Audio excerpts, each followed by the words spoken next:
Hello. Stream 214.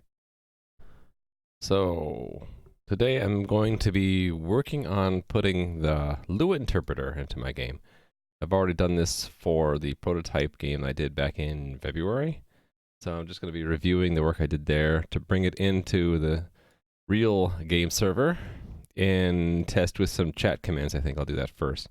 Then I need to do some integration between the interpreter and the entity component system, which heavily uses JSON value right now.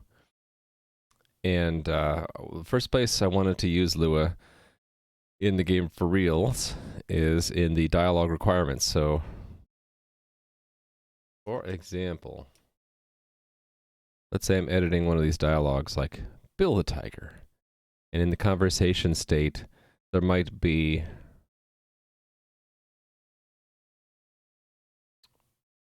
something related to what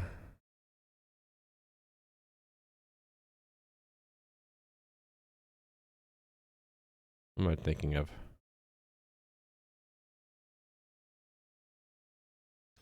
Something related to asking the tiger what his job is. Right now he says, not you, of course, he adds hastily. Let's say that he doesn't actually respond to job unless some requirement is set, like player dot has sword. So this would be a Lua expression. Of course, there'd have to be an integration layer providing an object like player that has a method called has that understands how to take this string sword and figure out that, oh, well, the player's inventory doesn't include something that has this type, right? So anyway, with that, presuming that that integration layer is all in there, this would be interpreted by the Lua interpreter at runtime to figure out whether or not this choice is available to the player. And one thing I thought about last night that I didn't include here is right now you can't have a multiple keys, so I can't do that. It says the choice already exists. I would actually like to have that, but like same key but different requirements, so that he can say something different depending on if the requirement is true or false. And yeah, that's not available here yet, but something I would want to change. But yeah, that is one of the primary places I want to use Lua. Also, let's find another example.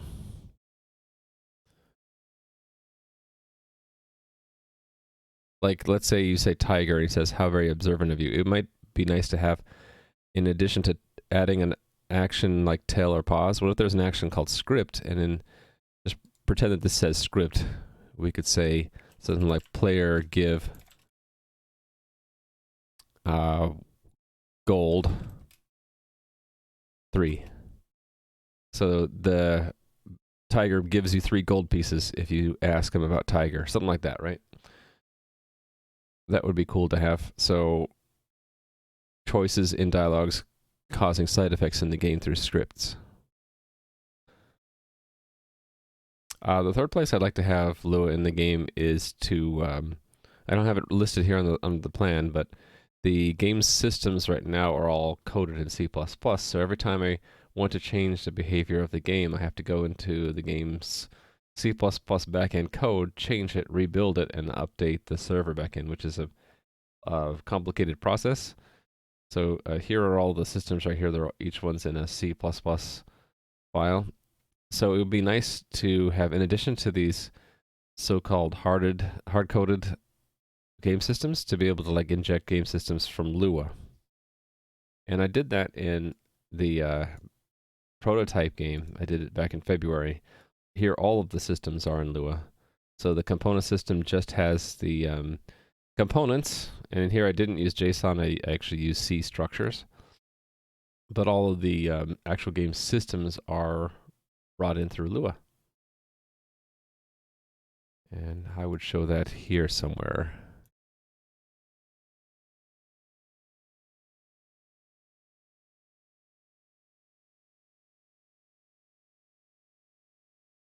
Where's invoke systems?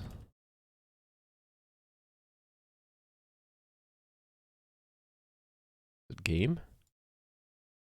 Yes, there's load systems, and then where's invoke systems? Now I want to find it.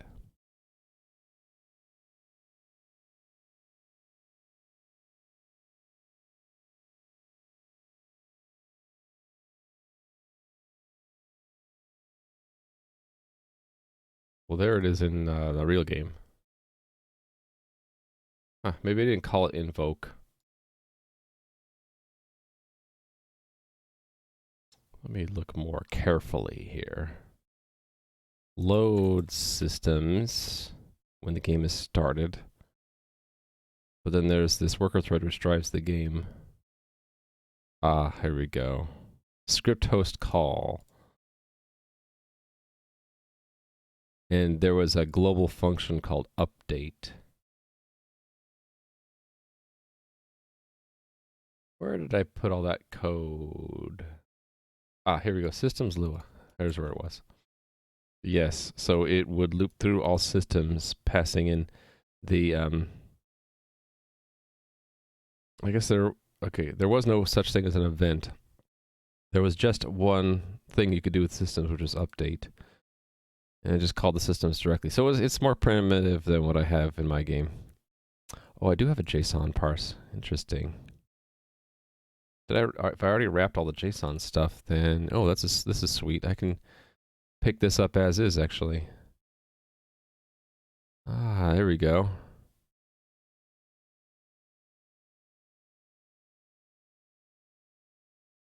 Cool. How do you tell what type? Is there a type?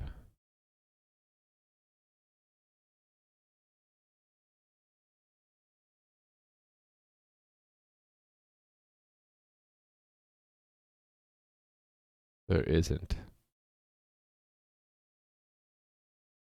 There's no way right now to figure out what internal type the wrapper is. Okay.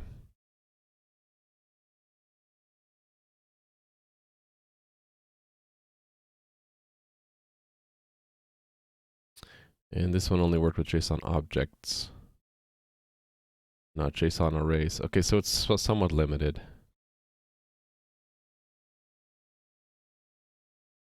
We'll have to do some work on this guy. Hey there, multiple pixels. How are you doing? Very quiet until you came here.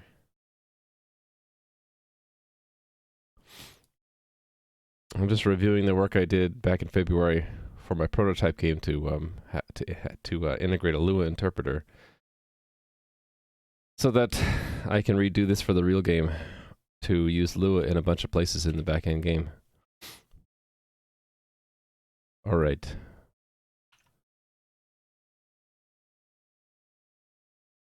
There was some tricky business with callbacks. I want to review that.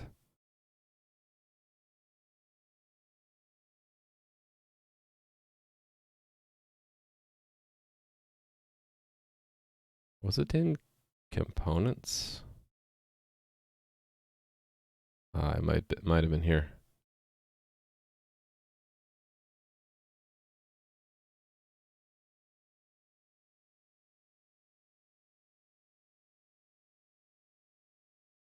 This might have been it.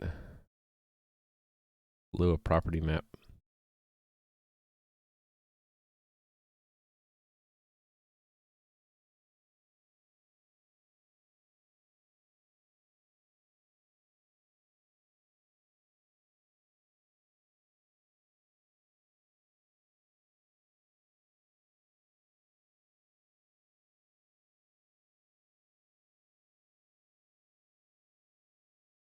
Oh no, I had an elaborate template that would actually build these things. Right? Oh, I remember this.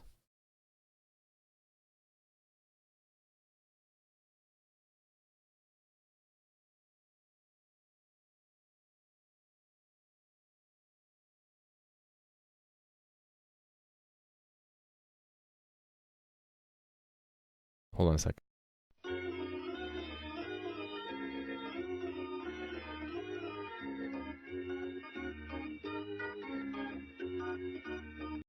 All right, that's an interruption. My apologies.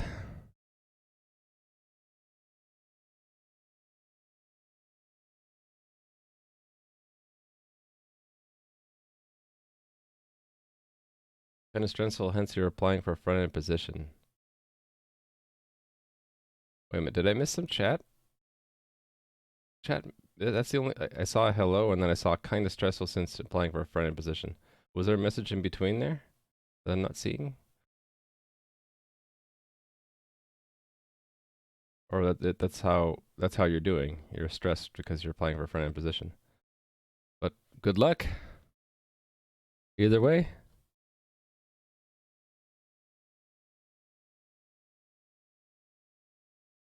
Yeah, I'm not seeing any chat except for from the two things from multiple pixels. So I don't. I'm not sure with Twitch chat is something wrong with Twitch chat or it's just quiet today. Yep, that's it. Okay. It's just a quiet day today. A quiet Monday.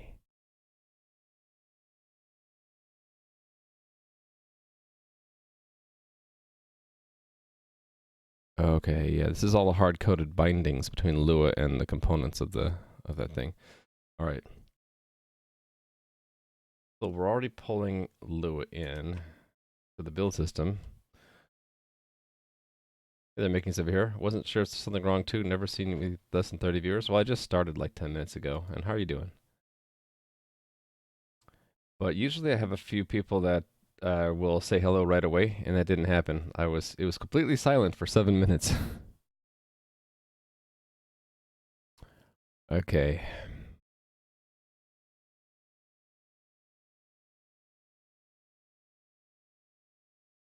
Makefile.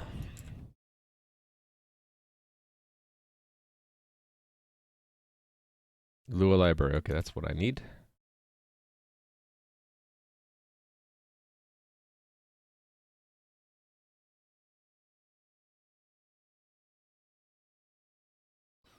A lot of dependencies. I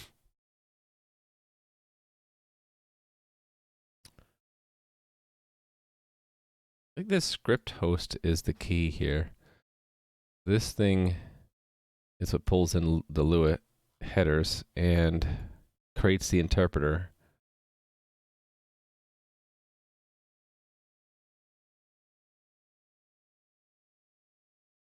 Yeah, right here is how we create the interpreter. Lua new state, and then on destruction Lua close. And here's the standard library stuff. And then there's a performance improvement thing that I kept a bookmark to, why we do the stop and restart the garbage collector while we're doing open libs. And then the linking the integration layer. Okay, we'll do the same kind of thing. Maybe I can just take this file as is.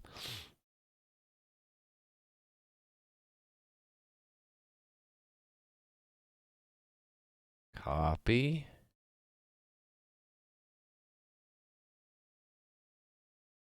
And paste.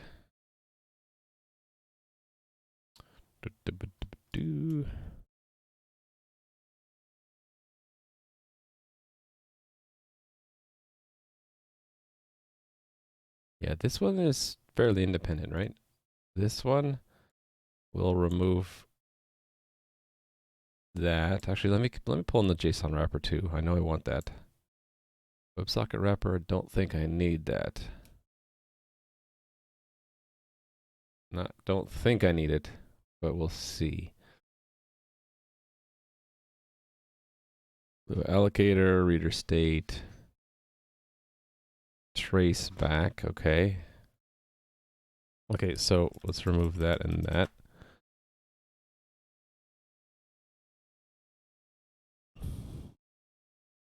Yeah, I think we just pull this in as is. Let me pull in the JSON wrapper.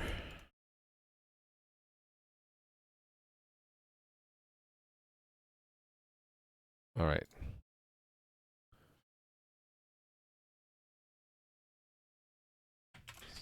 script host and JSON wrapper.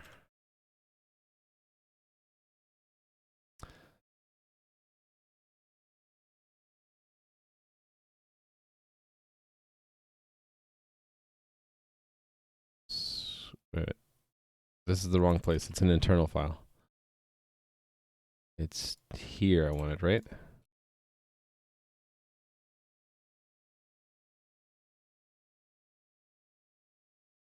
I think so.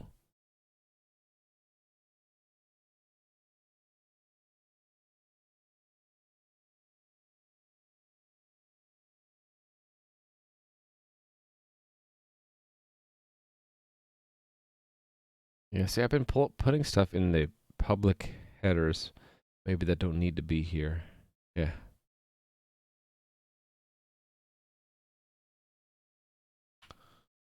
Let's pull that in and see if it works. So far, so good. Okay. I think I just need an instance of this thing. What did I do in the prototype? Probably pull it in with game somewhere. Yeah. Just have an instance of it. And I can load scripts and get the Lua interpreter out if I need it.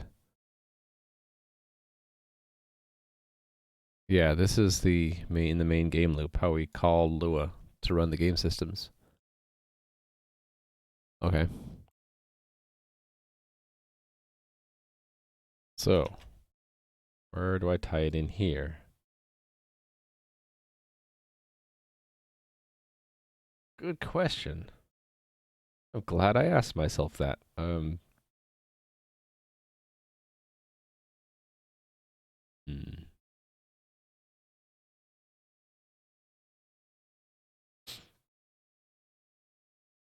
I hear a cat meowing. You know what that means? Someone wants to get in. All right, I'll be right back.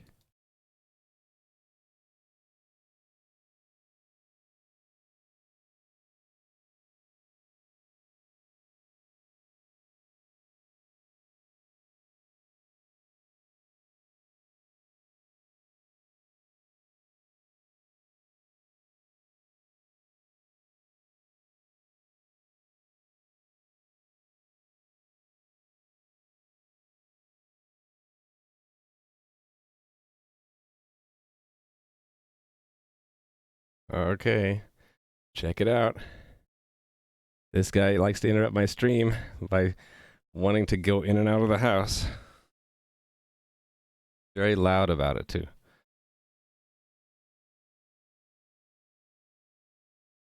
Some kitten rode on the back bumper of a Walgreens shipping truck and your manager adopted it?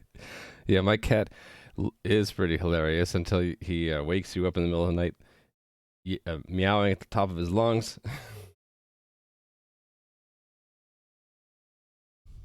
That's cute, though. Got adopted because it rode on the back bumper.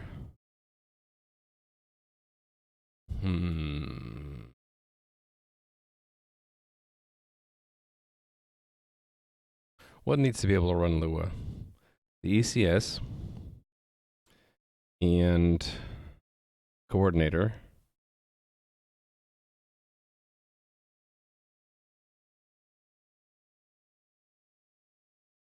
And the executor, right? No. The ECS is going to run the dialogues too. Maybe it's something that's available to the components then. So that would be ECS components here. And maybe available through here too. Yes, let's hold on. Does the coordinator have access to the ECS? I think it did. Yes, it does. Okay, so that makes sense that where do I declare this?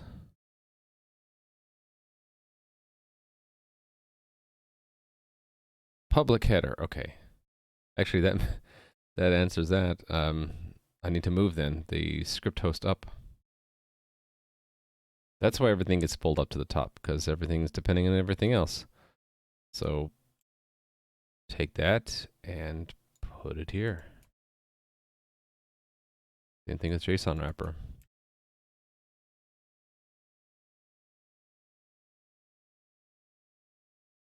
Change this. These two go up.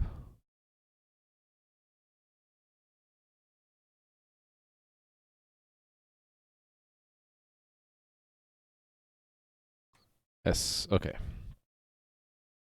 So, components.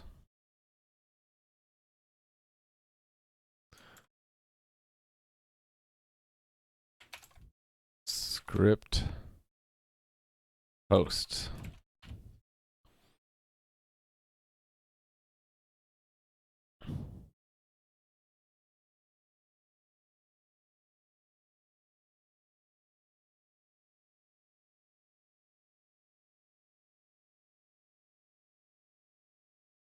I think the script should also have its own thread too, because Lua is inherently single-threaded. What didn't build? Couldn't build. Okay.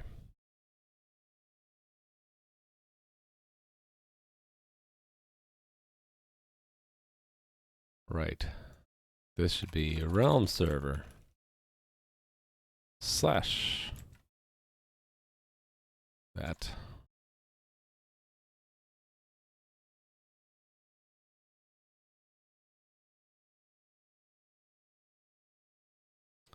This one has the same problem.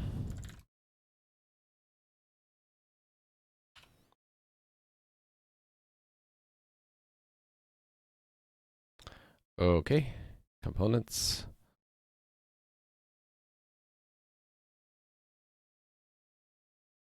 Let's put it here. Script host.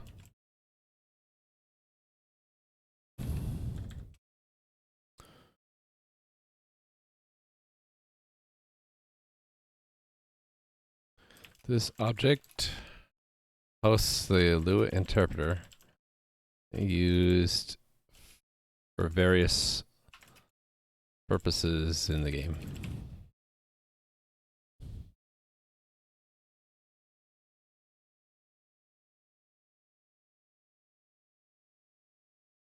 I just thinking if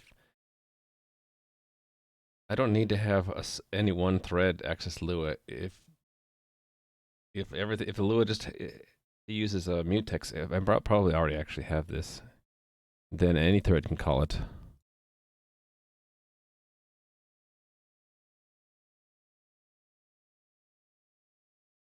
It doesn't, but I could add that. I guess I probably will need to. Let's just go ahead and do it now.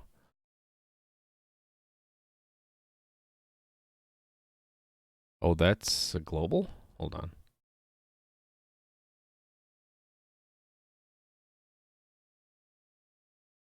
No, it's not. Hold on, what? Oh, okay, I'm just dumb. I didn't see that. Okay, the other problem is it's not in a namespace.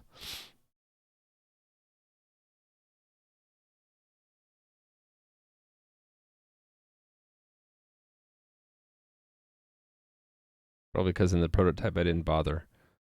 Same thing here.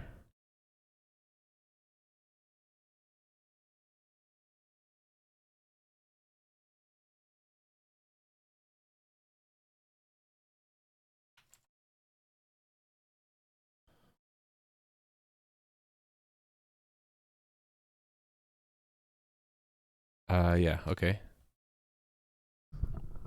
Come on, microphone, cooperate with me.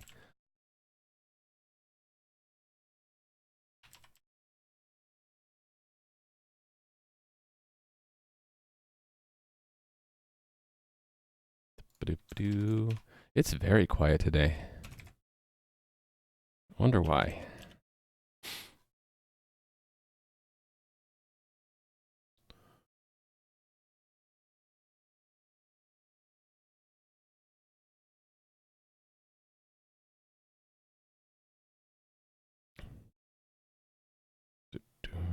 Okay, let me think about this. If I want this to have a mutex,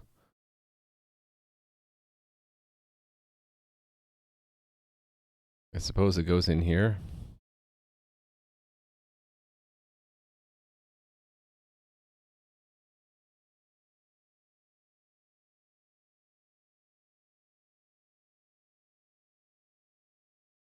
All right.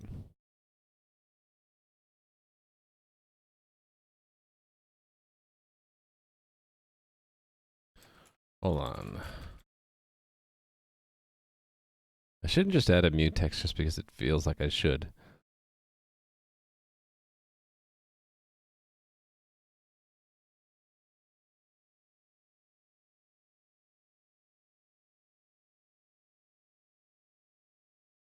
The trade-off. If I have a mutex, then it can be called from any thread, like the coordinator, the ECS stuff, executor. The penalty is the time it takes to enter and leave mutexes. The other way would be to have a dedicated thread for this, like a worker that processes a queue of requests to run Lua. And then the cost of that is the context switch to get in and out of that thread.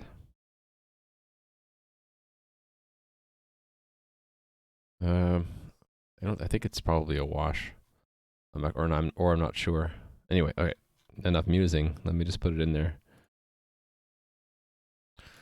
Will need to be recursive.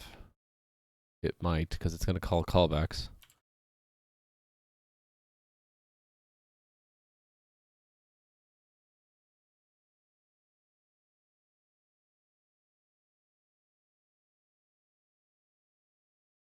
Is this a smart thing to do here? I don't know if it is.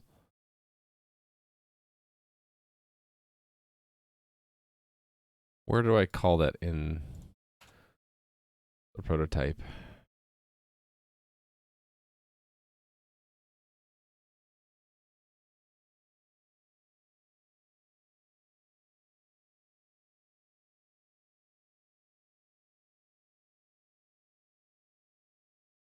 Yeah, I don't think that's something I want to be doing.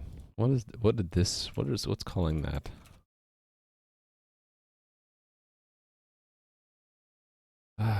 Yeah. I think this is just backwards. I think I'm going to get rid of the get Lua.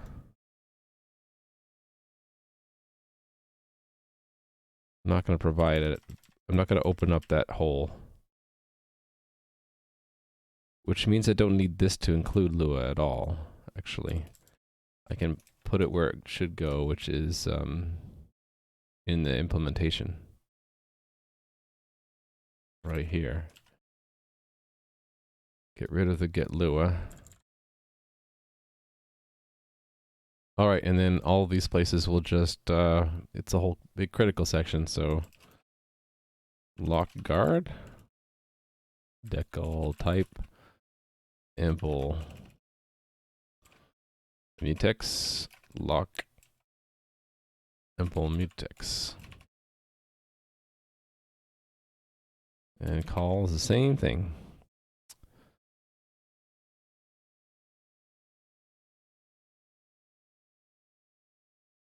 Do I do it here too?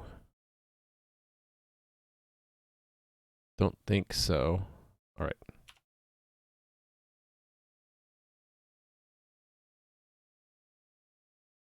Okay, so I have a Lua interpreter. Now to test it, let me hook it into a chat command system.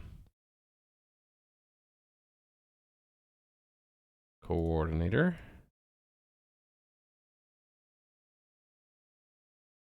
It's already went somewhere, right? Messaging on chat command. Here we go.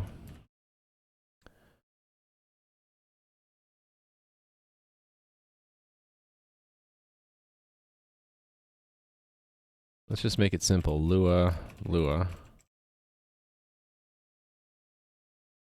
and add a Lua command handler.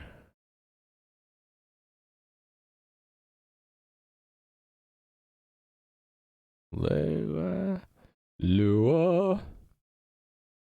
We can just leave it in here. On chat Lua.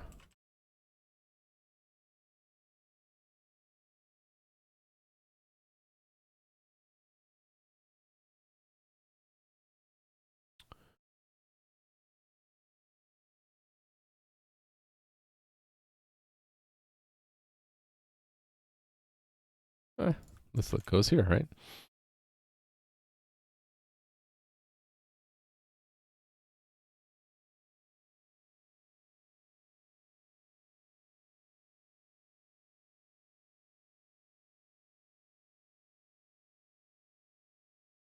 So I think what I'm going to do is like this whisper did, right?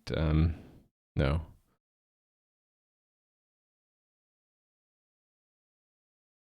I want to do a join.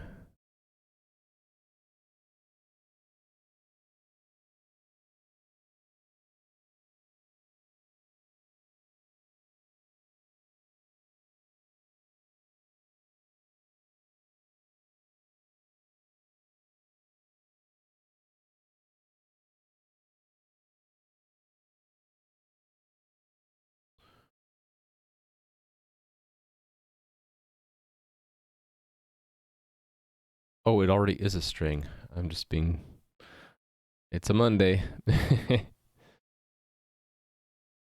Yeah, I could just take that arguments and just pass it to Lua to execute. So, yeah. So it's just info. Where's the ECS that's available? No, it's right here, right? Components.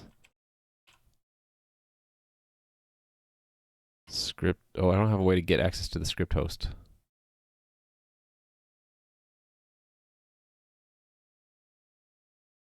I should just make an accessor for it because it's only in components. Out of it just needs a place.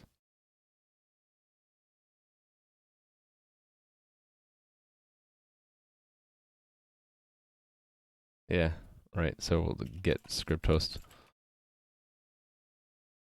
and then okay, IntelliSense is not going to help me until I give it to the make this get script host. So until then, I just have to do it the old school way. Yeah, it's going to be call, right? No, that's a function name. I want I want something that's neither call nor load script. Actually, it is loads. It's execute a given Lua script. That's what I want. Actually, that's not what I want. Shoot.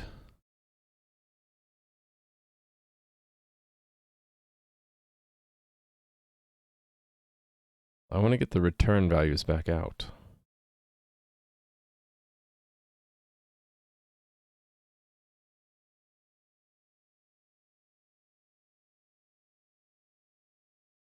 Yeah, this is one of these is return value, right? This one. That should make that a 1. So let me look for if I've done this before.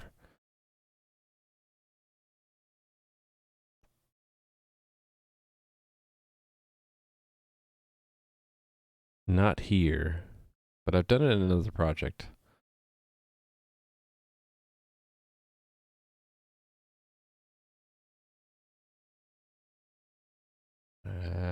Lua console is an easy one. Lua P call. There I did multiple return values, and what did I do with them? If there are multiples, I had a space between them. What's this? And 7. Oh, this was to do what Lua does and like align them. Yeah. I don't think I need to do that. That's the only time I call Lua P call.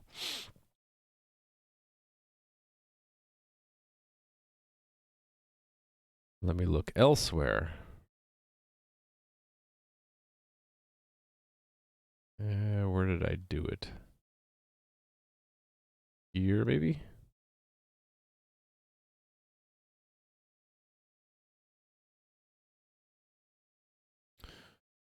Here we go. Evaluate script Boolean expression. String expression.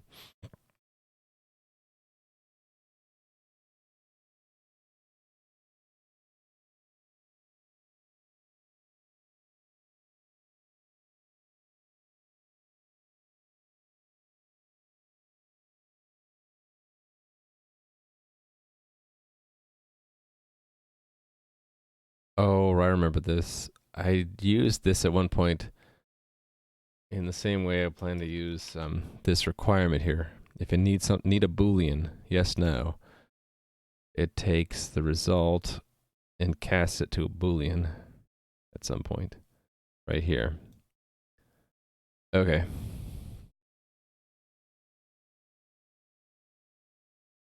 So maybe what I want to do is just take.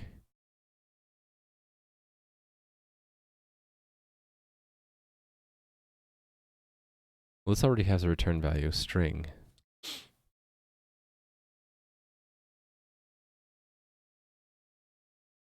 Do I just want to make a couple variants on this?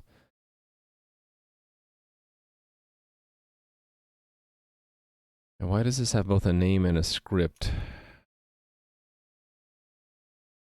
What's this name used for? Okay, it's used there. And script is the raw script chunk. Okay. And the way I did it here was I just called it expression.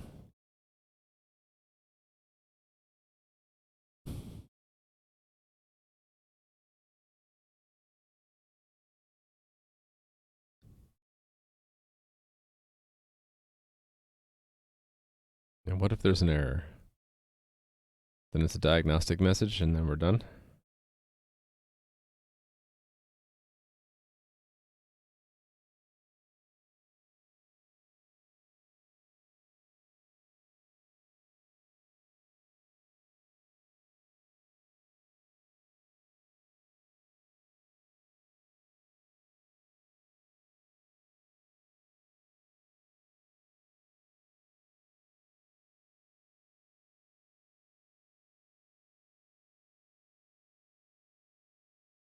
Yeah, I'm trying to decide what return value to make, because the string could either be the actual result or it could be an error.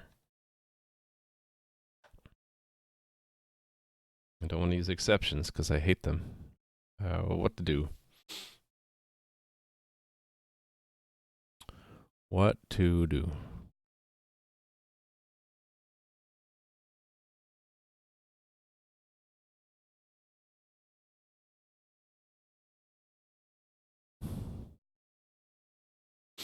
This used a diagnostic system to handle errors.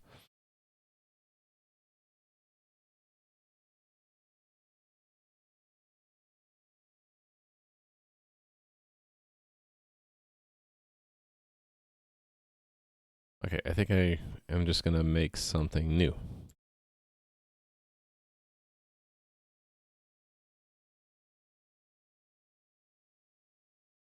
At the end here.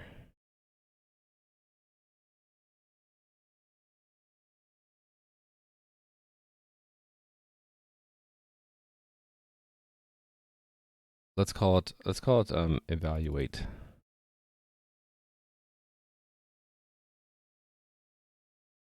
It's the given Lua expression. So there'll be no name. It's just expression.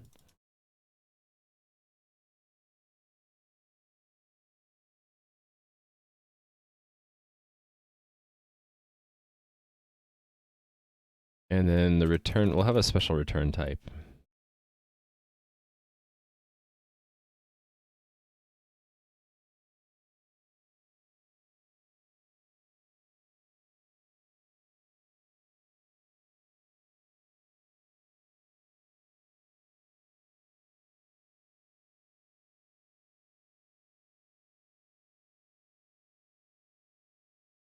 Yeah, we'll just keep it simple.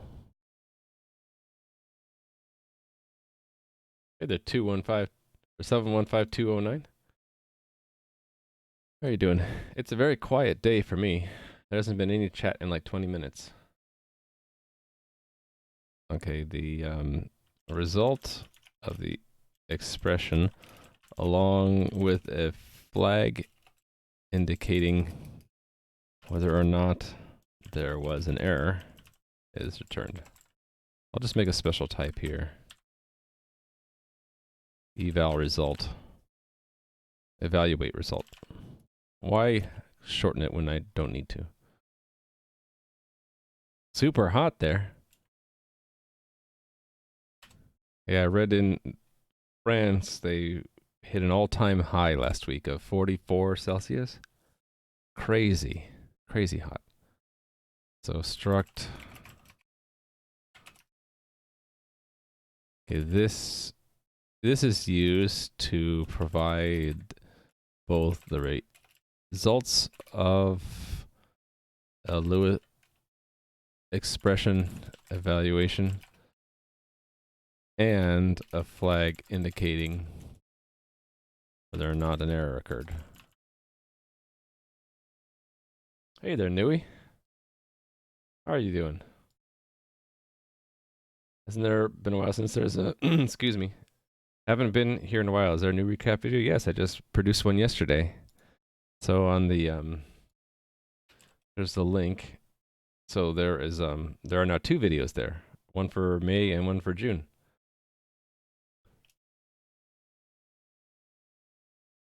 So this will be results and error. I think those are pretty self-explanatory, right? So I'll just leave it at that. Cool. Yeah, they're about 15 minutes long each, so in half an hour, you can go watch both of them.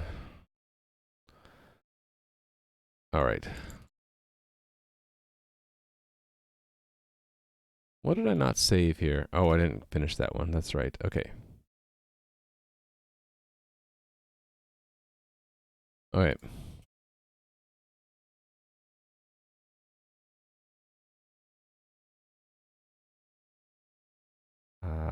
Auto yields that. I think I'm going to start it off with the same as what I have here. And then kind of, was it multi-ret that I did back here?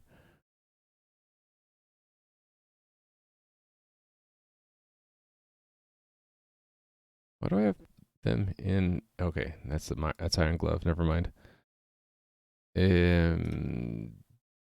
This one.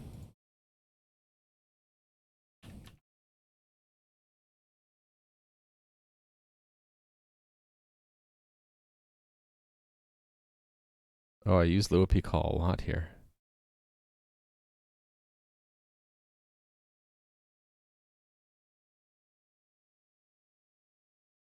Yep, Lua. You're making a big change to your programming language. Is restarting it. Hey there, Jomega. That will be called Noct instead of MJ. Not going to be called MJ anymore. Yeah, I'm pulling in Lua just because it's very simple, easy to embed scripting language. Going to use it for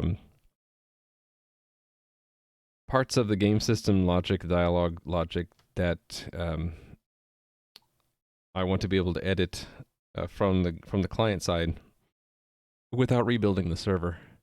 Gonna plan it out a bit better now. Okay, so it's generation 2. It's gonna be even better. What's going on up here? Oh, yeah, never mind.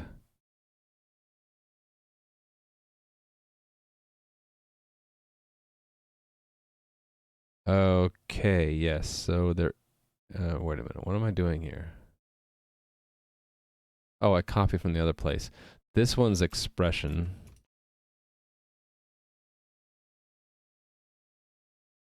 And I can put anything I want here.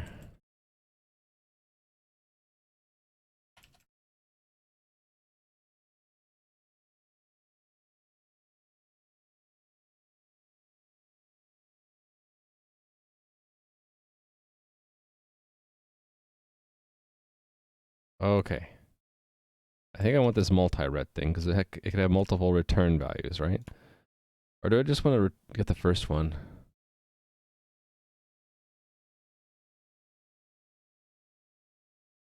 I'm not sure.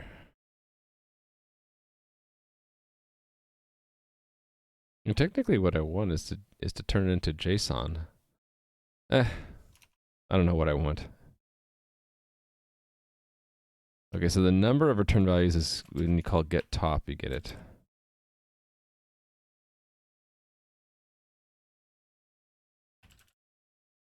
Whoops. What? What? What? What happened? Completely lost the context I was in. The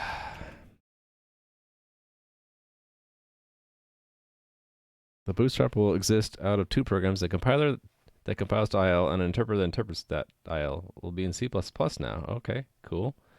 Got the GitHub organization for it. Noct Lang also found there are a lot of organizations for languages that were created a while ago, but not a single file in it. Huh. Interesting. So like people came up with some ideas and just never executed on them. They never saw the light of day, that kind of thing. Don't get past the tokenizer stage. Is that like the bar to succeed for the next stage? Hey there, boy, Confil. They're just name squatting? Yeah, that could be. I think I want some of this logic. I'm kind of cannibalizing from code I wrote earlier. And I'm dealing with ints because Lua likes to deal with ints. And what am I building? I'm actually building evaluate results, so I might as well use that, right? In fact, it can go here. This will ultimately return result. So this will be, do I want to do this tab thing? I don't think I do. I think I'm going to just add a single space.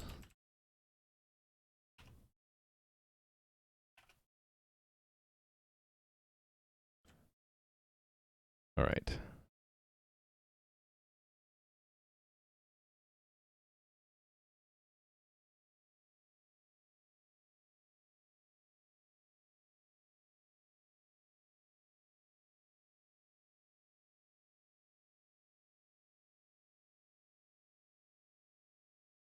Okay, so it's just that.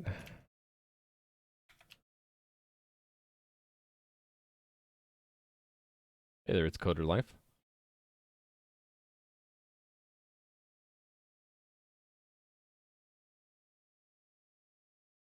First one to call it Zeus. It would have been a slight nod to Conrad Zeus. I see.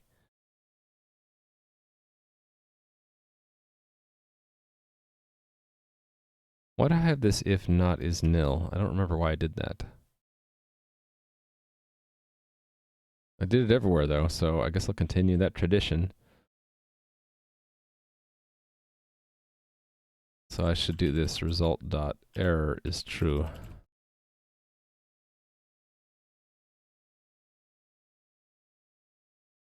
Okay, here, here, here, and here do that.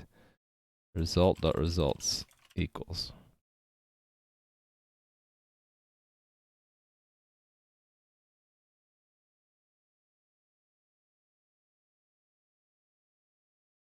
Let me wrap this so it's easier to see. Okay, I think I like this.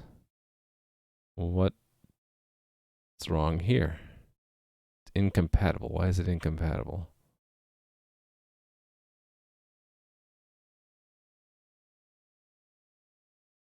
I don't understand why. Oh, because it's not name. Okay, yeah. Oh no, it is name.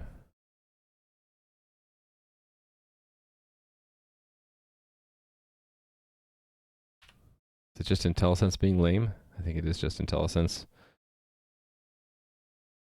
No, there's something else. Something wrong here. Oh, because I haven't finished this. Okay, yeah, this is the whole point, right? So I was going to const auto results equals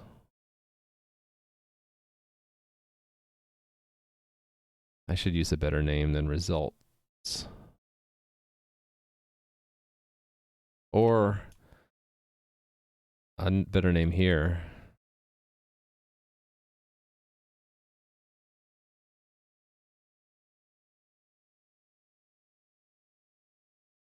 Use a better name. Let's use a better name than results.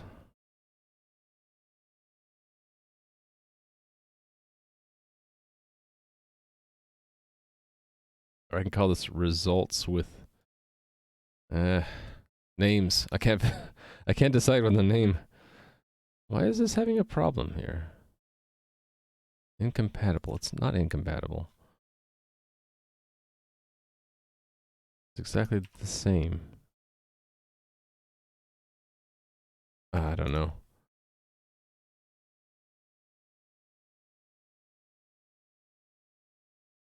Okay, let me get that. Let me add the get script host to components.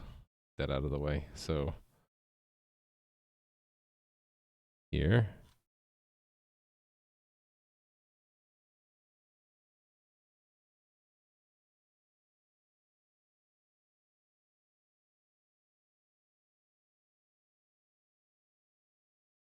Right here.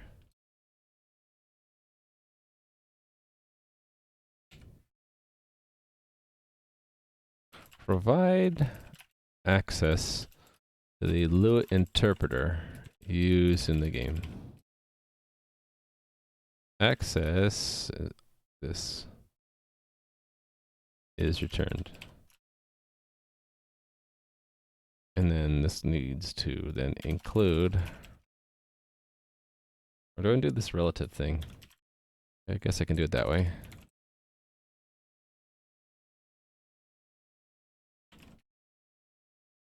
And go here.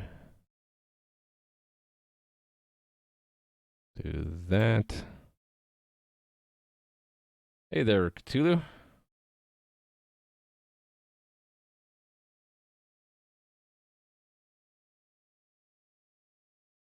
Yeah, I like the name MJ. That make me think of Spider-Man. I don't know if that was the intent though. Probably not, right? So did I just call it script host? Impulse script host? Yes, I did. All right, so back here.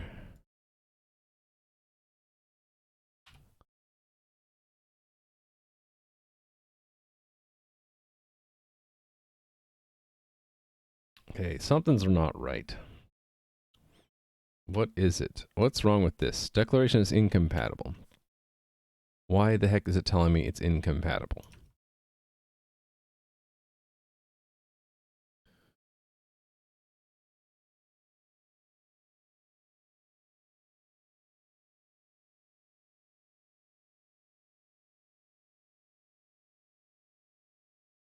MJ is basically your initials reversed. Aha! The secret is revealed.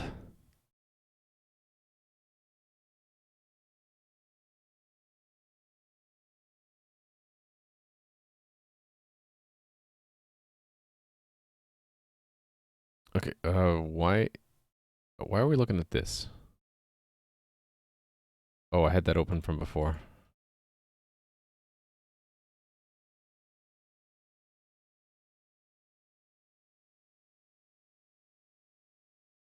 Okay, is it... What is the deal here? Okay. IntelliSense is just confused. The real problem is that we're not returning a value from this function because I am not done yet. It should just... Let's just have it return nothing. It's not going to do anything. Noct is just short for Noctis. Night/darkness. I see.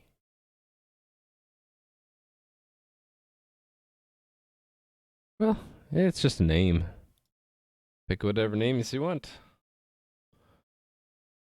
Okay, we're back to building, right? Okay, so I can then make some progress here. No suggestions. Okay, here we go. This is what I was all doing this for, right? Evaluate arguments. If results dot error, do one thing, else do another thing.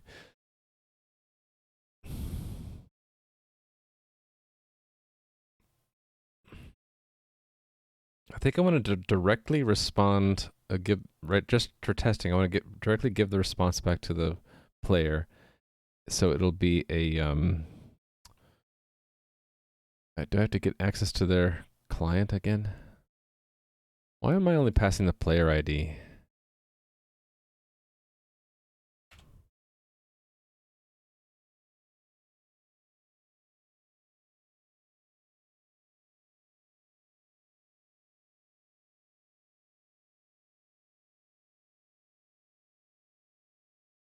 This thing. Whoops. Names are important. The name is just a handle. What's important is what it holds on to.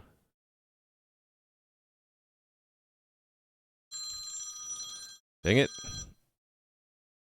Stupid robocallers and stupid me for not muting my phone before starting the stream. On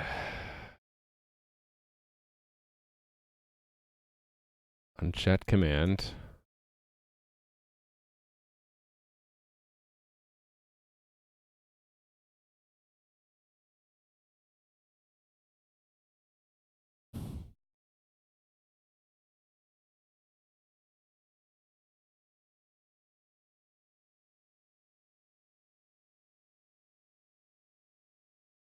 Oh, I decided to always have it do something in the on the.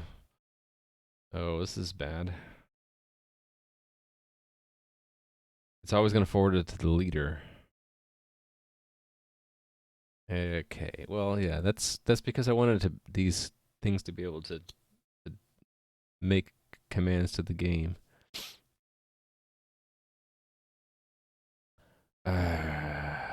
So check doesn't do anything anymore. Check has access to the WebSocket I want to give the response back to, but it doesn't actually do anything. Okay.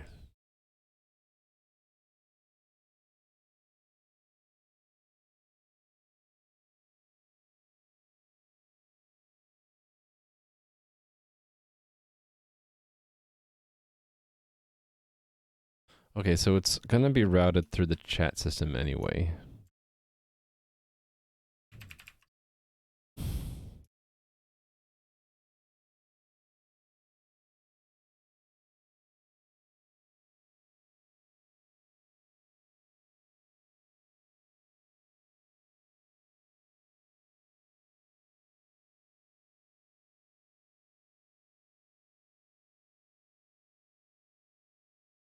So how do I give feedback to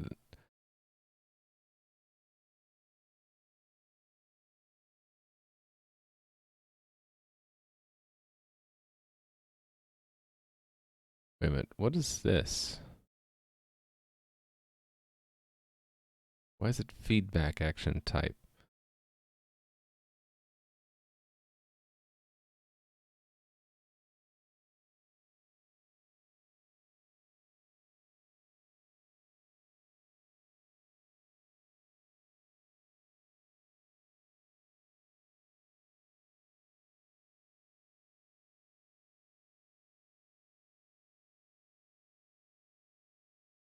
Why do I have the word feedback in there?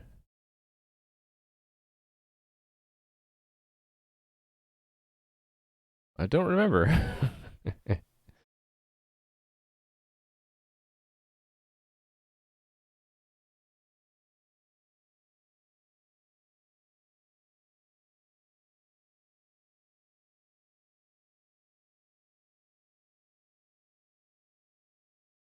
Don't know why I'm finding this stuff so hard.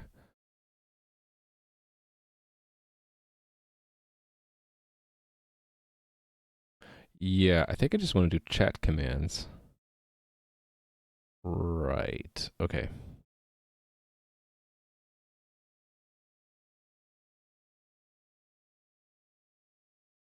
It's going to go back to the player, really. So if we always know we're going to have a chat command and the content depend. Okay, return there. Content will depend on if there's an. Actually, it doesn't. No, we can have it on both. It'll just the content will just be the results. The chat type though depends on whether it's an error or not. If it's an error, it's an error. Otherwise, it's I don't know. Call it game, I guess.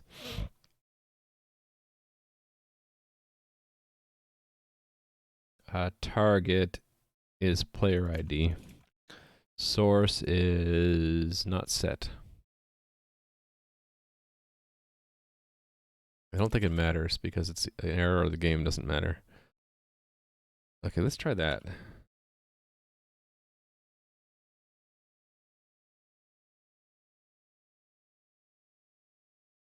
Ready to try servers?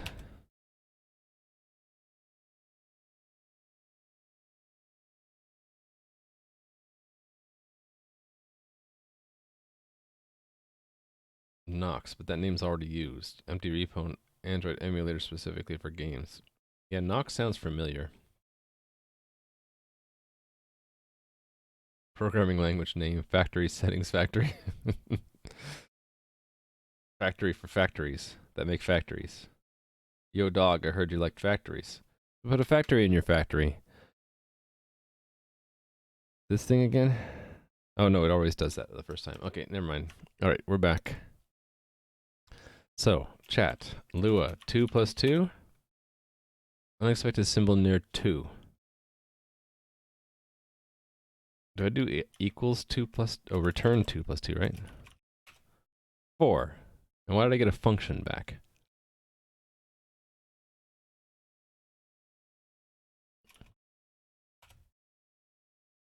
Oh, I did that wrong. Return 2 plus 3. 5. There's a function that's being returned, though.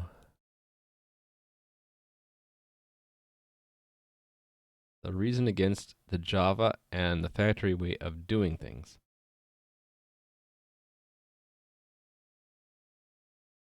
What is this that we're looking at?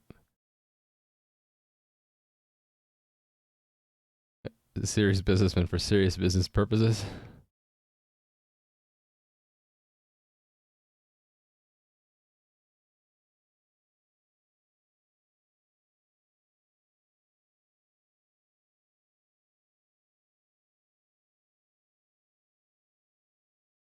I can't tell if this is a joke or is this serious.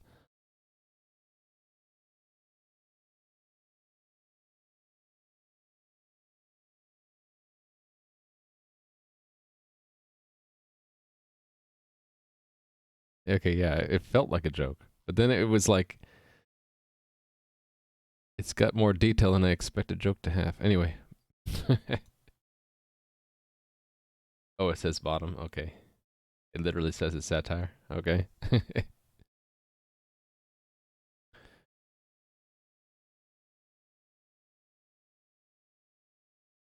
All right. So this is working except for it's returning a function. And I don't know why. Let's see.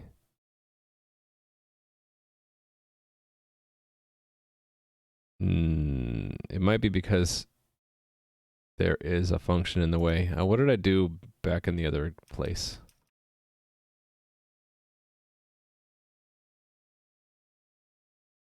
This remove goes with that insert.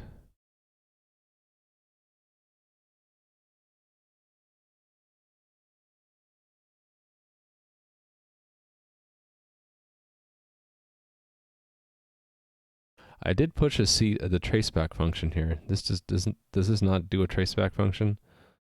No, it did it here. Oh, but it did it this way. Okay, it's slightly different.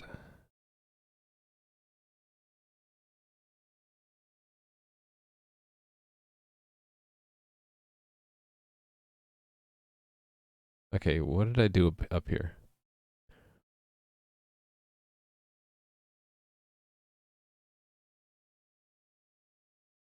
Oh, it just looks at the top.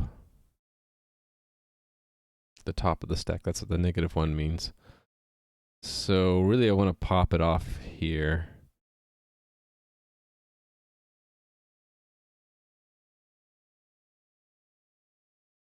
And I don't need it for the load, do I? So I might as well just hold off until I get down to here. And just do the same thing that the other thing did. Insert it in front, and then remove it.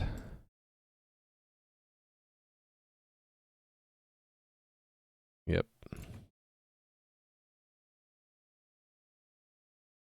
That's only to get a stack trace.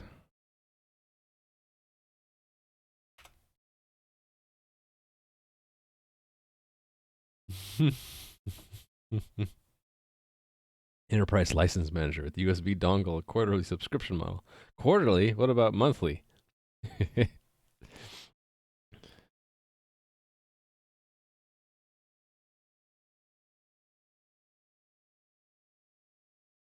The most mellow voice on the internets. Hey there, Mike and Principal. How are you doing? Today seems to be a very different day. Like, it started off very slowly with hardly anyone in chat.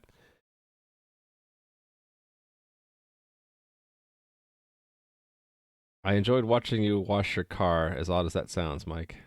Mike and Principal has a Lotus. It's a nice yellow Lotus, and he was washing it the other day. Just the background of behind you when you were washing your car, like it reminded me of that area, you know, northern Montana, southern Alberta. It just made me think, I wouldn't mind being there. Wide open country, especially with the a yellow Lotus. Sounds kind of fun. Drive around. Rewriting Rust. Everything needs to be rewritten in Rust, according to the Rust people, right? Grass and sky. That's about it. Well, wide open country. Very different from where I live. All right, so this is running now, right? And hopefully I have a Lua interpreter that's working. Lua, return 2 plus 2. 4, nice. Lua, hello. Syntax error, near end of file. That's fine. Okay, that's basically what I wanted for an initial test. I think the next thing would be, what?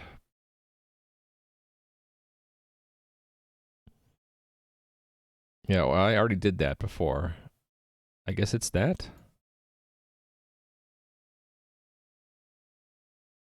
Okay.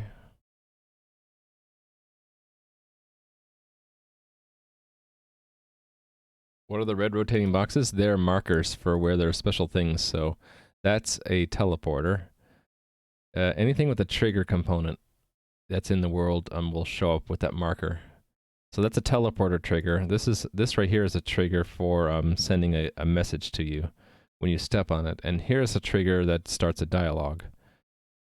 And can I show that in this?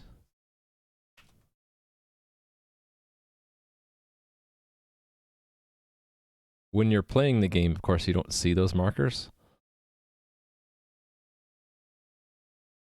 So, for example, here's the one that will tell me something. When I step on it, it says, "Welcome to the zoo." And it says "Welcome to the zoo" because this used to be an enclosed area in which I put all the mobs, and they couldn't get out.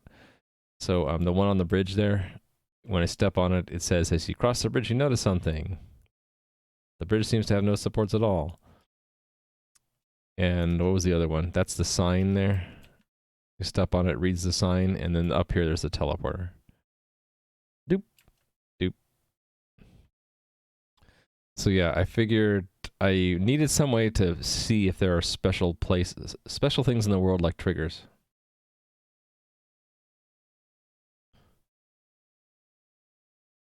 Plus, rotating geometry is always fun to look at, right? Okay.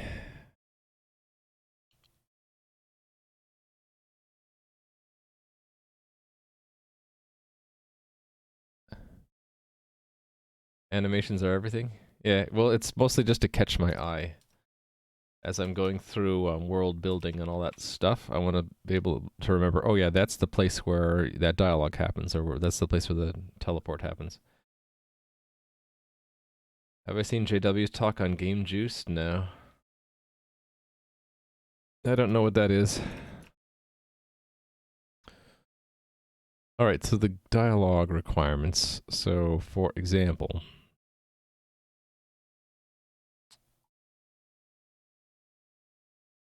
the art of screen shake. When I have spare time. Okay, thanks. Let me paste it here. I will watch it when I have time.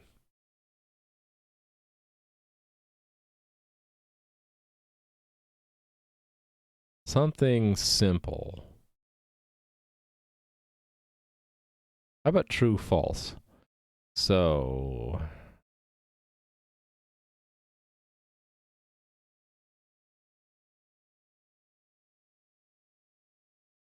trying to think.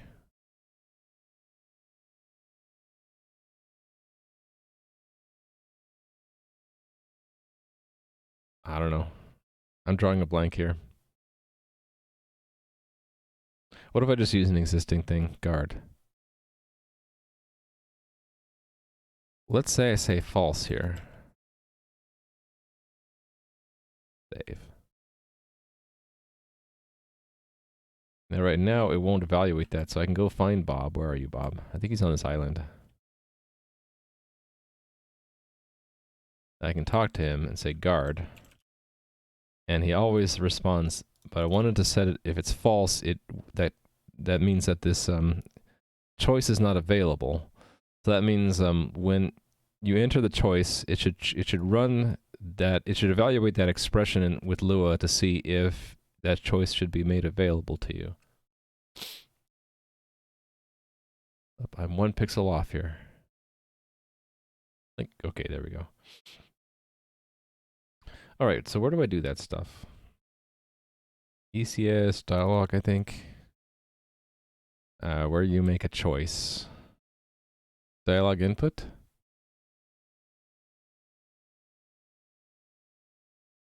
Aha. If the player has a choice. Yeah, otherwise, here we go.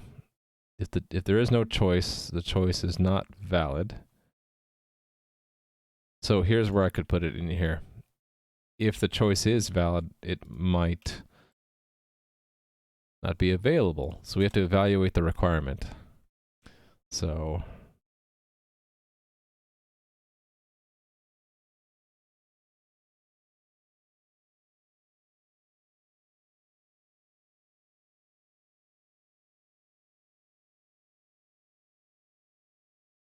let's make this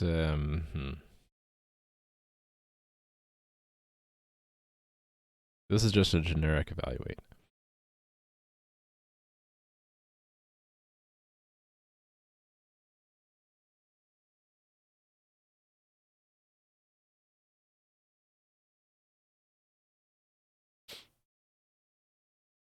Hey there, Geo. How are you doing? And Fries D, how are you doing? Yeah, I just integrated a Lua interpreter into my game, so I was asking it simple questions like return 2 to the power of 4 of 3 4. Okay, didn't like that.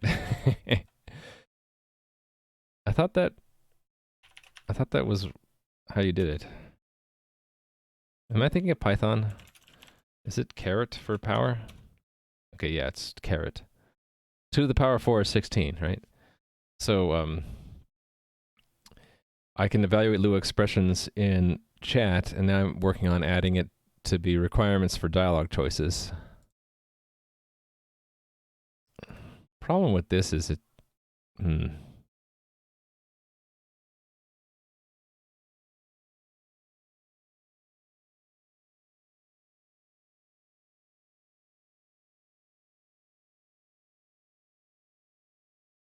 I think I want to extend this. I want this to be not just a string. I want it to be like... What if we just use JSON as our wrapper? So include a JSON value, and then make this a JSON value. And then in here, instead of doing this, what I can do is make it an array. So result.results is JSON array, in which we'll put the previous results. And then, oh, this is if it's not already an array. So if, well,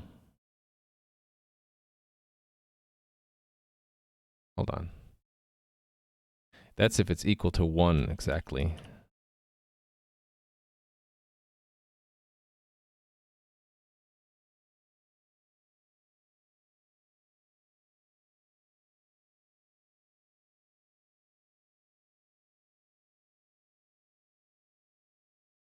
And I want to do it down here, don't I?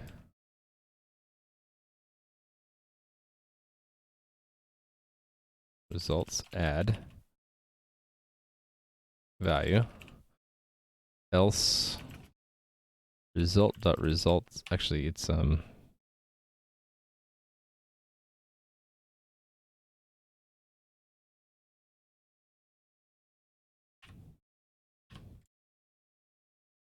other way around. If it's a single value, but it's just equals. If it's not, then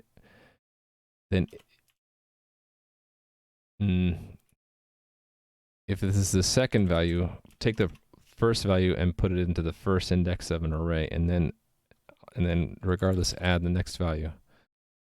So I don't need this stuff.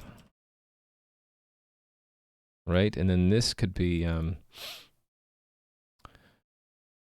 replaced with that JSON wrapper. How is this used? There's only link Lua. This is not enough.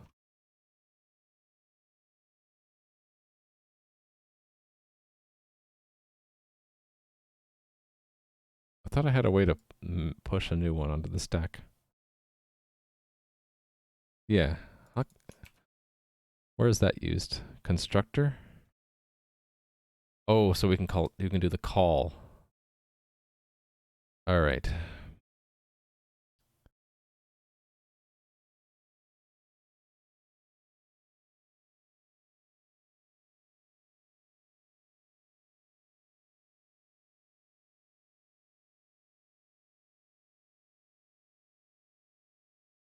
Why do I have it if it's greater than or equal to 2? Oh, because the first one is always the constructor itself, right? No? It was just how the call meta method works. Oh, I guess the first one is always the class. This is it for an empty, and this is a non-empty. Use placement new.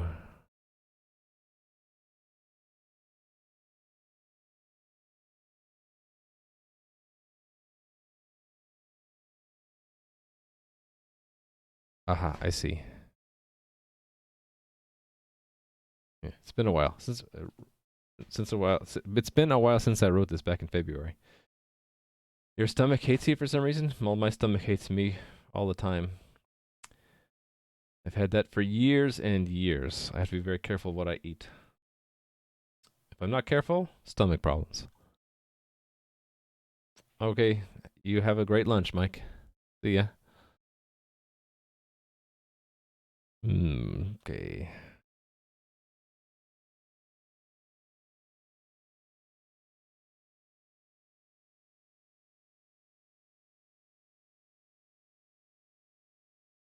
I'm just feeling kind of lost today, looking at old code, trying to reuse it.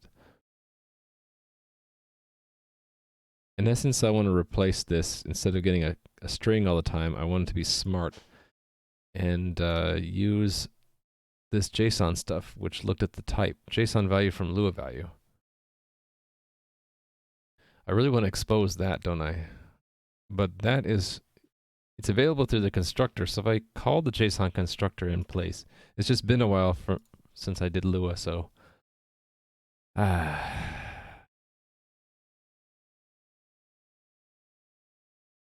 I just push the constructor and then call it? and that would reduce it. How would I get the constructor? The constructor is available through the global JSON, right? So when I just get JSON, like Lua get global.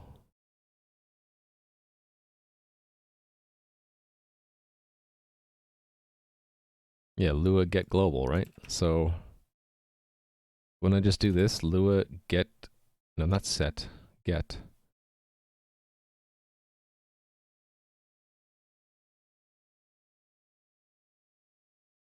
When I just do, hold on, JSON and then call it.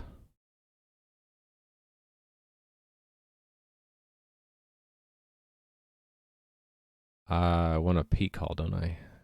Oh, this is hard.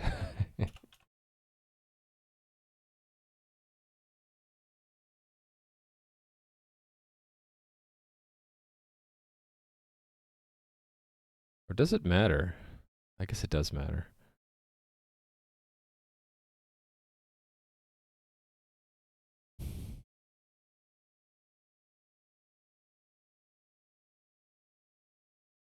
Because that can also return false. I mean, it could not, it could, well, actually, hold on. What does this constructor actually return? It always succeeds, right? Unless something buried in here fails. Which I guess is possible. Okay, fine. So what does that mean? I'm doing this business again?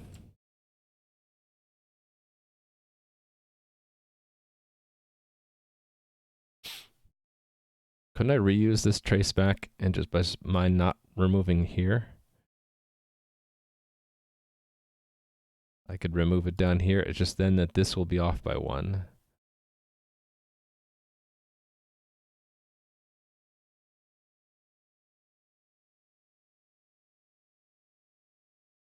I could just subtract by 1 here.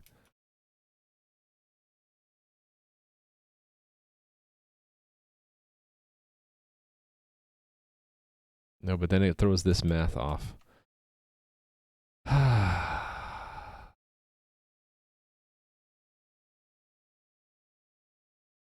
There's one fewer results than...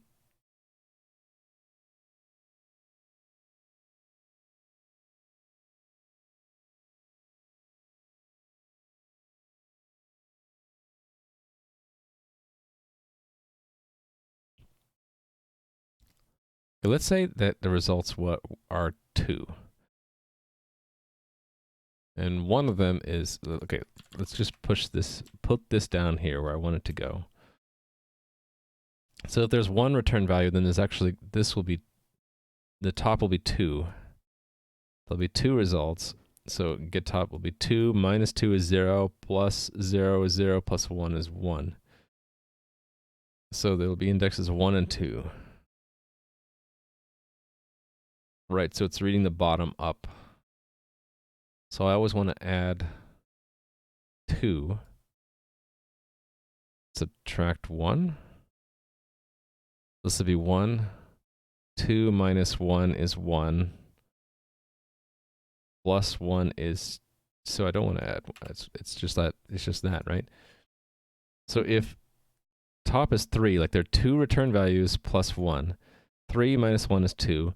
3 minus 2 is 1, plus 1 is 2. Okay, that actually makes sense. So this should line up. So then I can do the same thing. Can I just reuse that? Okay, I can just make a new one inside here.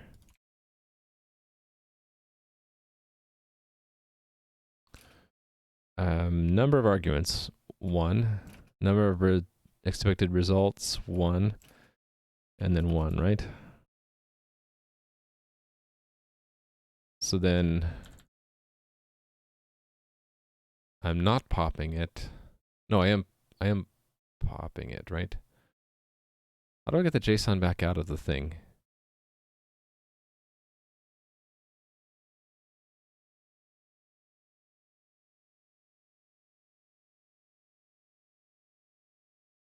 This is way too complicated.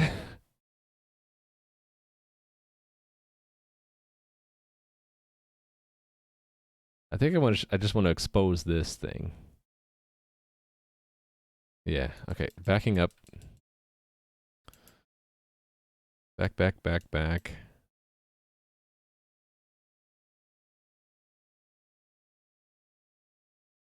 All right. And let me expose this thing as what? Just a helper of some kind?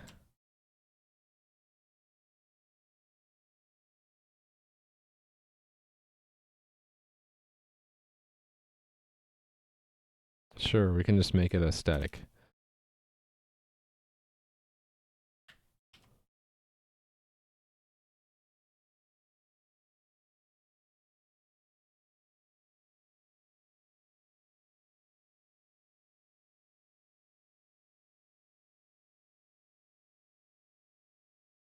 Okay, that's fine. So it's just static that.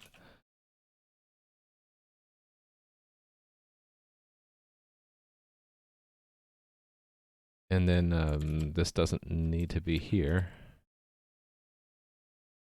That goes all the way down here. Inside of JSON wrapper. There.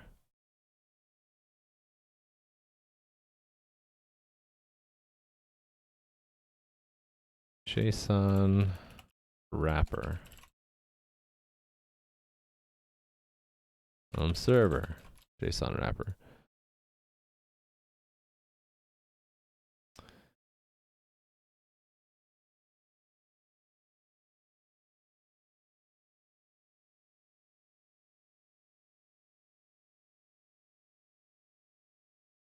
Okay.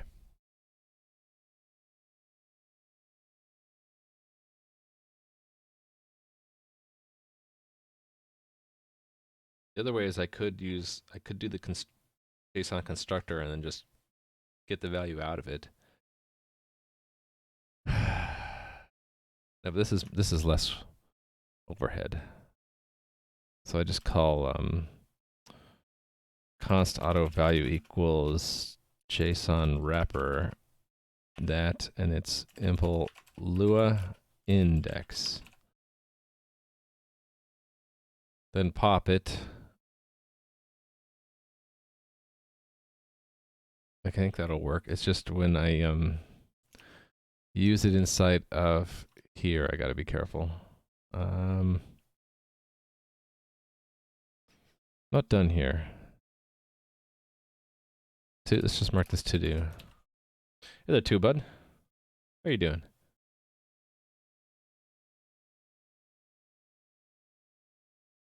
Don't you sometimes hate the person that wrote the old code? Don't hate, not hate. It's more like get confused by them.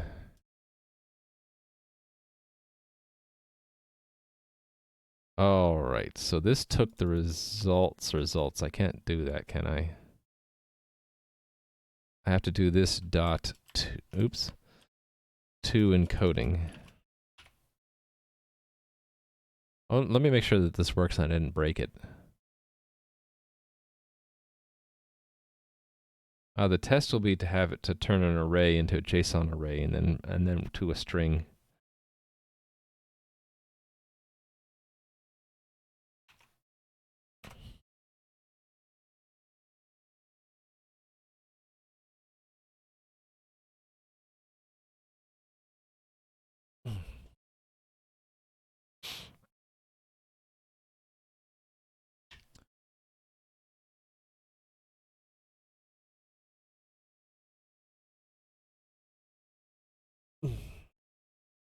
Stretching time while I'm waiting for the servers to boot back up. This is why I want to put Lua into the server, so I don't have to do this so much. All right. Back up and running. Lua, return 2 plus 2, please. 4. Okay, that still works. Only now I can say Lua, return 2, 3. Okay. I need to remember my Lua. How do you make an array in Lua? I think it's this. Oh, it broke. It crashed.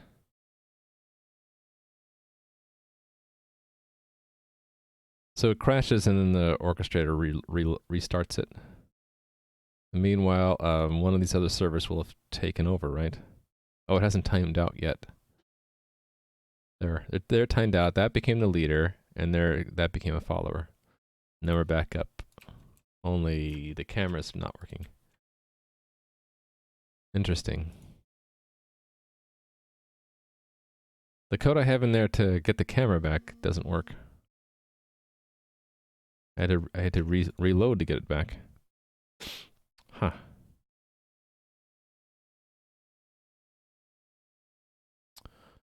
Okay. I guess we'll just debug. So do the same thing again. Return to 2. It crashes. It's server 12, so attach to number 12. And then I hit retry, and there's our debugging context.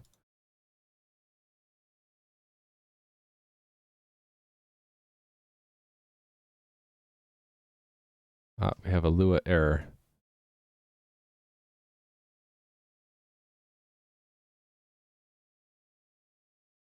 It was this one, cannot construct.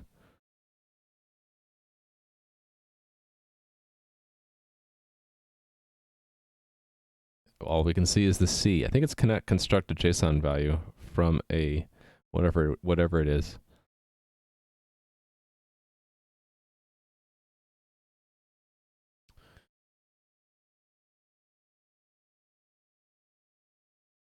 Wish I could see the whole string.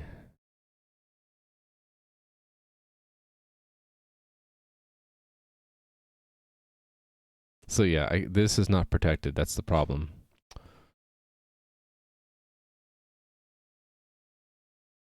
Yeah, I think I do need to do a p call and then get the value back out of it.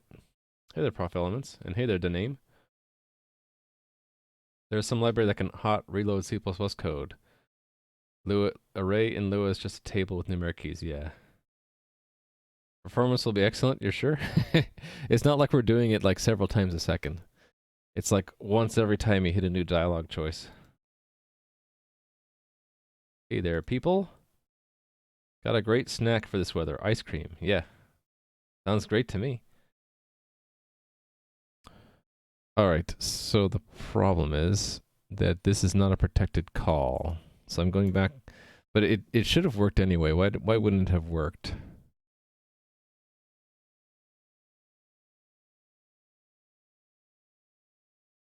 This should have worked because it should have given me a number. It should have done that.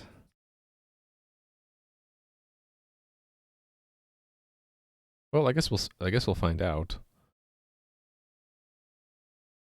That means I don't want to expose that anymore because it's dangerous. I want it to go the other way around.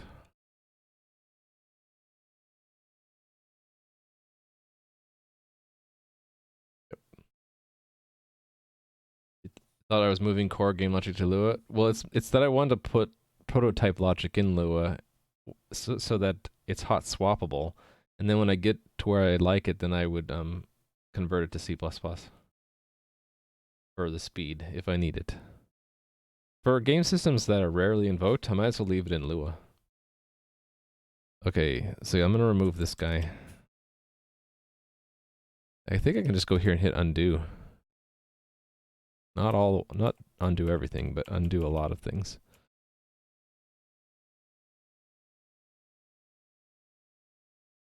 Yeah, that much of it. All right.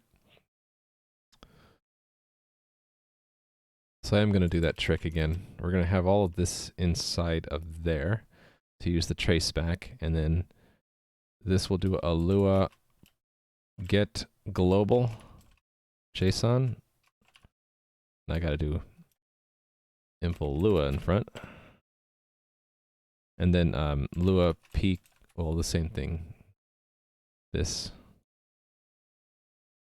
One value passed in, one value expected return, one thing, the index 1 is the traceback.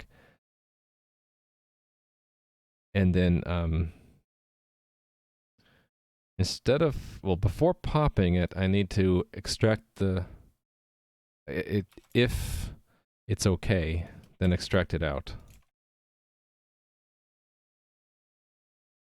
Otherwise, it's an error, right?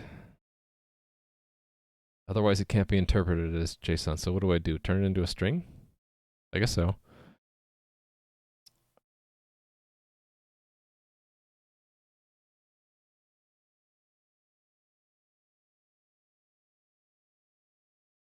I guess I'll just, should I repeat that stuff again?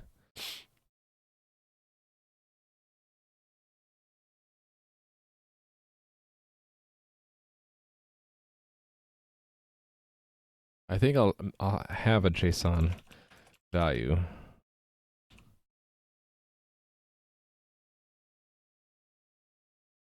And do that. And what I put here is value equals, I don't know, invalid or something. Or wait a minute, no, there's an error message I can get out. This thingy.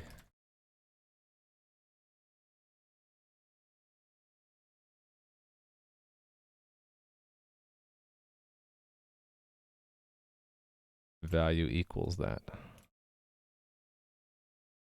All right. But let's say it's not valid. So here's where I need to extract the JSON value out of the thing. So I will have a... Surprised I didn't do it with this wrapper already.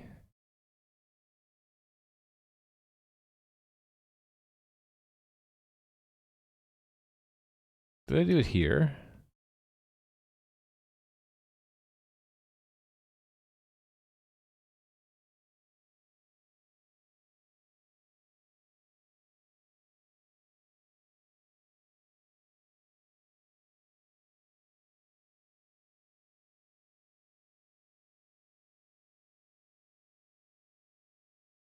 Hold on a sec.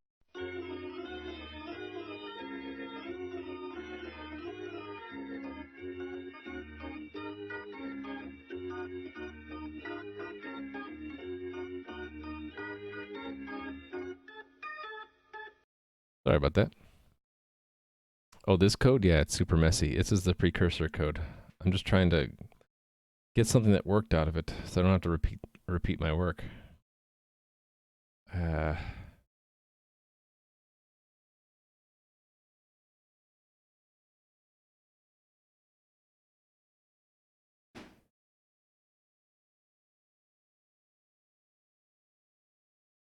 I guess I can just try to figure it out from scratch.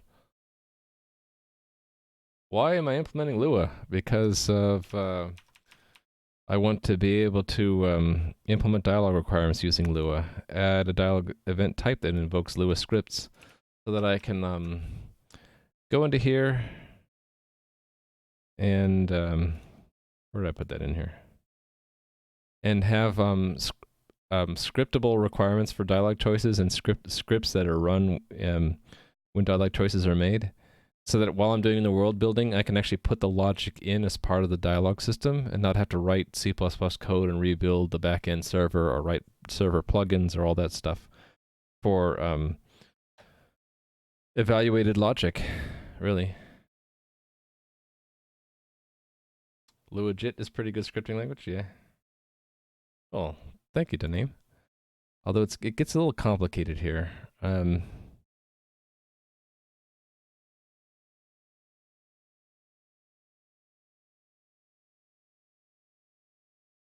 Essentially, I want something like this.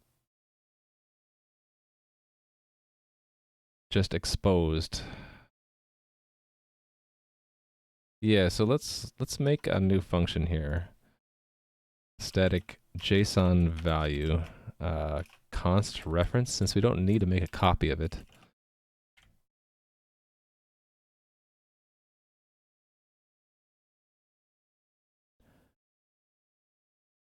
What to name this thing, though?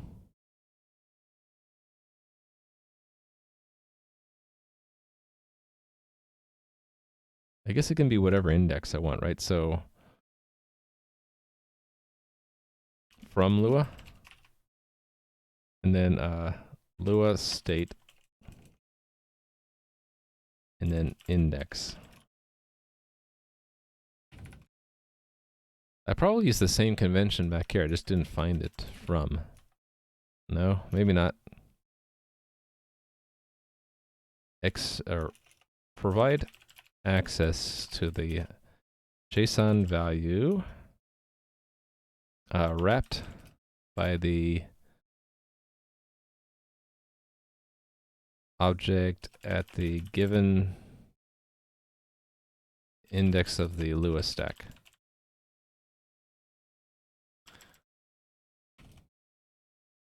Index. This is the index of the JSON value in the Lua stack. Access to that stuff is returned. All right, and then down here, JSON wrapper from Lua essentially does what I was doing, all of these things here. Self is JSON value, and then this is index. And then this, actually, I think I want to do the one, I want to do it so that it doesn't crash. And yeah, what do we return if it's not valid?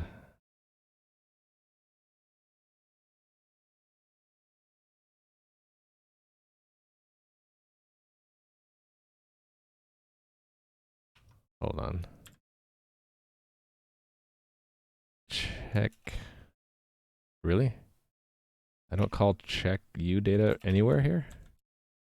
Wow. Okay.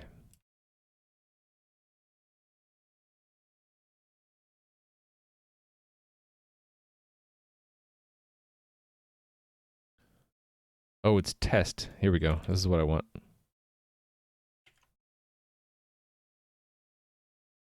Test will not throw an error. If it's null, what do we do? I have to decide what to do. If it's not null, then just dereference it like this. And it's just return dereference it.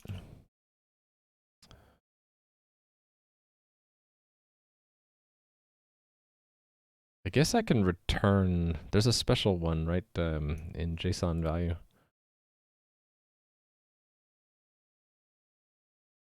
Close Lua. Why is this open? Didn't I have like a special one I can return?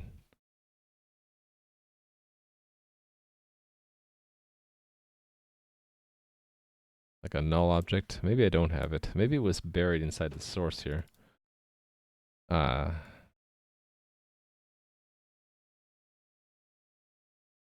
Is that what I return when I construct a null? Nope. Always returns a new one. I guess I can have a static dummy. Return dummy.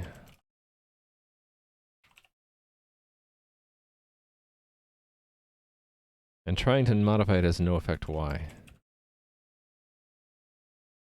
Because of that. Okay.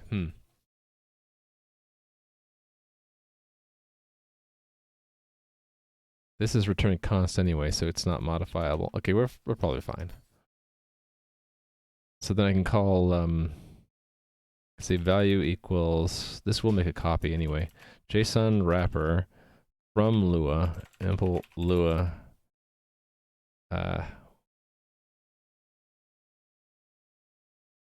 I, right? Well, -1. I can use -1 because then it'll pop it. I mean, it'll use the top and then pop it.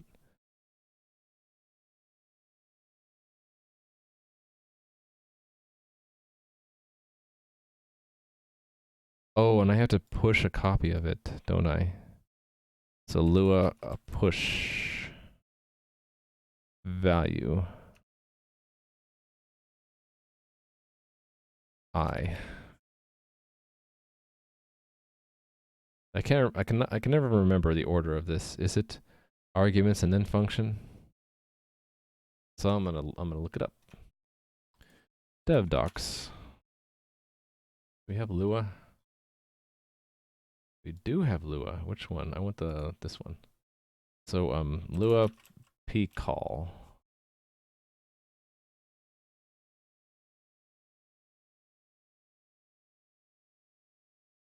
Oh, we have to look up call. First the function is pushed, then the arguments are pushed. First pushed first. All the arguments and the function are popped from the stack. Okay. So yeah, I did it correctly.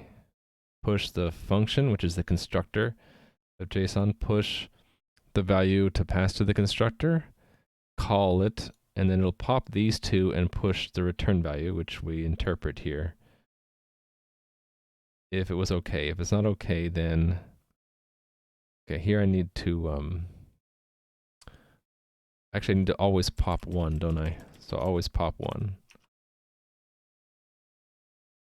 All right.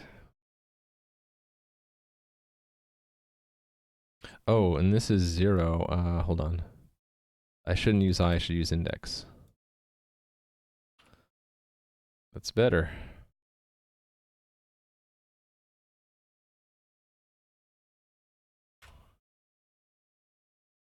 Really should do a unit test for this, not do it in the live server.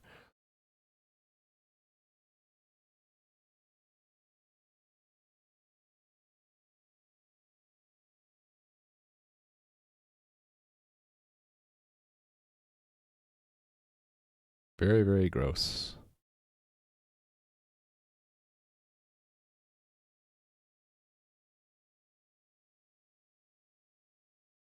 But I should be able to reuse it, that's the thing. Okay. How much you want to bet that this crashes?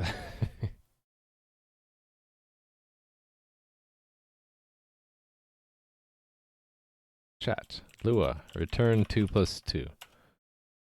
Not construct a JSON value from a function. Stack traceback. Okay, so it got a function instead of the value. Did I get this math wrong here? Oh, I forgot to do this, the weird thing with the math. It was like subtract 1 here and then don't add 1.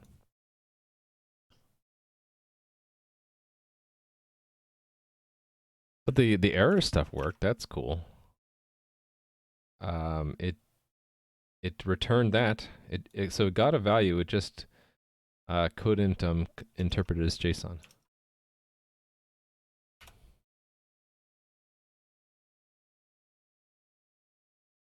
Actually, what did it do here? Like so, the follow. It insisted on returning an array. Oh, there are two things. There's that thing, and then there was an invalid JSON. Right, because the first thing was a function, and the second thing it couldn't parse.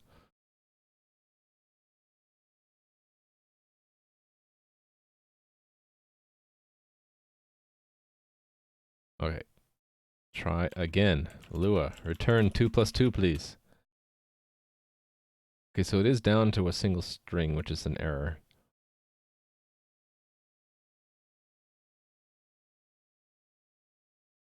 I could debug this actually. Well, how hard would it be to debug? It's seeing a function, which is not right.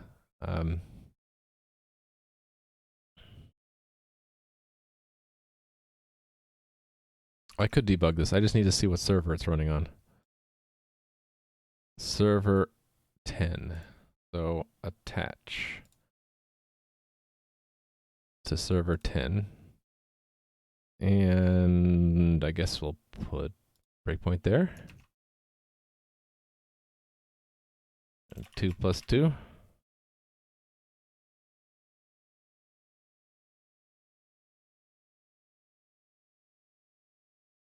Whoops. Where do we go? Oh, we got killed. I need to stop the orchestrator when we do that debugging. because otherwise the orchestrator is going to say, oh, he didn't give me a pong back to my ping, I'm going to kill him. So now server 11. So let's stop the orchestrator. Where did I put that thing? Thought I put it here.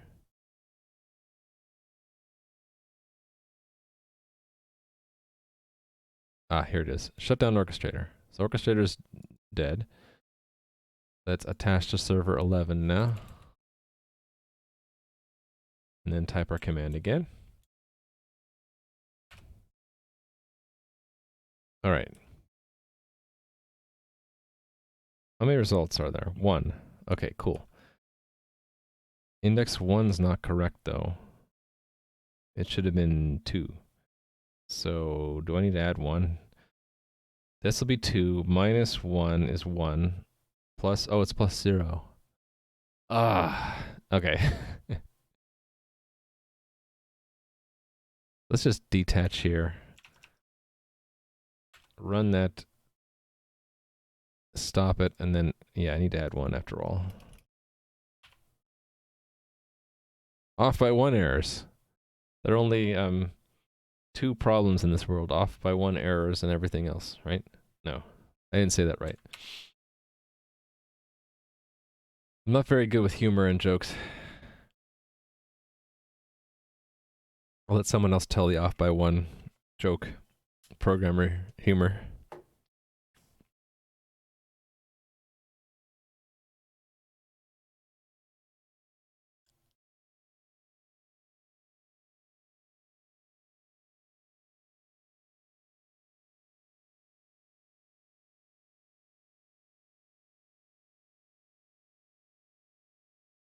All right.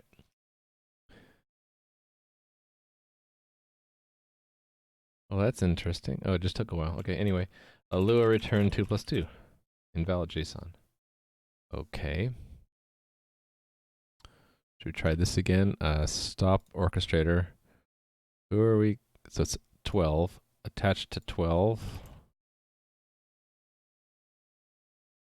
Okay. So it's probably getting to here, right? Let's see it. Lua, return 2 plus 2. So it gets all the way down to here. What's index? 2, which is correct. And then,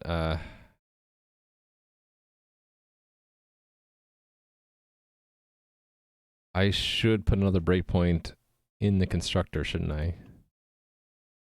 Because this does this stuff, so let's put one here and let's just hit go. Okay. Number of arguments is 2. So we go into here. The index is 2, correct? It's a number. Is it an integer? Yes. Okay, so this is working. Constructs a new one. Sets the meta table and all that good stuff. And then hit go again. So it's this one's not working, maybe?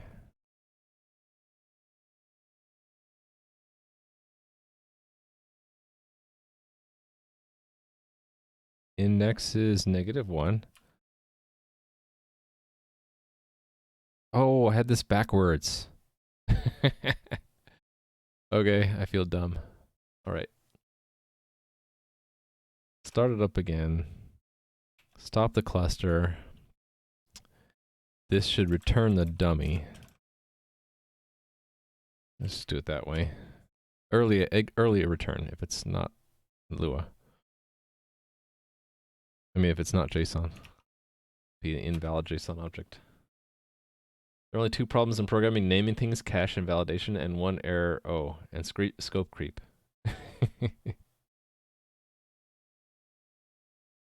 Oh, off by 1 error, yeah. Scope creep. So that's 2 jokes in 1. Bravo.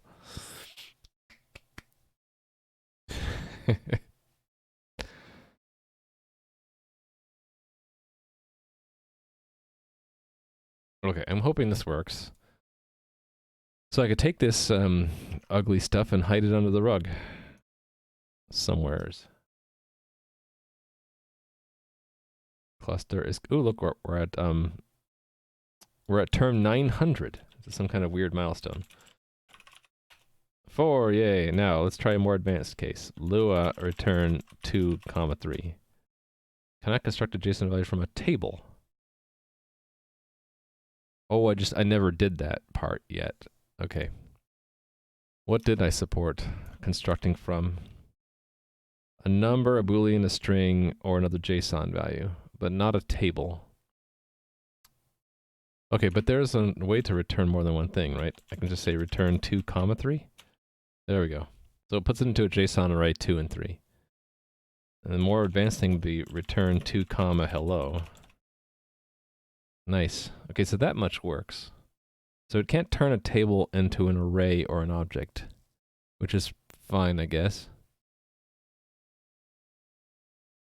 This is good enough. So if I say Lua return true, it's the literal true JSON, right? And Lua return false.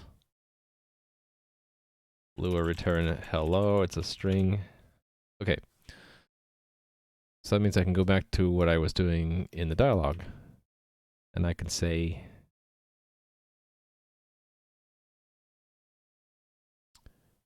if,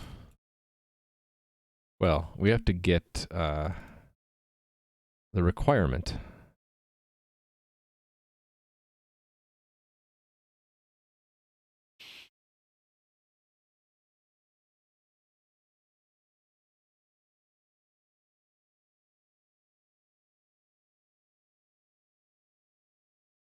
Choices, right? It's going to be next to choices. Yeah, okay, so here.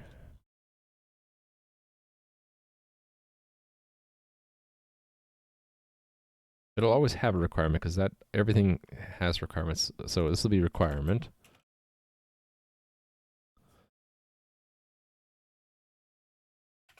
Choice requirement. So this will be interpreted as a string. If requirement is not empty, then we need to evaluate whether or not the requirement is met. So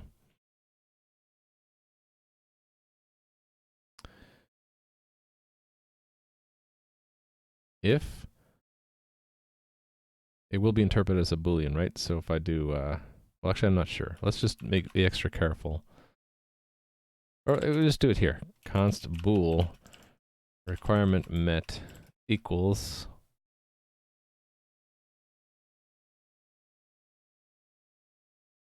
it's through components, right? Yeah, components dot get script host dot evaluate, and the expression is the requirement. And that returns, right, okay, so requirement evaluation.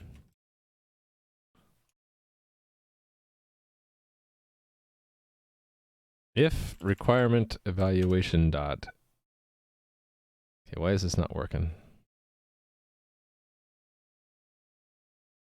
Oh, it won't let me do that with const. Okay.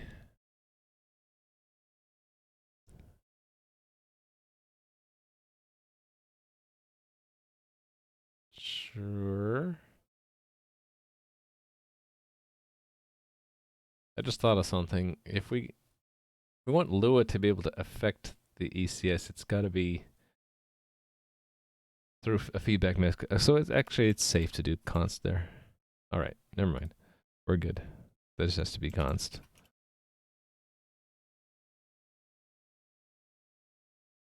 And let's make sure that that builds.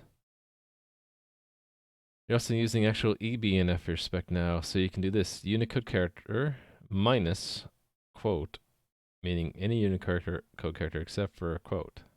Huh. Or except for a backslash. You want to use a parser generator? I don't know which Elmeg is using.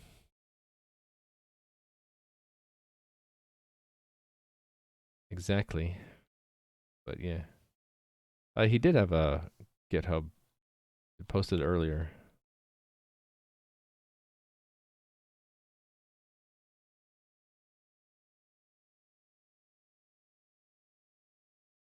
Well, you have a GitHub organization for it, right? That's for the GitHub organization Jelmega set up. And I beat him to it by a second. Okay, what's wrong here? Oh, this should be auto.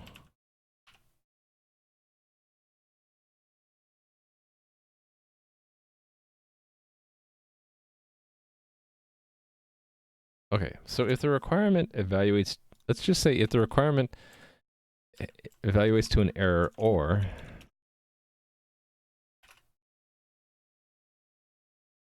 requirement evaluation results interpreted as a bool is false, then the requirement is not satisfied. In fact, we will print out something. Requirement not satisfied. Satisfied. And then we will also take... Actually, let's split this up. If it's an error... Actually, either way, we'll get it in the JSON value, right? Yeah, so I'll just take this and .to encoding C string like that. And then choice key is, so it goes to the default choice. All right, there we go. So using this, I can, at runtime, change whether or not choices are available in Lua. I did it right.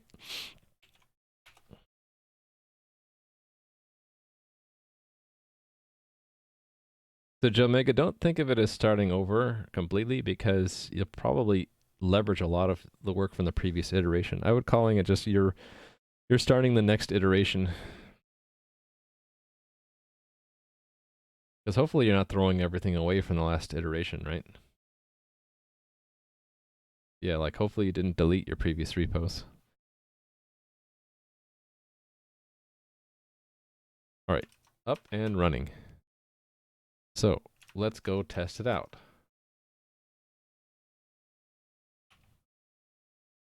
I can go talk to Bob and say guard.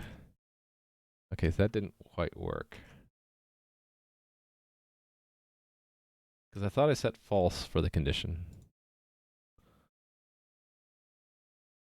I did.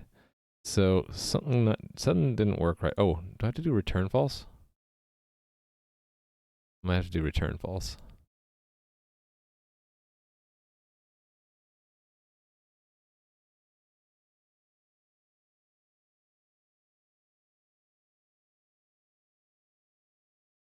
Did I get it backwards or something?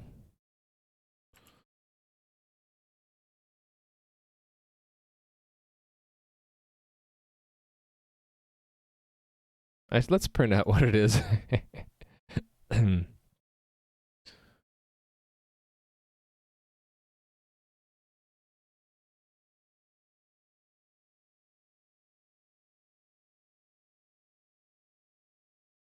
Let's say here, no requirement. Choice has no requirement.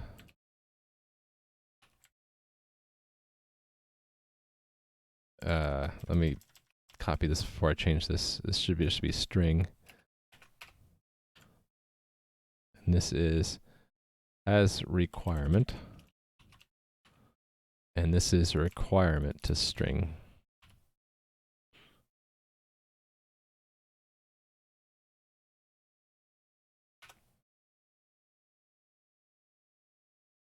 GitLab, yes.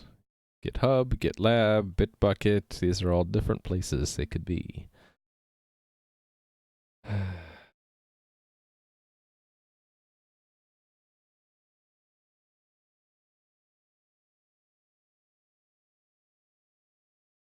Gitia. Is that, I never heard of that one. Or Gitty. Get tea? Like get tea? Hey, now I'm thirsty. I want that tea. All right, talk to Bob, guard. What did this say? Choice has no requirement. It does, though. Did I screw that up? The choice had a requirement. Unless this is not working.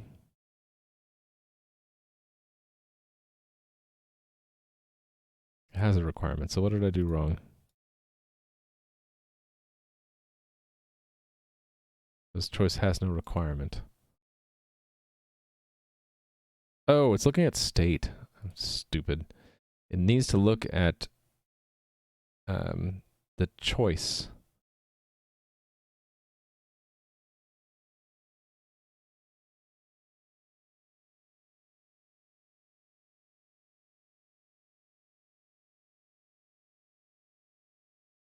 This thing.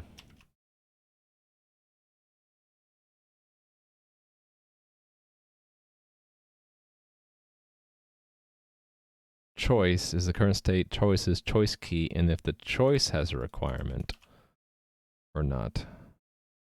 There we go.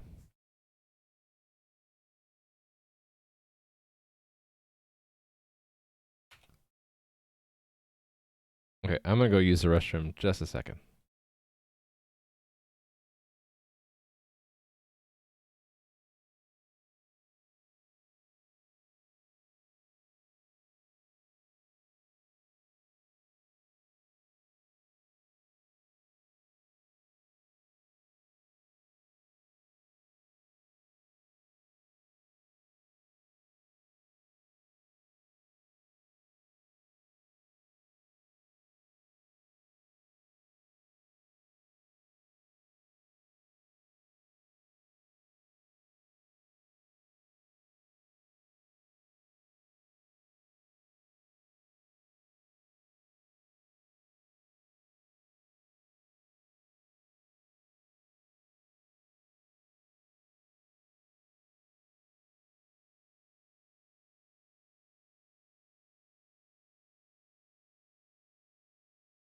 I'm back. Git is a maintained fork of Gogs, which is a Git front end written in Go. I've never heard of this stuff. That's cool.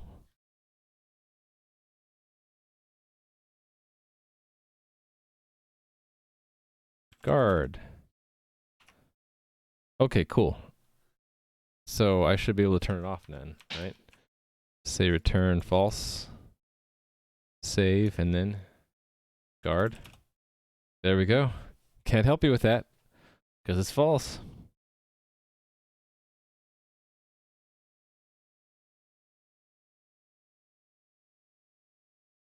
All right, so that was the goal there. So this is the final goal for today. I'm gonna run out of things to do. I'll just probably just do some refinement. Add a dialog event type which invokes the Lua script.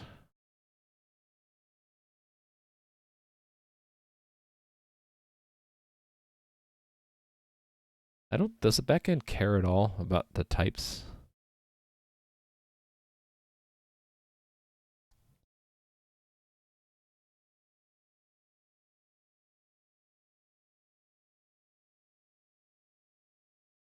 Event type, let's see what when it executes them, it cares.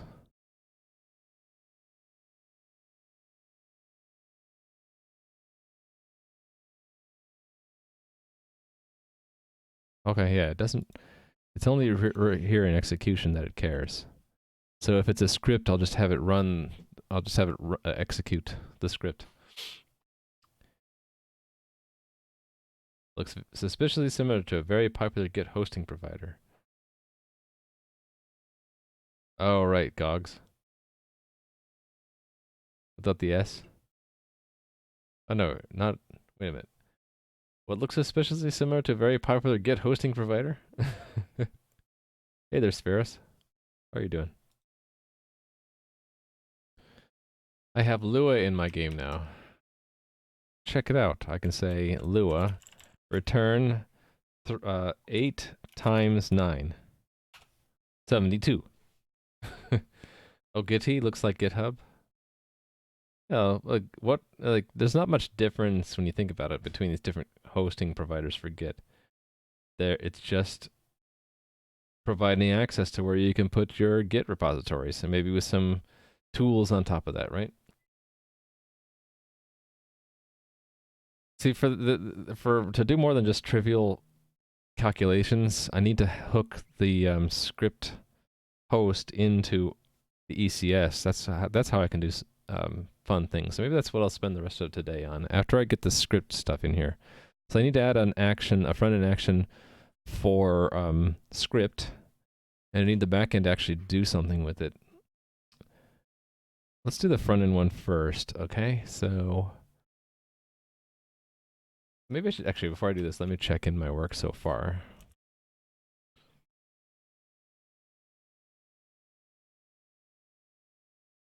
So this is integrate Lua interpreter and use to check dialog choice requirements.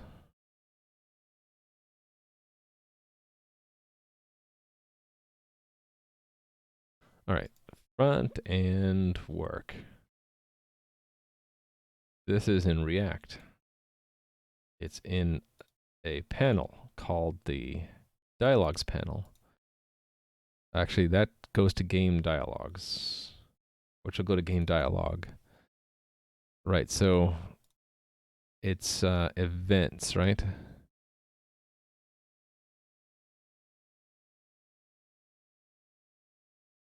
These are the different rows, and then there's add event.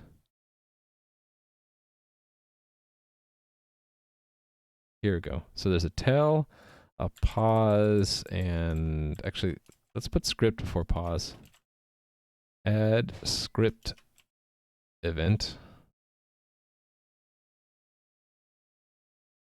Similar to an add tell event. Add script event. And this is script. I think that's actually all I need. I'm surprised that didn't... Okay, it just took it a while. Took it a while. Okay, conversation. Okay, so it's a little bit... Let's reduce the amount of space that tell uses. Let's put that to 40.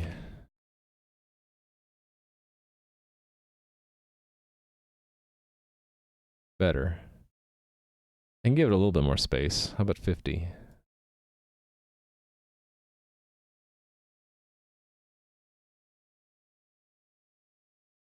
Cool. Script, and it breaks Y. Oh, because the renderer didn't have support for it.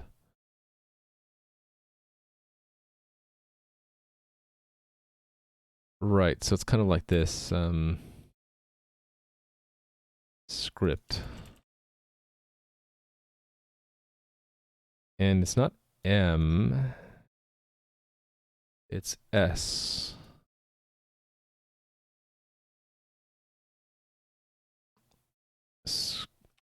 Lua script to execute.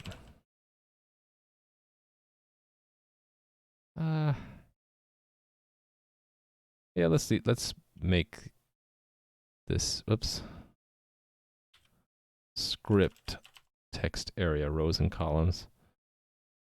And this is an S. And this is script.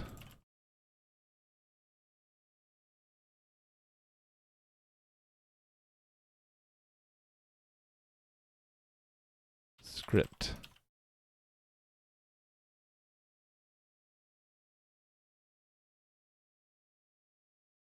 There we go. So now there's a script.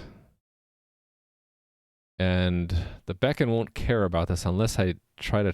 What happens if there's an unknown event? I think it just skips it.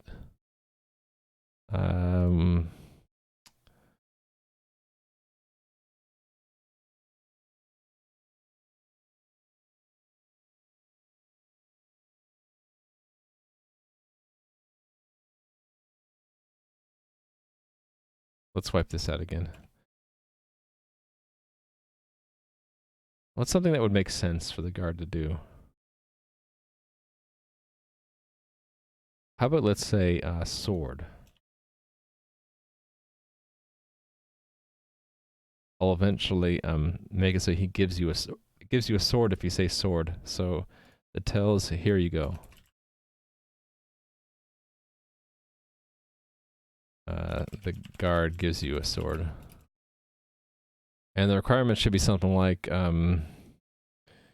that you have space to accept it, right? And then the script would be something that I need to have. I need to let the script host have some kind of side effect. Maybe a side effect could be the chat stuff. Yeah, so let's say chat.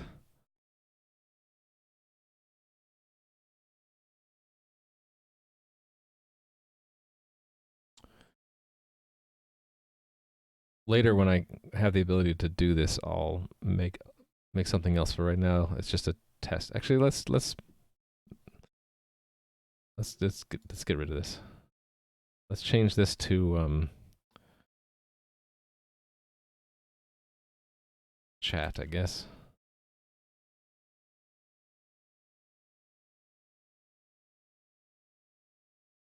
And we don't need to tell. Script.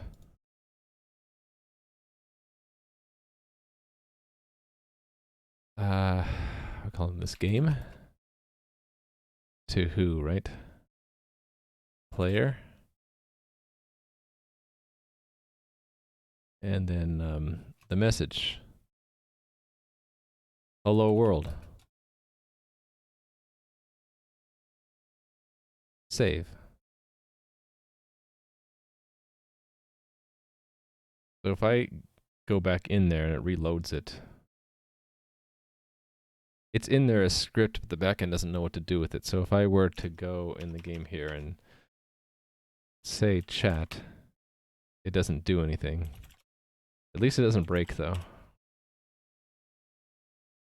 GitHub's layers are now Microsoft's layers. That is correct. Excuse me. All right. So front-end work is done. Back-end work is next. So that's back here, right? Yes. So if the event type is script,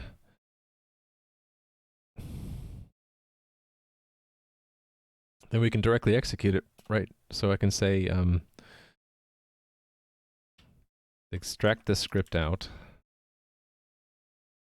Dialog event script. Script. Yeah, script.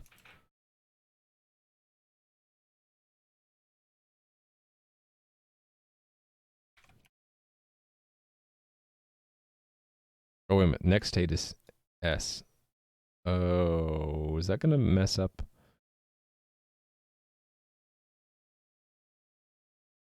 Is that going to show up here? Like, if I said who there. Oh, no, because that's on an event. Yeah, never mind. This is on an event, and that's on a choice. Or that's on a choice. So these can have S. They're on different objects. Okay. Convincing myself that that's okay. So once we have this script, I think we just execute it. So we say components, which we don't have available. Okay, we need that.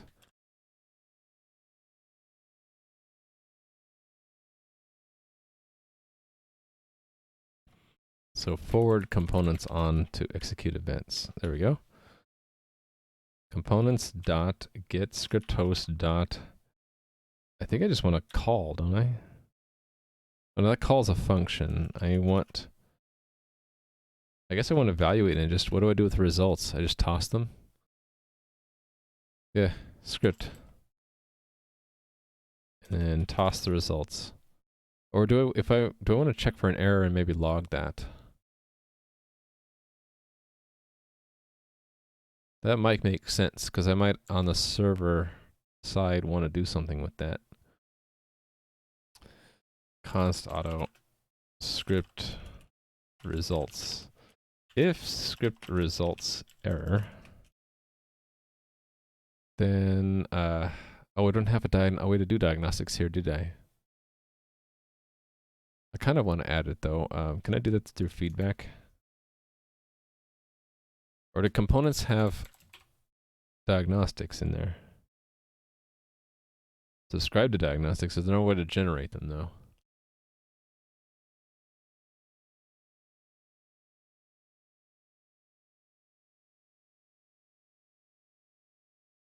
I'll have to figure this out later. Let me mark it to do here. Report through diagnostics system. Once game systems are provided access to the diagnostics system. I don't feel like doing it right now. Okay, but I need to have some way for the script host to have side effects. So the chat was the idea I had. That so we would basically provide a C function called chat that that fed back into this kind of thing. So given the player's ID, so player is another thing we have to have hooked in. Maybe set that as a global. Actually, it's got to be set here, doesn't it? All right, so I should probably... how do I want to do this? I guess I should just set all the globals up ahead of time, right? Actually, I would do it here, wouldn't I? I would need to set the... I would need to either set up, give it a parameter...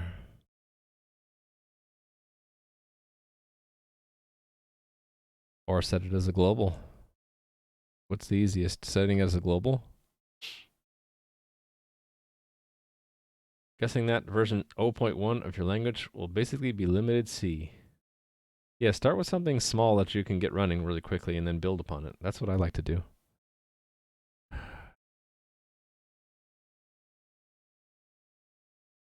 How did I do this in the earlier version of the game? Let me cheat and look.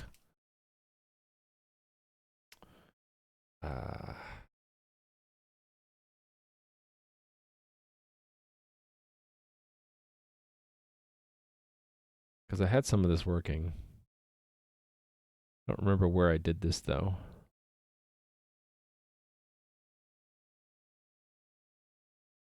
Been a long time. It's been, I mean, longer than May of last year. Wonder why they're all timed May last year. I didn't. Maybe that's when I checked out the code last.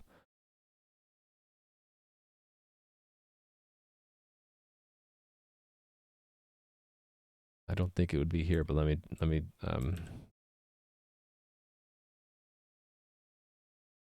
check and see. No, it's not here.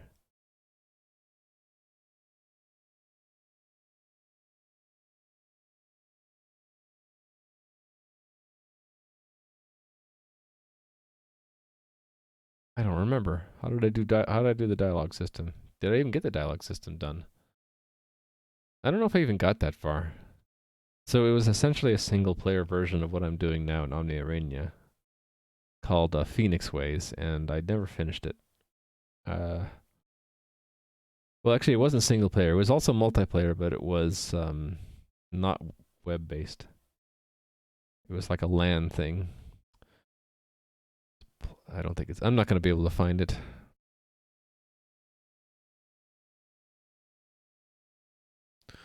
So why even try? Let's just do it from scratch. So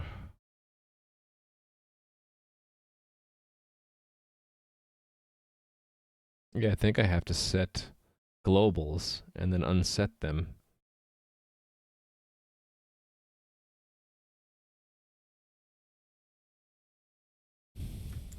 Lua set global. Oh, here we go. I did do that. I did exactly that. I would set a global player, and if you're interacting with the NPC, you get a NPC global.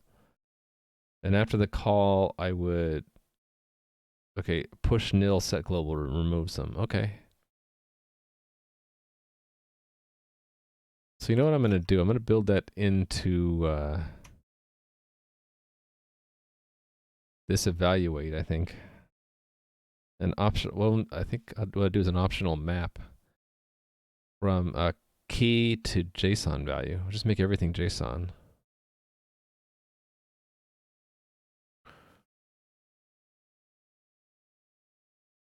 Actually, that's not what I want. Let me think about this.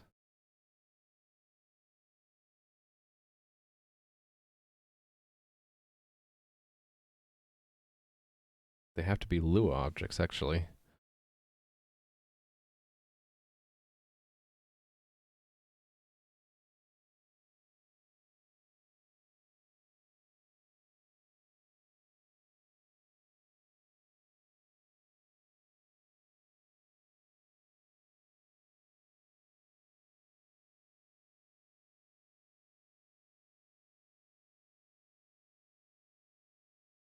The way I did it here was just hard coded.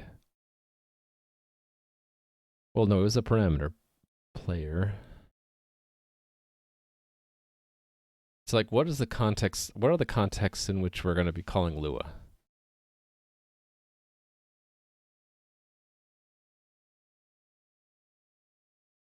I guess it really is just limited to player and NPC interactions, right?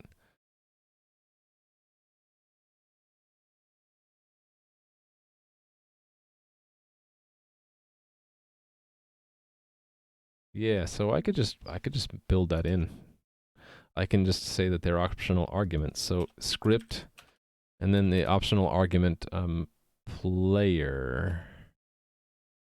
Look at the player's ID. Why is it a JSON value? Oh, it's the player component. Okay, so I want the ID. So it would be that. Hey there, playing with Skizzers. How are you doing? Hey there, Isley.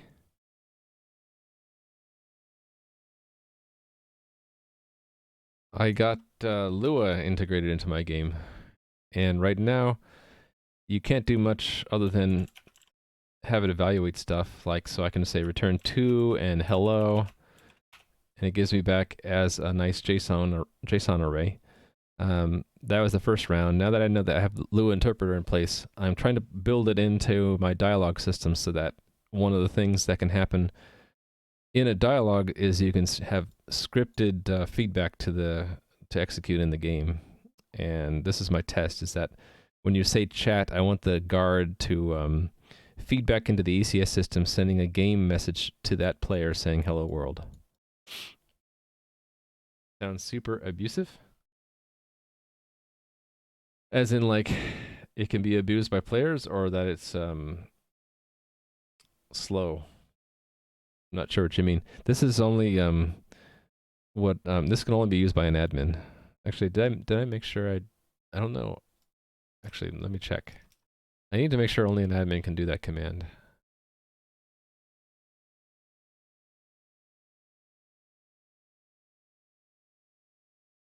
I didn't. I should restrict it. How do I restrict commands again? Like the mod, for example.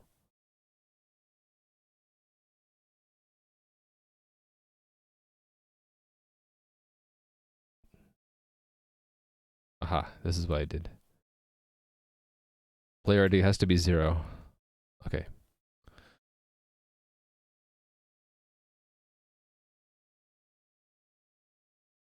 There we go. Now it can't be abused by players. Hey there, Toulouse. Permcom? Oh, for permission? Yeah. So yeah, I'm making it so that only the GM can do it now. I should give you a point for pointing that out. There we go. You've earned another point. Because I would have learned that the hard way if I didn't realize that.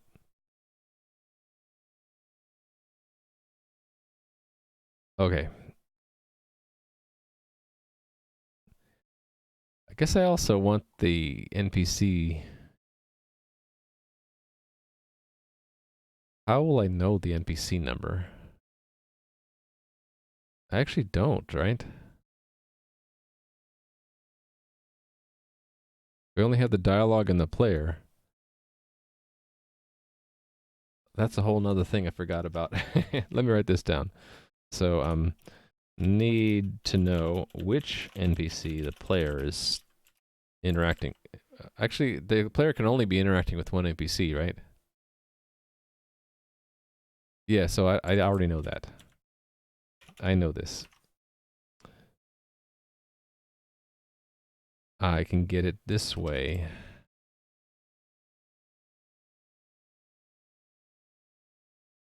Should we wait until we get to here, I guess? So the player we already have. So NPC would be the NPC component of player, realm server key in player. Didn't I have an interaction? Oh, wait a minute. No, it was a special. There was a special component. So player interaction. Is it interact? I can't remember what it is now. Yeah, yes. Exactly this. So it's player ID. We should get the player ID first.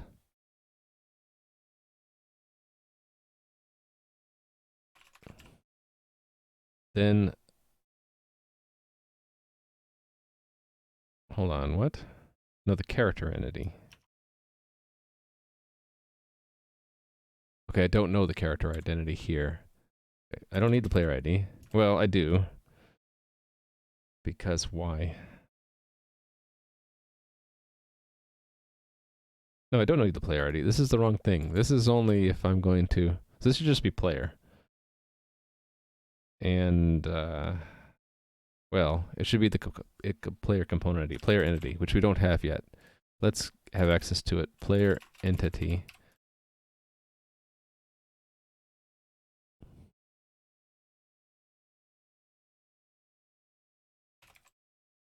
Is there. Okay, now we have access to it. So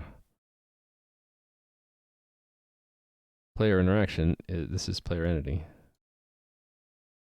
And then from that we can figure out that the NPC entity is player interaction 0 as an int. The player will always be interacting with one thing.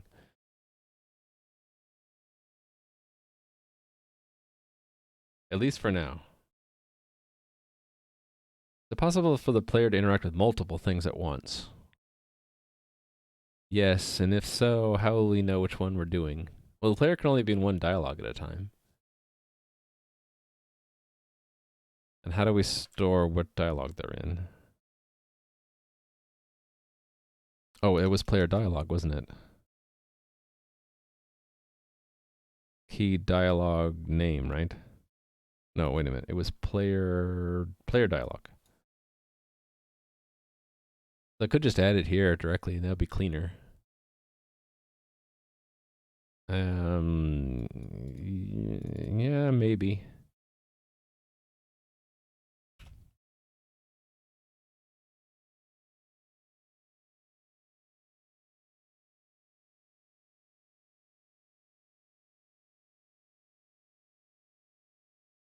Okay, yeah, let's go ahead and add it. So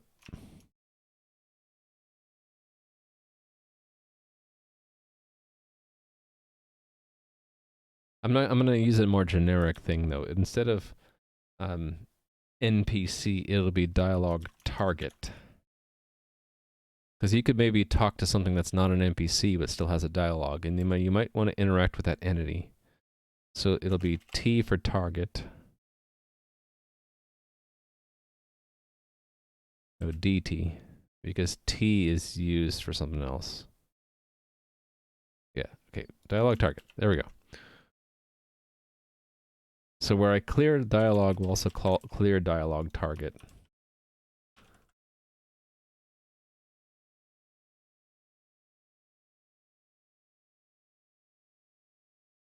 And what is this? Advance the dialog? We're not going to change... Actually, we're not changing the dialog.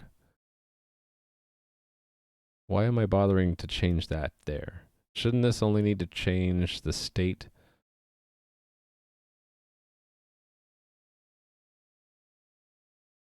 Hold on.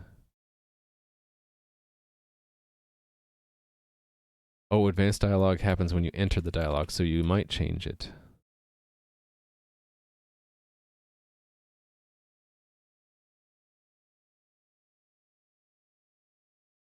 Or not?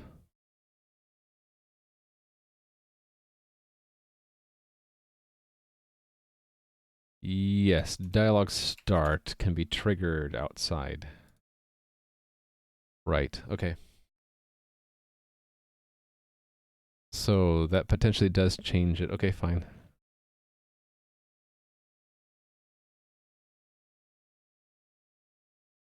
What JSON wrapper are you using for C++? It's one that I made myself. You can find it in my GitHub. It is called JSON.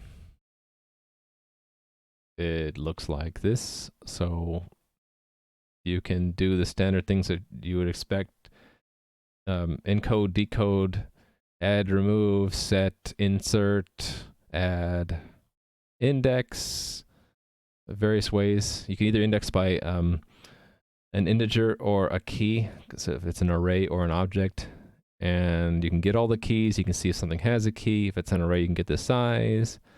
You can convert to and from all the built-in types: Boolean, string, integer, floating point, and you can construct from them. And it has, my favorite things are these initializer lists, because you can do interesting things like, where do I show that? Maybe down here in the more advanced cases. Like this. You can use an initializer list to make it almost look like JSON. And then someone the other day said that there's something else you can do in C++11 with string literals, where I could actually make a string literal be JSON format, and then that'd be even closer to real JSON, to construct the object from a real JSON string. But it's sort of inspired by N. Lohman's JSON. I just like to make stuff myself. Don't use a library if you can write it yourself. No, that's my motto. Don't you do it though. Don't try this at home. Normally people say don't write something if someone's already written it. Don't reinvent the wheel. I like to reinvent the wheel though. I'm weird. In fact, that's one of the reasons why I stream, is that if I'm going to reinvent the wheel anyway, I might as well stream it to show you how things are written. So I actually wrote this on stream way back when. I could probably find it in my notes here, right? When did I write JSON?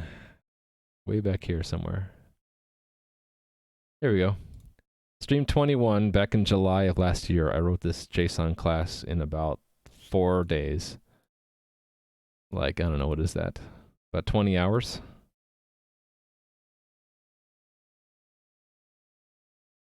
Fun times. It's your motto for your programming language? Don't use a library if you can write it yourself? Yeah, so how I got to where I am today is basically, what am I at? 868 hours. And on day one, I didn't start with much. I think the only thing I really didn't write on stream was this really old system abstractions library, which has all the stuff like files and network connections. I mean, it's pretty useful, but I didn't write that on stream. A couple other things too, but most of the stuff I use I either wrote on stream, or they're just too complicated for me to do, like zlib or SSL. I didn't do that because that's beyond my capabilities. I'm perfectly happy admitting that. I didn't write Lua, of course. That's written by the University of somewhere in Argentina. Anyway, thanks for the follow, by the way. Yeah, I like to write stuff myself if I can. It helps me to understand how things work in the core. Okay, I was here. Yes. So we want to clear the target if we're clearing any other keys. So I'm just going through the search here.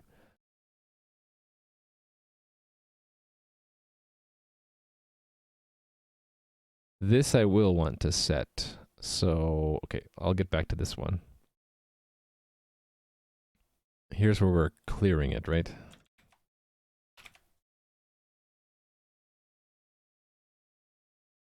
Let's take that string.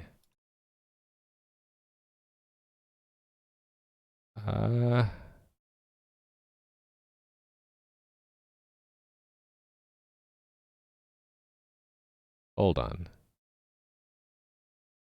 Do we need to be setting all of these at once?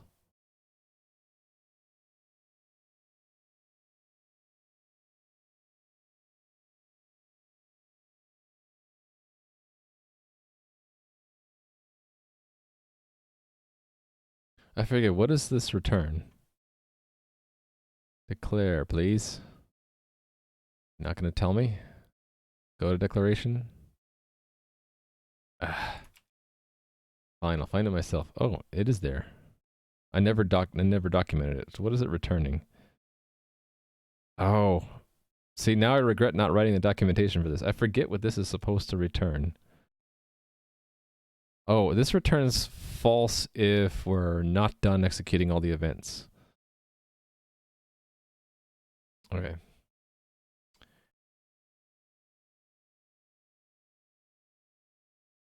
I don't think I ever said hi to Rishab or to Aka. Hello. How are you guys doing? All right. So very well could be I need to set the target, so I'm going to do that. Let's just do it in all these places. I don't know what it is, so we'll just make it target entity. It's not defined yet, but I will need to define it in a minute.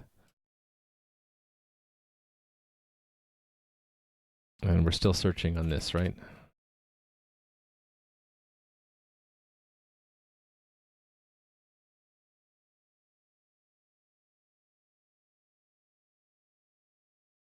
Okay, here's another one. Dialog target. And these are tests. I don't think I need to worry about this one. Well, this one I will. Yes.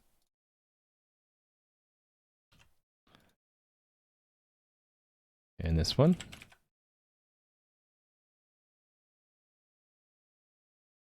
This one matters, yes. In fact, this is an important one. This target has to be... what? We need to include it here. And this can be whatever I want, right? So I can say 1337 and it should still work. So it should come back down here. Yes, okay. Where were we? Dialog.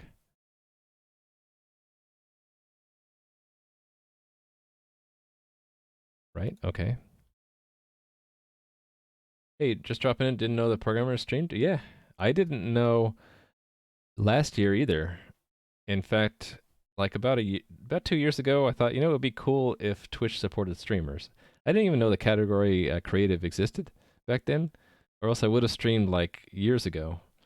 And then I ran across Adam 13531. I'm like, oh wow, someone actually is programming streaming on Twitch, and I was watching him for a while, and he inspired me to stream myself. Actually, why am I doing the shout out command? I have a command just for him. And yeah, we were kind of buried in the background. We were under creative for a while. Now it's science and tech. With if you search the stream tags, I guess, for either programming or software development or game dev, stuff like that. Yeah. So if you want to find more programmers on Twitch, I would recommend just searching science and tech and or art, and look for those stream tags like game dev, programming, that kind of thing. Thanks for the follow, by the way. Got to sleep, Rashab? Okay. Have a good sleep. Oops. Why is this all collapsed? Better.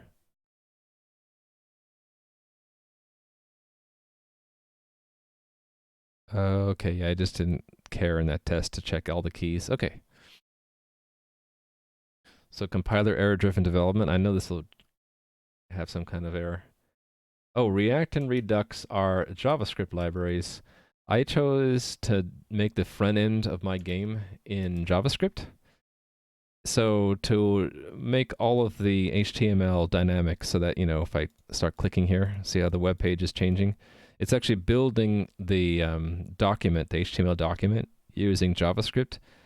And instead of doing it, you can do it, plain JavaScript is just fine. But if you want to leverage libraries, there's plenty out there. The three top ones I've heard of are Angular, React, and Vue. React is made by Facebook, but they all serve the same purpose. They're libraries that make it easier for you to build an application written in JavaScript to do this kind of dynamic application in a web page kind of thing. And Redux is another JavaScript library, not tied directly to the user interface, but it's more of how you manage the state in your application, like the variables that are shared across the different boxes, right? That's Redux. So they're easy to look up more information about. You just Google search either React or Redux. They're very popular, so you'll find a lot of information about it. And the third library here, so React is this area for the HTML. Redux is the state where all this is stored. So I can give you a peek of that if I go to here and do state. Let's just pop this out so you can see it. Pop it out. So this is the state tree. So for example, this records like the chat line over here is stored this way, and it remembers the ID of the message, the type of message, the actual text of the message, who sent it. Oh, that's interesting. I didn't notice it was an empty string. Huh. That's a bug. Anyway, this is all the Redux part. It just stores the state, and it's used to draw the user interface, right?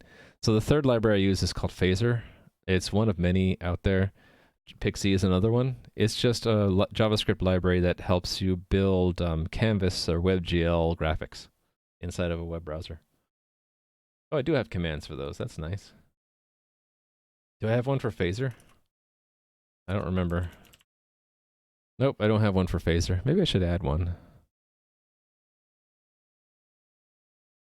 Where would I link it to? Let's close this. Phaser.io, I guess. They add com Phaser. Phaser is a JavaScript library. Siri keeps thinking I'm talking to her. Library for building, really building graphical or building, they say mobile games. We're building HTML based games or audio video applications. Sure. Oh, I need to edit that. Let me do it in game here, so to speak.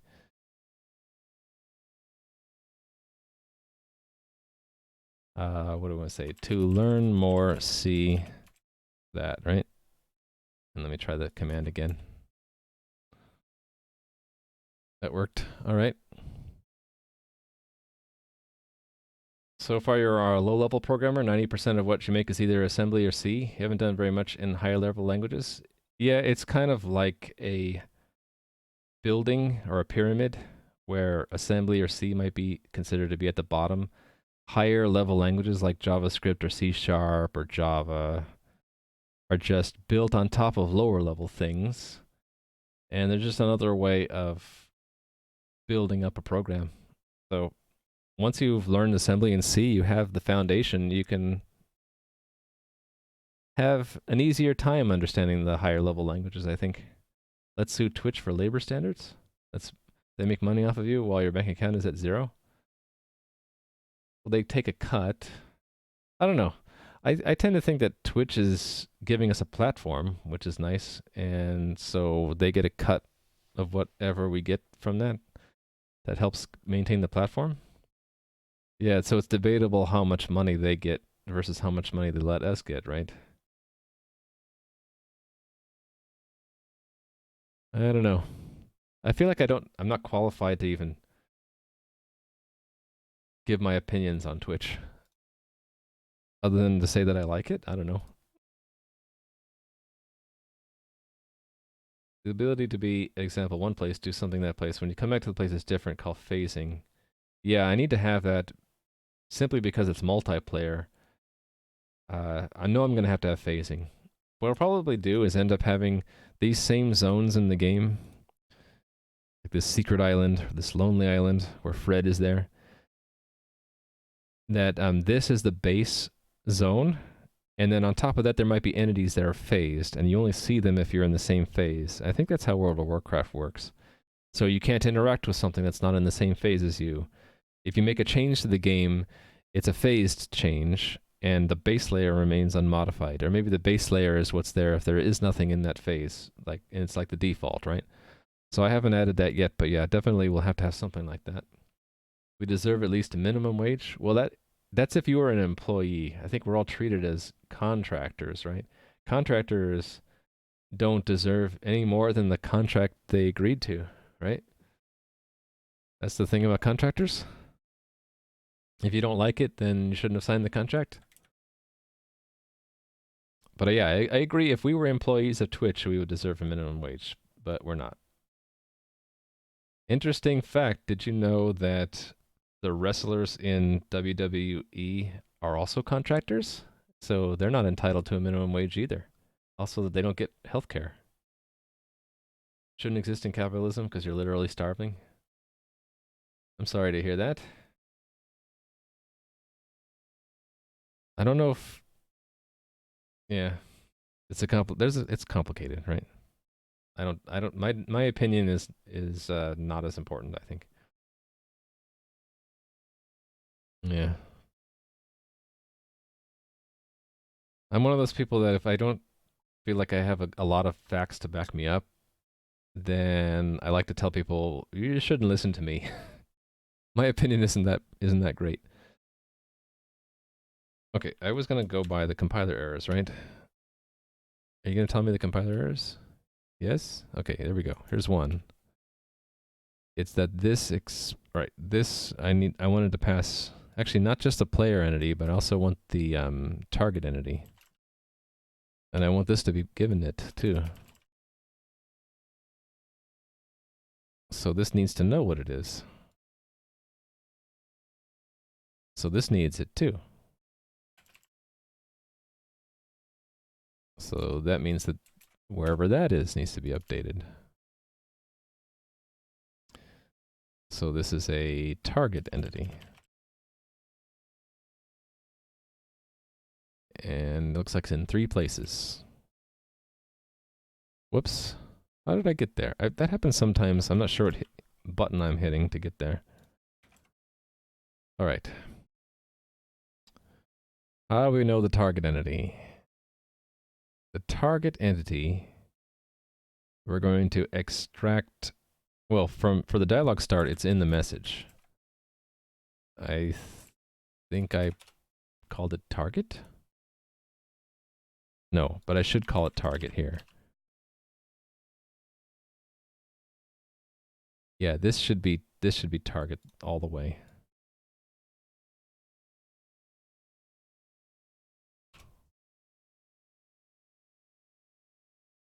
I did call it the correct thing here. Okay, no, this is talk. So you can only talk to NPCs. That makes sense. But a trigger, what would the trigger be?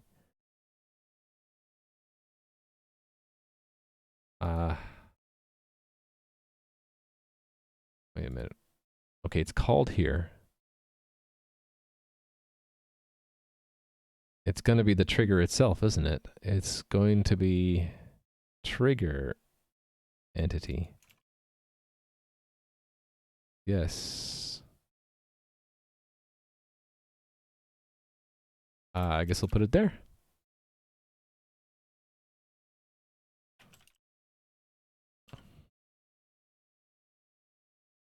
Target. Target entity. All right.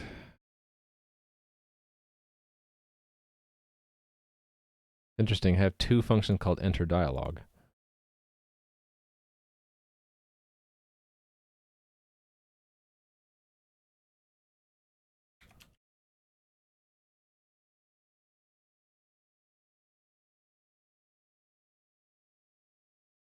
Oh, because we can enter the dialog either by talking there or a trigger, and the trigger, yeah. I wonder if are these close? No, this one does a dialog start, which ends up going here. Right? Oh, wait a minute. No, I'm wrong. They both go to dialog start, right? But this one forces an interact. So, oh, wait a minute. Talking to a sign doesn't do that. That's a problem, right? I can move while talking to a sign then. The sign could move too. I think these need to be combined. They're essentially the same except for one is missing. This one is missing these two things.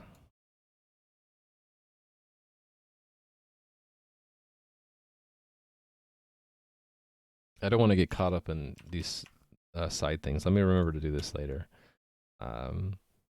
Entering a dialog through the trigger system doesn't set up the interact components.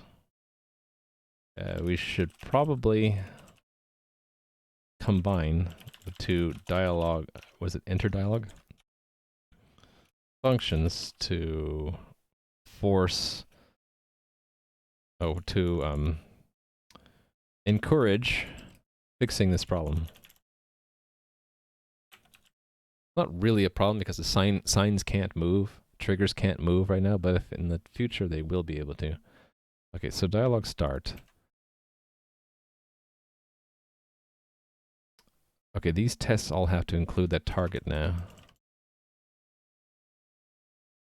And this can be whatever I want. So 1337 it is, because that's what we're looking for here. Dialog target. And then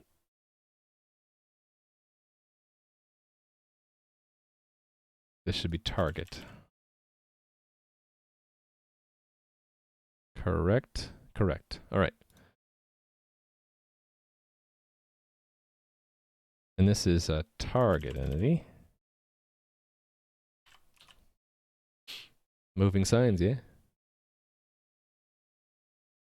I missed a bunch of chat.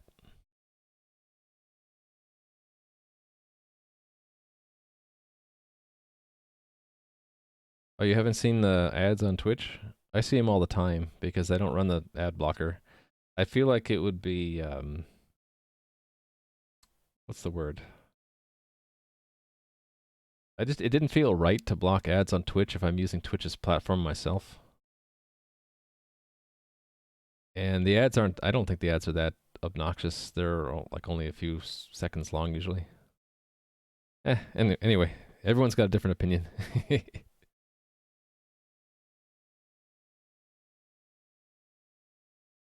Some, though, Skizzers, I think if you're a partner, sometimes it says this ad supports and then the name of the Twitch partner. I think it goes to them, right? At least part of it does. Yeah, most ads I see, it says it goes to Twitch, but a few partner channels I watch, it would see an ad and it would say this supports whatever then their name is. Build. Let's use compiler error-driven development some more.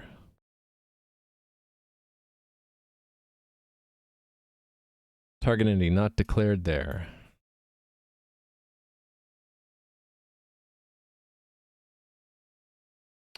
Oh, where am I going to get it? I guess I'm getting it from the player, right? Yes. So it's here. So this would be target entity. Interpret as an integer. Dialog target. There we go. I see there's more errors though. Not in this file though. Okay. So it's just evaluate needs a player and a target. Optional player and target entity. So int player entity. Make them both optional.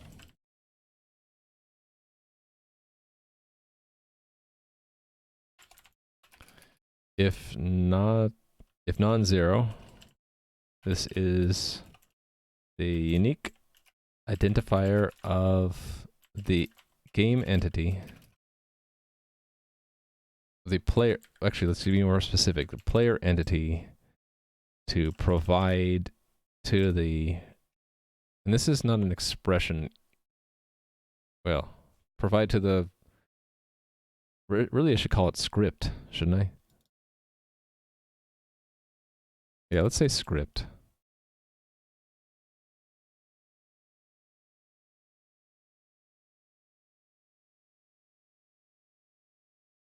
And if this is indicator, this could be any kind of entity to the game entity via the player global.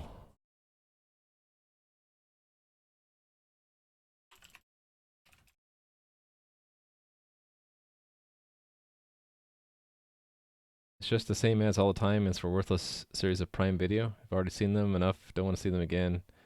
Don't need them to shove garbage down your throat. If you want to see something, just look up yourself. That's one opinion, yes. I think it's a very popular one. Rather be sent directly to the streamer because that's what actually. Yeah, what I would like is if the ad was revenue was split between both, and that's only for partners. I can understand why they do that, but it would be. I mean, I would of course prefer if I got some of it. Actually, I would. You know what I would prefer? I prefer being able to set my preferences. Like, wouldn't it be cool if the streamer could say, "I don't need the ad revenue, but I don't want it to all go to Twitch. So I want to take the portion I would have been given, and then give it back as in maybe the ads, make the ads less often or shorter. Or another choice would be, yeah, I want some of that ad money, and yet another choice would be that you could choose what kinds of ads because you know your target audience. I don't know. It'd be cool if they worked more with us to have more. What's the right word? To make it more appropriate for the stream, because every stream is different. Like if you're watching streamers that are just doing games, wouldn't you want to see if you're not, let's say you're not in the part of the audience that hates ads. Let's say you don't mind ads. Wouldn't it be better to see ads that are more relevant to what you're watching? I mean, makes sense to me. But they don't even have that set up right, I don't think. Like if you're watching a game dev streamer or just a programmer streamer, why do you care about ads about gaming? You might want to see ads for conventions for programmers. I don't know. Maybe there aren't ads. I should just stop talking.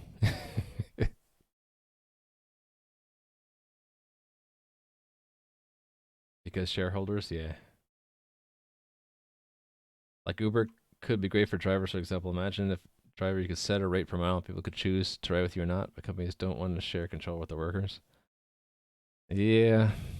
I've had some experience with firsthand experience work with companies and what they care about. The larger a company gets, the more they care about shareholders, bottom line, and their image, and the less they care about innovation and quality. And yeah, that sucks, but that's the world we live in.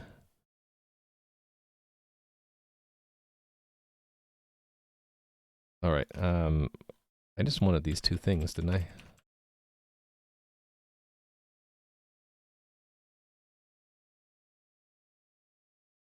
All right. I don't need that breakpoint anymore. Comma. Not doing anything with those things yet. I have an extra comma there. Okay. I can't build while I'm already building. It's interesting that the build system lets me do that. Build while I'm building. Yep, definitely syntax error there. Why would you care about some nobody sitting in a chair doing a dumb ad about razors? Well, Frosty, I don't think that you're necessarily their target audience. The thing about ads is that they're trying to craft an ad that will prompt someone to do something. So if it doesn't work for you, you're not their target audience. Or they're just not doing the ad very well. It's the ad failed on you. It could be that it's just not the ad isn't targeting you, or the ad is dumb. Did you miss anything? Not really. I'm just still working on hooking in this stuff. I want that to actually do something. I think right now I just need that to be an integer, right? That's an old error. We're actually building now. So if I want player to, okay, so I want player to evaluate as an integer. That means I want to push it as a global here. So I want to do that here, right? So if player entity is not equal to 0, Lua push number player entity, and then Lua set global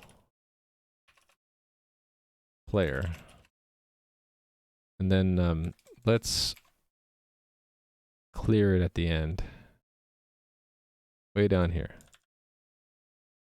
Actually, let's just always do it. Nah, I can do it here. Push nil, right?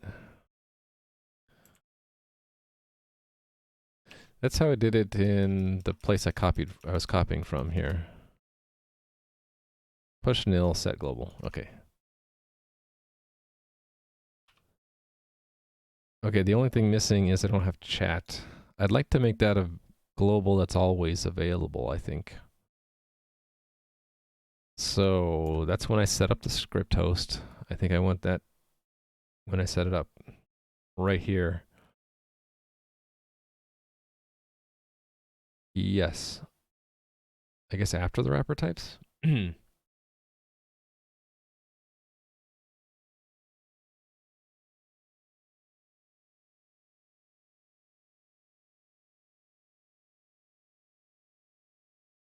Global functions, game functions. So Lua push C function. I forget how exactly I do this. Oh, just the name. Okay, that's cool.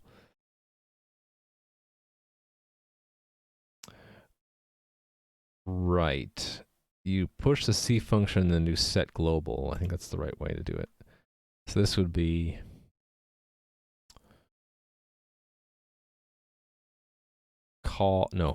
chat.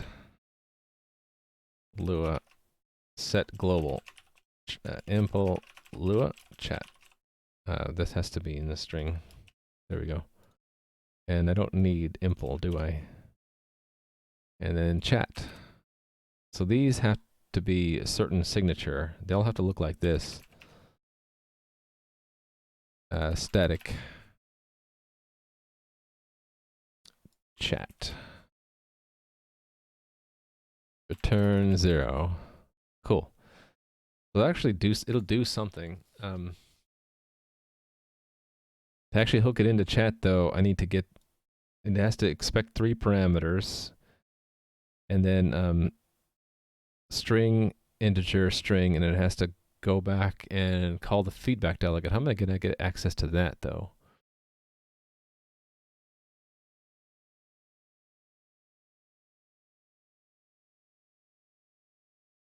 Maybe this isn't the right place to put it.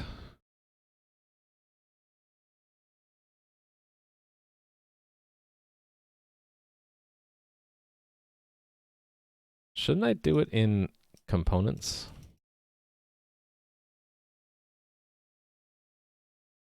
Would you ever wear gunners? I don't know what are gunners. Gunners.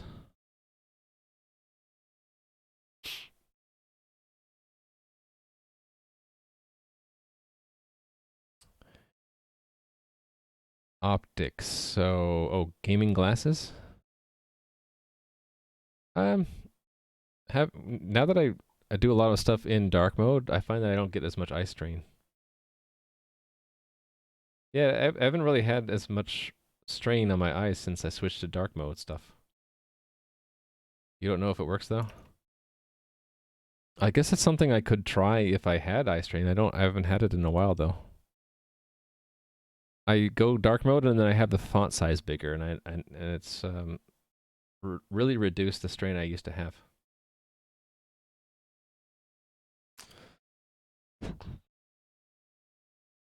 What Omega said, he thought of something you'd like to add to your language, list comprehension. Oh yeah. I like in any language that has list comprehension, I like the fact that they have it. Oh right. Yeah, can we just add the global functions like when we set things up? Where does components get set up? In start, I think? Wait a minute, let me think about this. We don't have to do it at this level, do we? I can do it.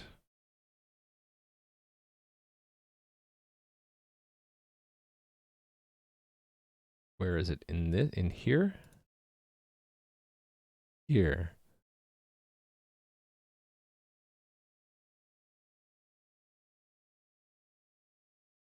Interesting.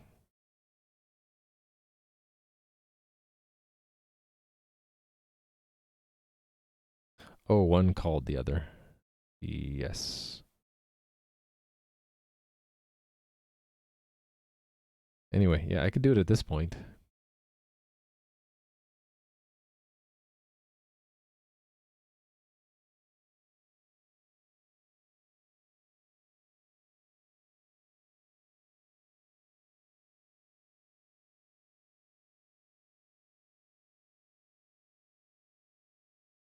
Yeah, when we set this active. So here's a good opportunity to do it.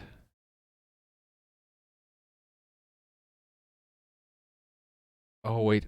It's got, I have to store a back reference to get back to the components itself, don't I? Oh, yeah, that's right. How did I handle that? I know I did this in my prototype stuff, or did I? Let me look. Script host, it stored a self-reference somewhere, didn't it?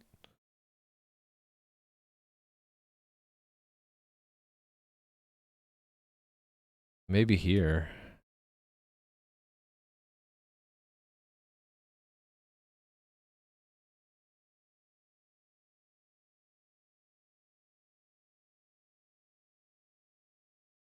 Huh. So like for example, how does this get accessed? Okay, so there is a shared pointer.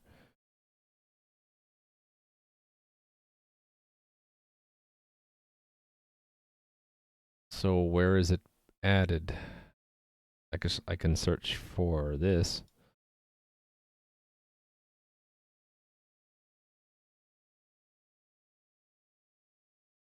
Search from the ground up. Push Lua. Where is that called? Nowhere. Is that because it's called here instead? No. Game? Aha.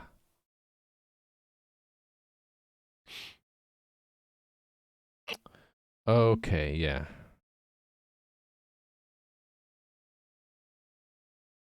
Let me look back at those systems to see if I understand this. Right, so it's passed in as an argument, and then everything is through a method, is through methods of that. Yeah, okay, let's do that. So that means I need to change this a bit. Instead of saying chat, it should say like, let's just say game chat.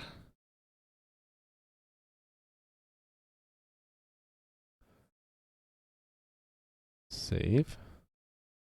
So that means we'll have a game object to be pushed onto a global. It'll just be a global. At I think I'm gonna do it here. I want to push onto that Lewis stack a reference to itself. So that means the script host.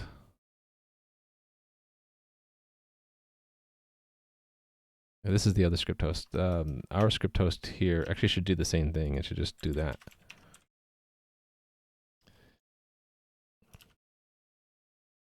And that is here.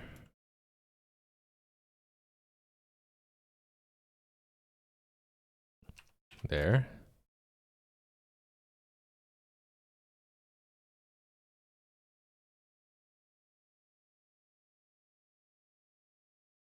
This needs Lua Y. Oh, everything that exposes that needs Lua. Is there a way I can avoid that?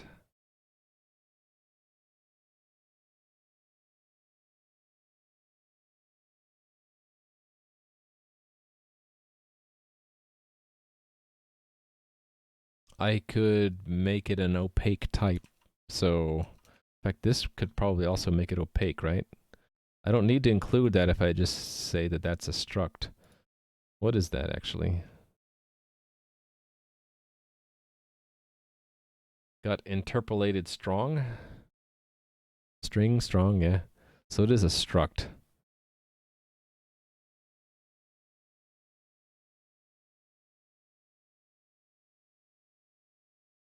So shouldn't I just say struct in front of everything here? And then I can just declare it opaque.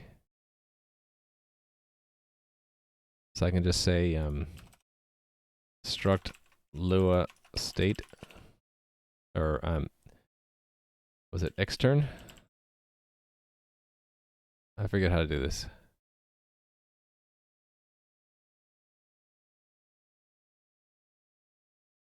That, right? I don't even have to say extern. I think I can just do that and then drop this. Yeah. No star, yeah. So yeah, then I don't need to include all of those. Okay. Make sure I'm doing the right thing here by seeing if it still compiles like that. It does not, because JSON wrapper CPP needs what the header had. So take that out and put it here.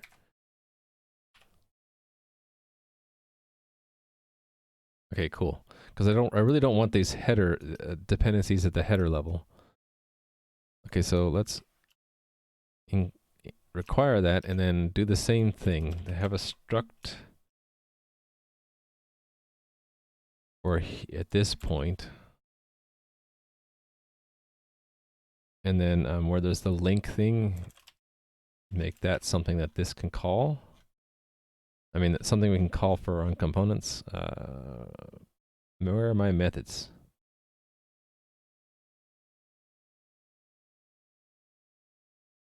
I could put it anywhere, right? Let's just put it at the bottom. Oh, wait a minute. Not here. Not in the testing area. Right here. Link the ECS with the given Lua interpreter. Okay. So that means the ECS. This is called components, but I've been meaning to rename it ECS since it's the entities, components, and the systems really. and link Lua. I don't know why the IntelliSense doesn't like it right now, but it should be fine.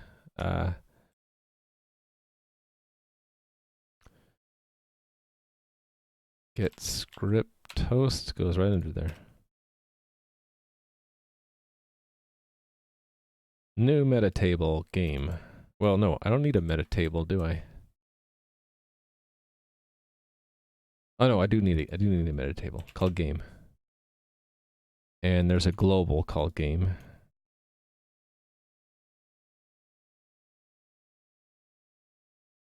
And wait a minute.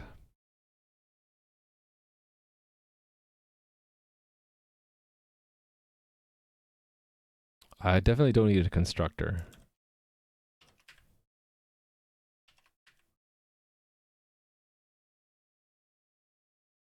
I do need a finalizer.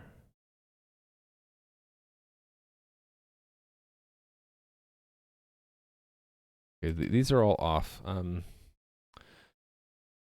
Lua is hard. What's with the includes in an extern C? Because those are C headers, not C++ headers.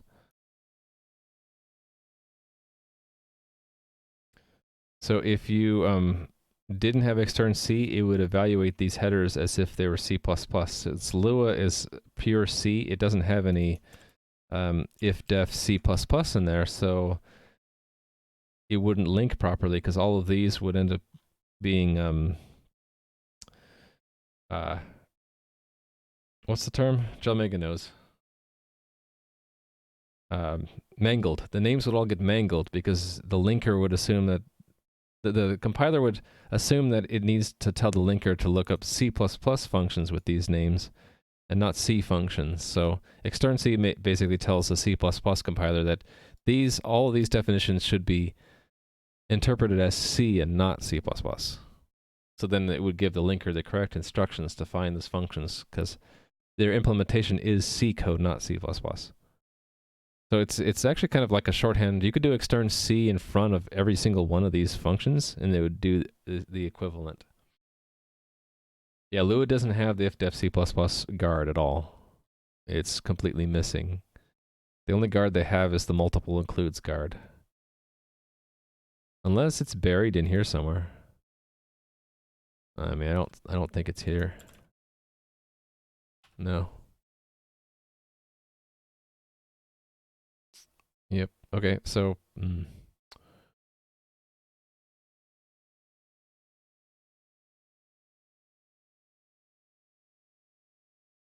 right, back to here.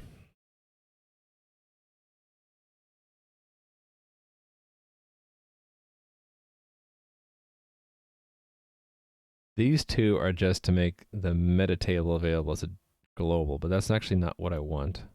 So I'm going to remove those. And this should not be class index, it should just be index. And that should not be -2, it should be... Oh no, it is -3. -1, -2, the table is -3. There's no meta table.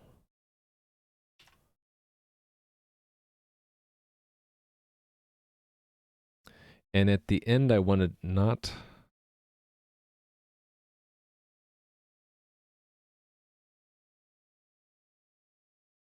How does this work? I just want a singleton called game.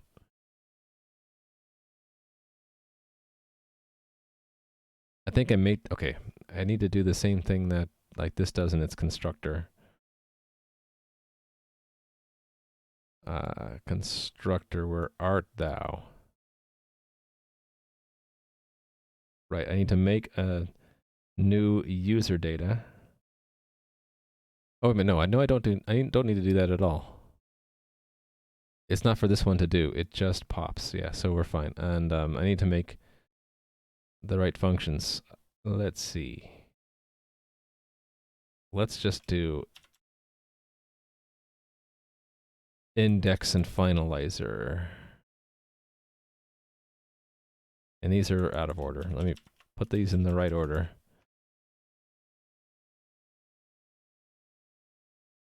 We already had an index. All right. Index and finalizer. And this should be...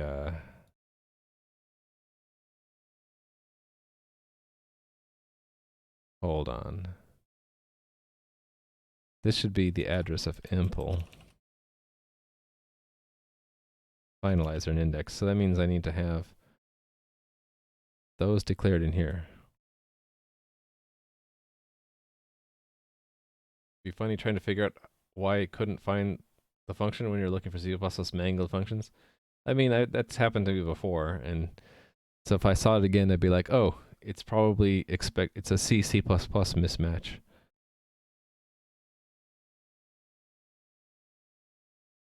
Okay. Just put them at the end, I guess.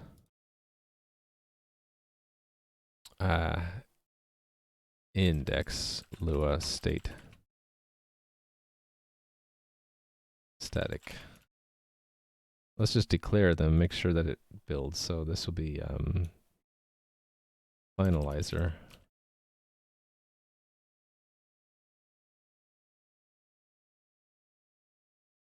And then I need to give them bodies.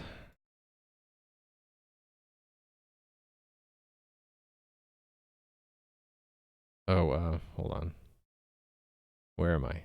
Right here. Okay, right here. Is it seriously after send chat is the last one? Well, there's the system stuff. Okay, yeah. Static. Hold on. Static goes away. In front, we put components impl. Return 0. That's the minimum that we need to do. Make sure that that builds.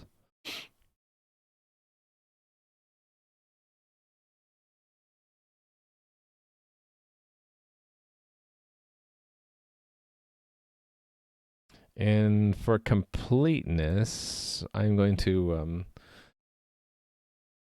right in front of the finalizer, we'll put the push Lua.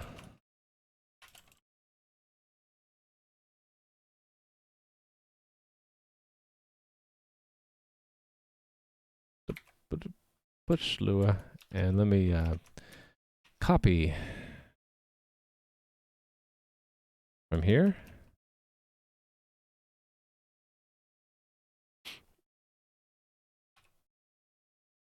Did I call it Lua push instead of push Lua?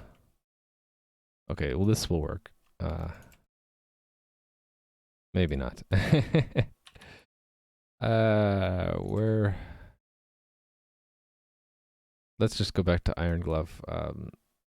Script host.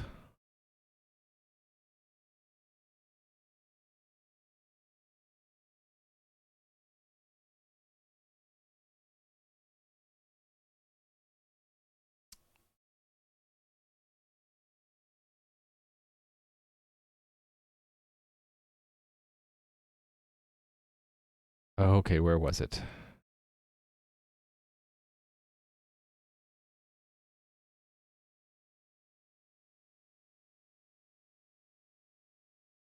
Wait a minute.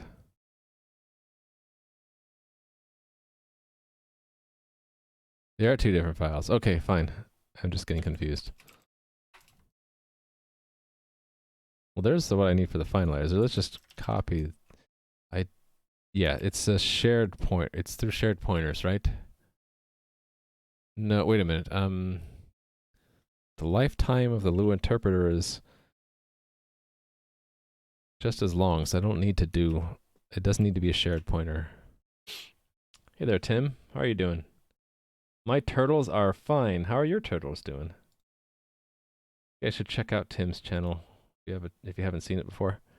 He's working on his own games, using his own game engine in C++. And hey there, Mr. Balrog.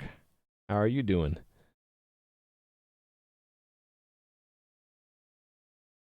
Okay. I'm getting into the evil that is Lua. Lua integration into C++. Yeah, and doing something pretty deep. So what I'm trying to get at is that I can put in Lua scripts that are triggered by dialogue decisions and other things in the game. And I had this in my previous prototype game, and it worked pretty well for just quick hot swapping of code. So instead of it being in C++, it's in a scripting language, and Lua is really convenient. It's once you get used to the fact that everything is stack based and you need kind of gunk like this. I do this integration gunk once and then hide it in a corner somewhere, and then it works well after that. Yeah, I'm trying to bind the Lua script in the Lua interpreter to the entity component system through the linking, providing an object at the global scope called game that if you use it, it calls back into the ECS.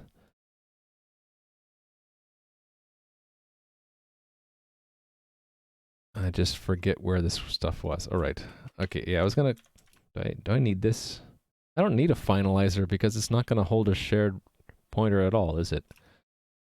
Yeah, I don't need a finalizer. Let's pin this though, just in case. Hold on. Yeah, I don't need a finalizer. Oh, are we in the right file? Yeah, this. I don't need a finalizer. I just need an indexer.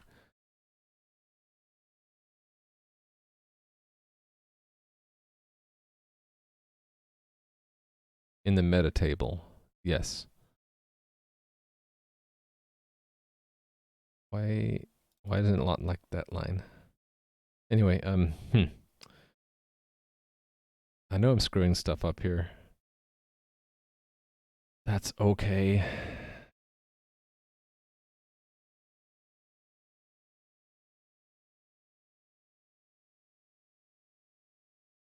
Here it is.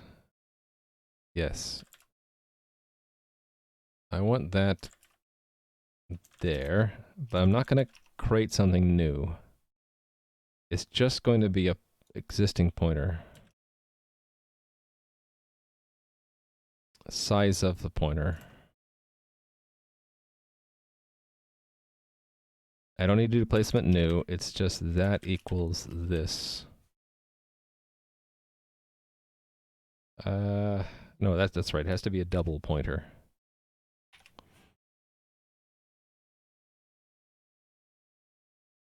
This gives us the address to the Lewis state, and in Lewis state, we say it's a pointer, and we're going to use it by pointing to ourself.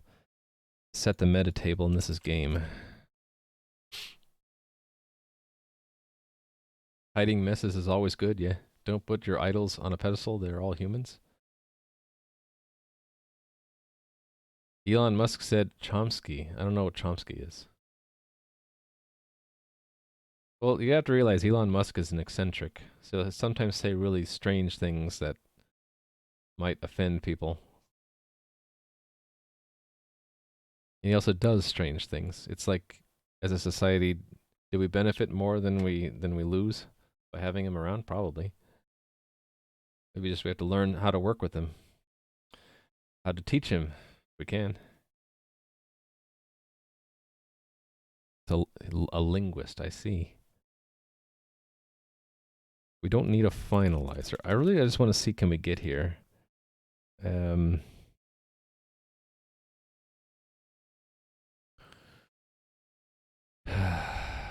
This stuff is hard for me.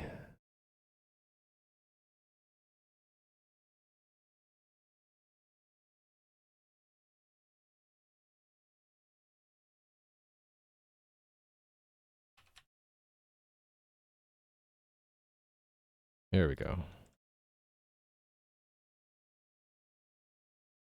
Right, so it's a double pointer. We recover our self as long as the meta table is the same name.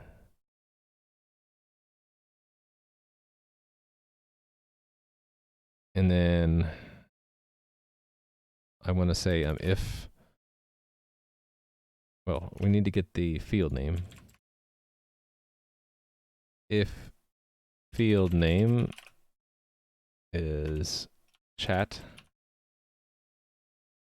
Oh, hold on. Can I just build that into the meta table directly? I can. So I don't need index. We'll leave index around. But let's just make chat here directly. And declare it.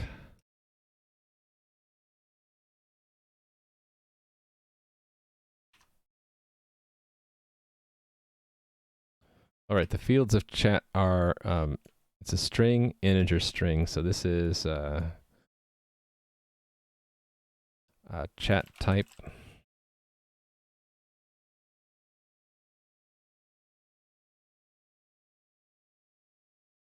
It's check number, right? Yeah. And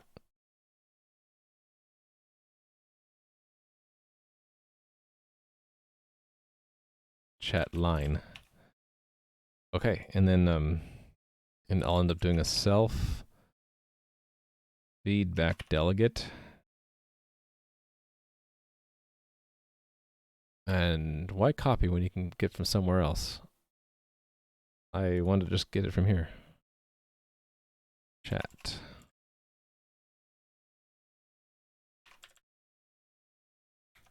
And put self in front.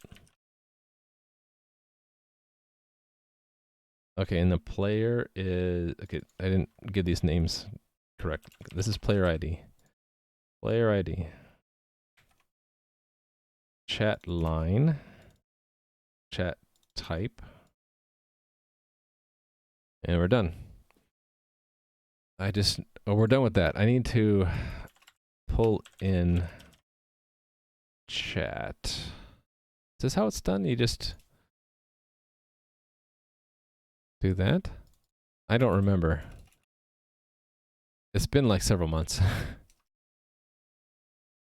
So what am I looking for? Set table. Oh yeah, looks like I didn't. I did it exactly that way. And I didn't need and in front either. See if I can get away with that. So okay, so one thing I forgot, I didn't call push Lua. Wait, is this... No, why is this saying that there's an error? There's no error there. It is defined. It's not that. It's defined. It's defined by one of those. IntelliSense, you're confused.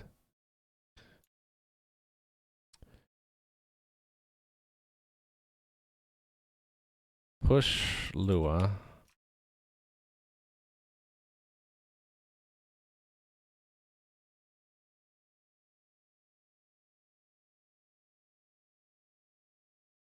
Okay, so it's accessible. I want to do it here. So impl push Lua. Get what script host dot... Oh, wait a minute. Shoot. How do I get the... Oh, I was gonna...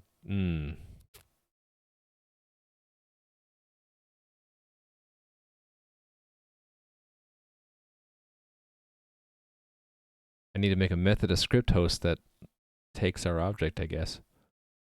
I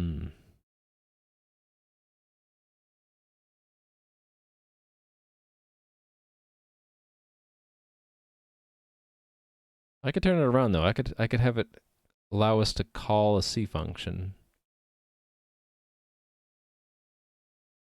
I can do it this way, right? Call that.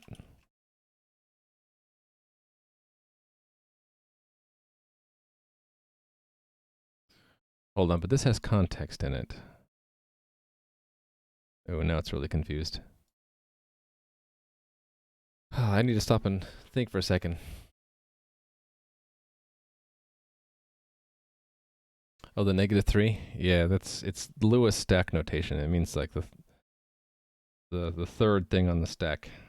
You have to start counting what's on the stack, how many arguments there are. Stack-based languages are... That's their weakness, I think.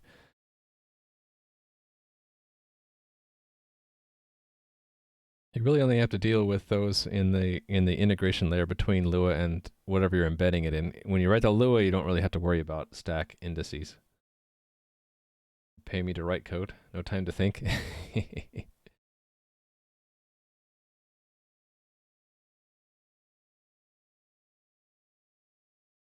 Really what I want is a method of script host that says link and give our own address. So impl or impl.get.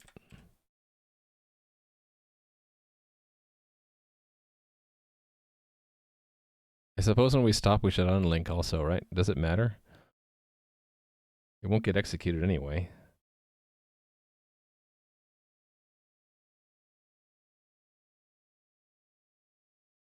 I don't even need to do it here. I can do it in the constructor. We have a constructor, right?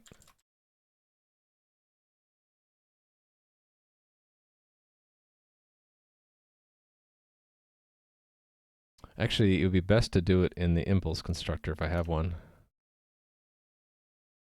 I don't even know if I have a constructor. I do. Why do I have it implemented here? It shouldn't be. It should be up here.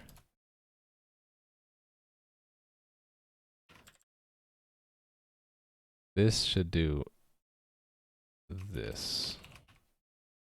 And then put that inside there, and then I can just say script host link this.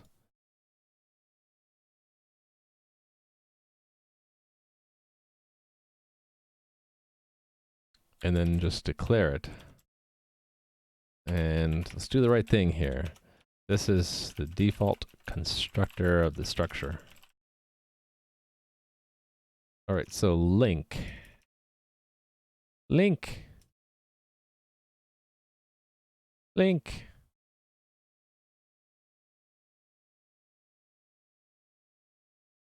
There.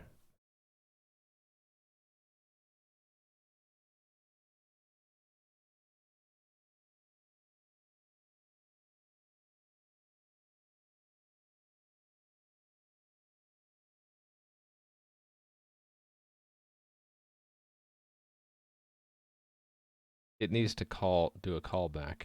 Okay,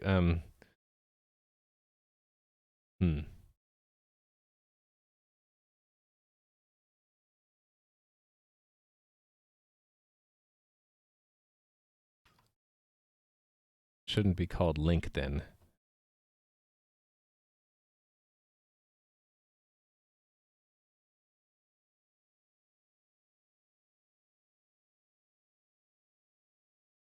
Where does this... When this gets constructed, it does all this stuff.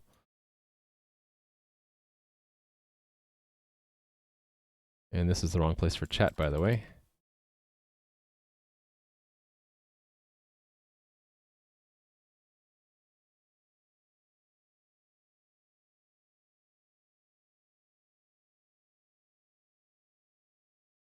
This sets up the meta table. You know, but it could also set up... If it had a reference to the component's instance, it could also push the global, but it doesn't have access to it, does it? So that's why we can't do it there.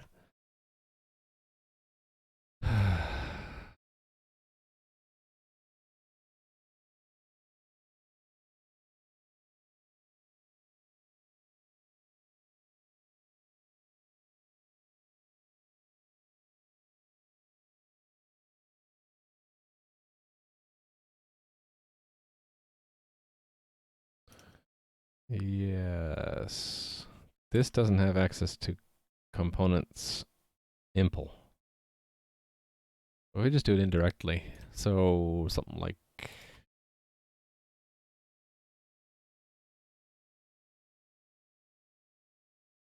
this.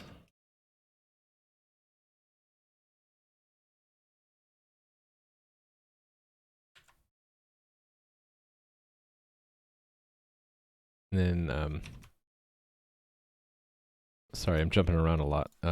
Include functional. And make this the void link standard function that takes a Lua state, which I need to declare out here. Struct Lua state.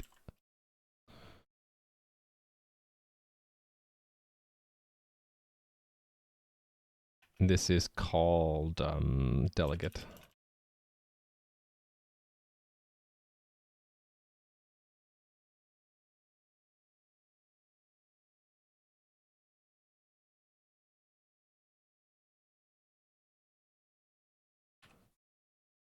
Right, and then what this would do is the equivalent of push Lua. So I can call push Lua.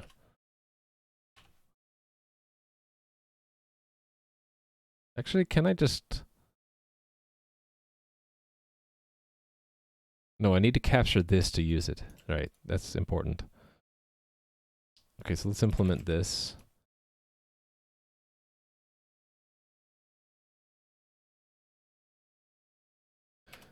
It should just call it back while holding the mutex, right? So delegate impl Lua. Done.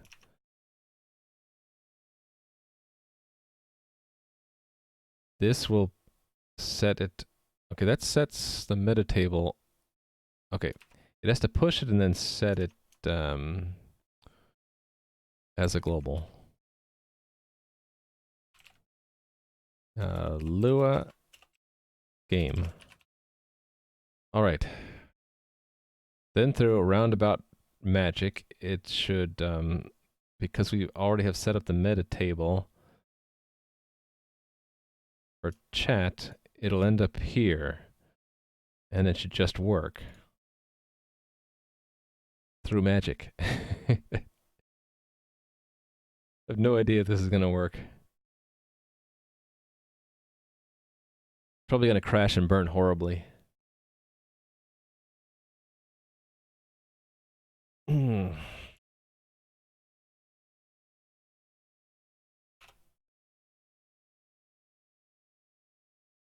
think one problem is I ran out of things to drink. I have no water. I have no kombucha. It's almost 2 o'clock. Actually, if this works, then maybe I take a victory lap and go eat early. No, I wouldn't end the stream early. I'd try to do a little bit more, but I wouldn't. Yeah, drink urine if you must. Okay, see ya, Jalmega. You said that 8 minutes ago. Sorry.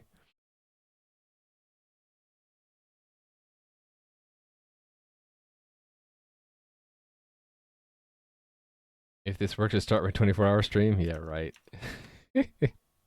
One of these days. Okay, should I... Actually, I should just be able to do this, right? I should be able to say Lua game chat game. I need to know my player ID though.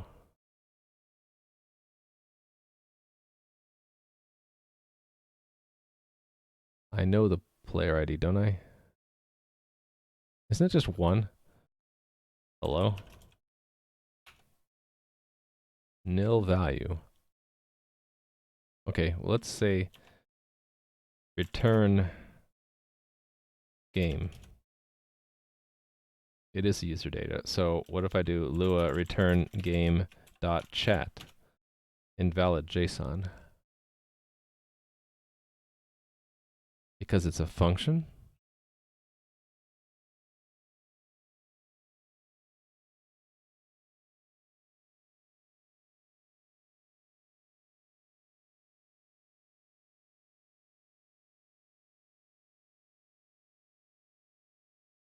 I think I'm missing something about Lua here that I did wrong.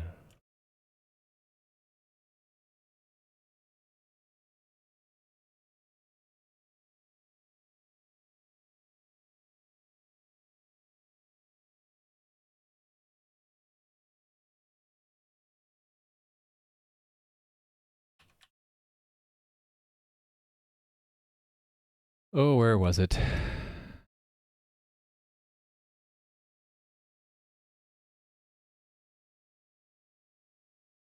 Oh, was it here? Yeah, this stuff.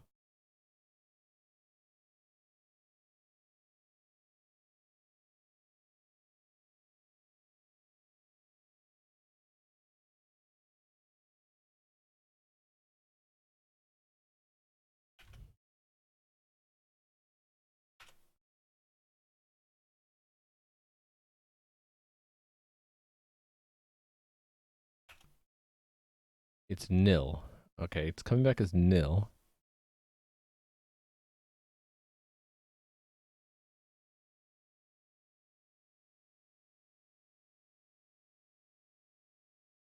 To string? Or was it string? I forget how to do this. Thanks for the follow. There's a way to turn a Lua value into a string. I forget how to do that. Let's look it up. Lua to string.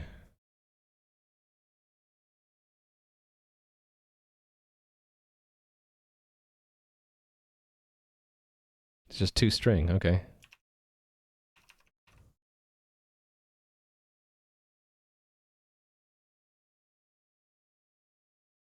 Return to string game. It is there. To string game dot chat nil.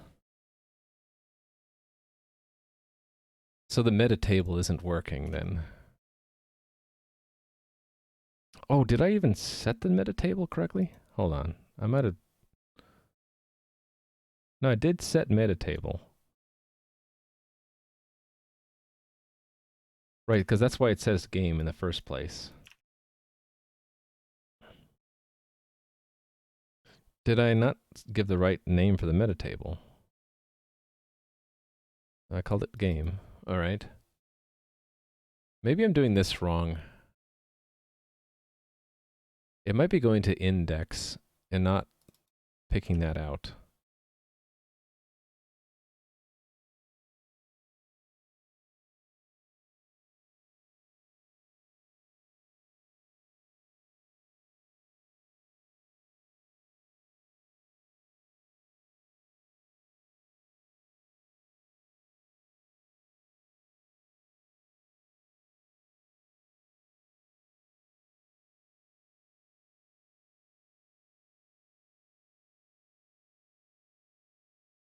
Oh, wait a minute.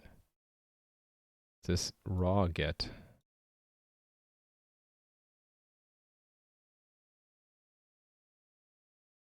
Ah, that's the magic, I think. Yeah, so I have to do this stuff. The other alternative is I can move this to the indexer. Which do I prefer to do?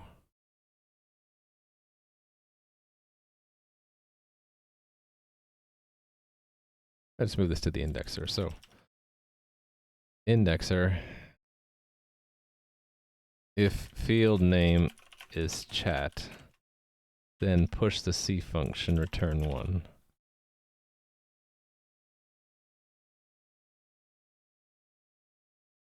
And what does it not like about this? I don't know. It should work. I don't know. IntelliSense is bothered.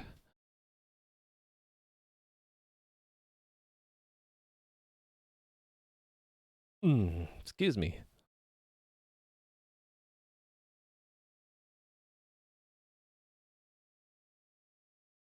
I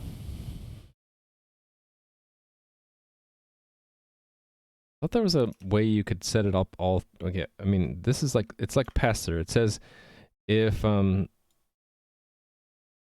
we can't find the thing, look it up in the meta table, and use raw get to find it.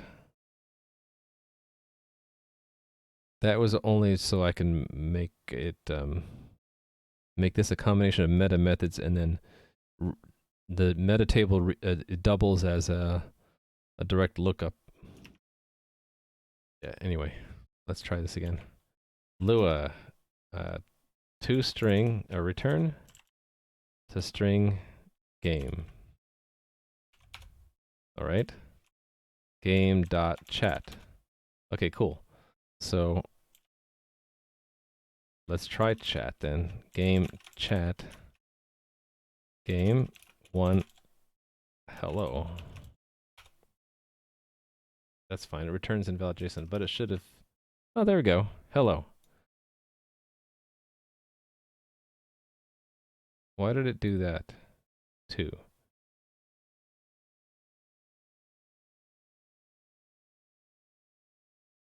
I should have put it in the clipboard. Game chat game 1 hello. Oh, it's sending the return value back to everyone, I think. I think the target is wrong. I saw that earlier, right? The target of that message was wrong.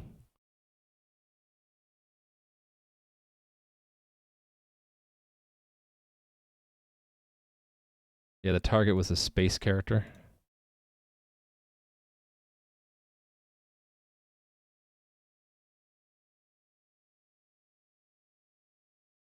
I don't know why either.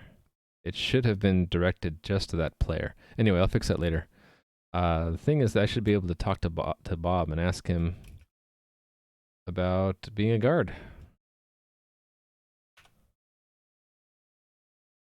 And did I not set that up right? Oh, no, oh, wait a minute. Did I implement that? Hold on a second. It should have done that. Oh, wait a minute. No, I have to say chat.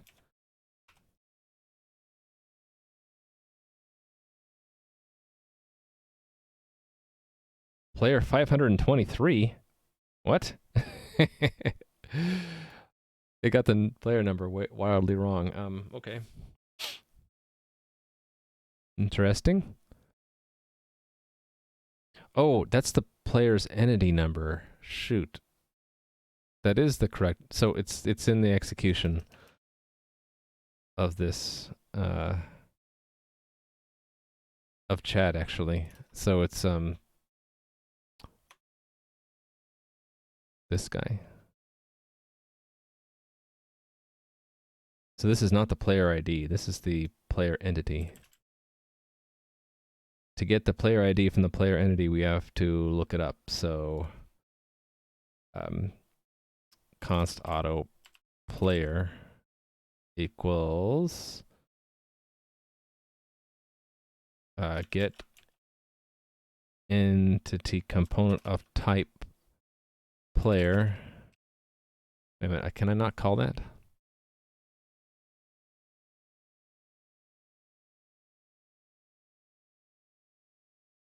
Oh, because it's an external function. Oops.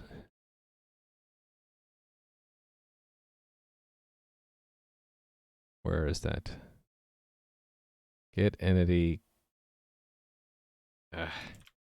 Just search for the damn thing.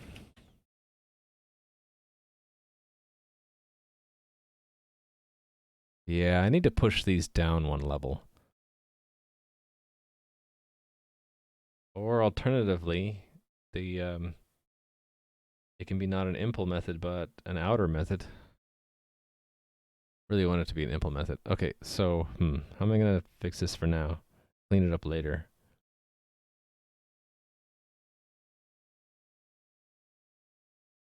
I guess I am duplicating the method.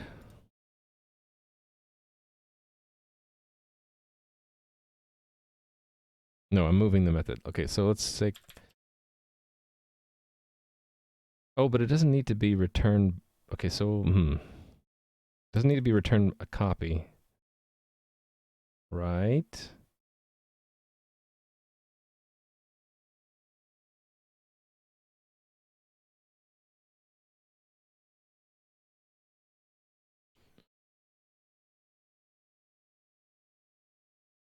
Actually, at this point, we ought to get the mutex, right? Hold on, let me think about this.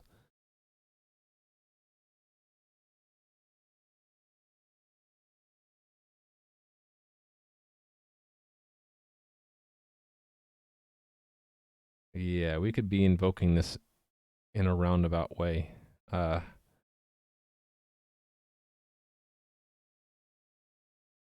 So I should lock the mutex.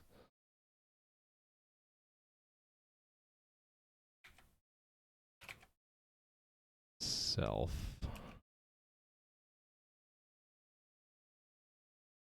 What kind of mutex is this? Recursive, that's good.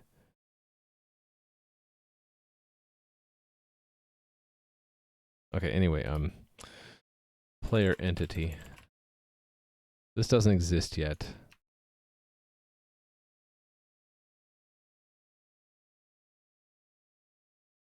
Damn it. Here. Take that. Copy it here.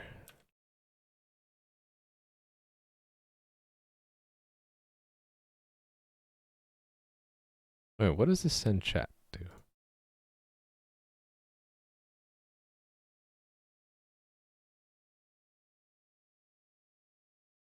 Why did I do that?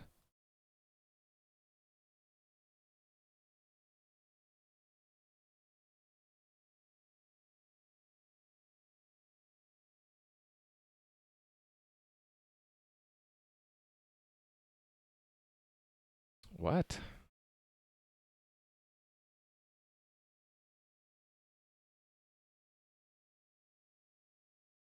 Oh, it must have been refactoring or something.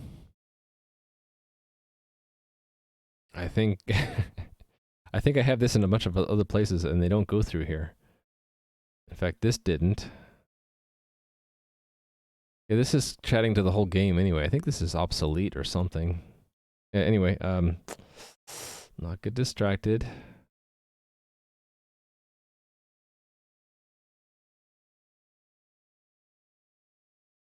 I guess I'll just paste. And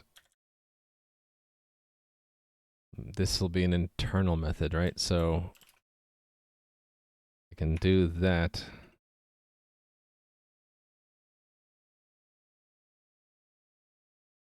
Provide well, hold on. No, it might be invalid. Okay, let's just make it a copy. Yep, past the 4-hour mark. That's why I'm getting frustrated, I think. Getting closer to 4 hours, that's true.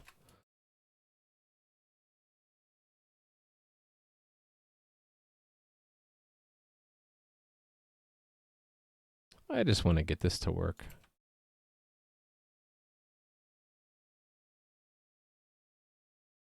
And really, this can call the other one.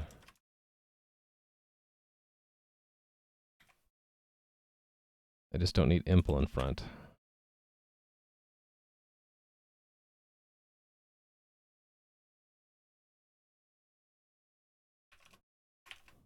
Type entity. There we go. Build. Getting closer to madness, Cthulhu. That's what you should say. It lives up to your username. Madness. Okay, why does it not letting me call that? Oh, yeah, I have to do self. Player ID, it's not player, it's interpret as an integer, player, realm, well, do I need to say realm server? No, I don't think so. Key, player, ID. Don't think I need to qualify that. Maybe I do. I do not. All right, it's working.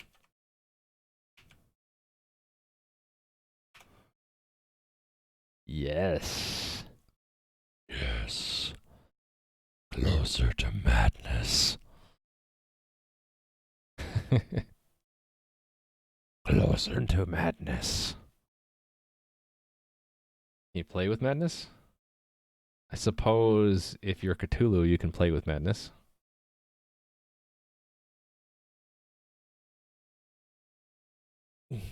Stretch.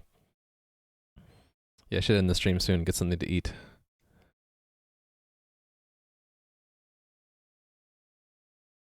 Oh, we have clusters not in sync right now. Will it catch up? This business again. Ooh, bad news.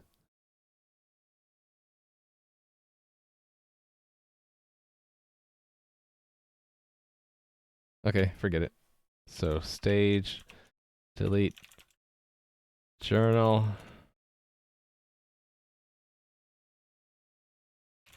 snapshot, copy.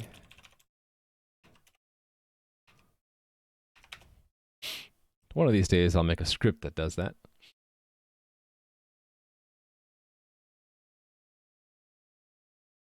Okay, my goal is to make this work. And then I need to go back and plan what methods I need, or I can just make it evolve over time as I need them, add methods, integration methods, so we can affect the game. I want to be able to like not have to mess with the ECS directly, but be able to have things in methods that I need. Okay, so talk to Bob, say chat.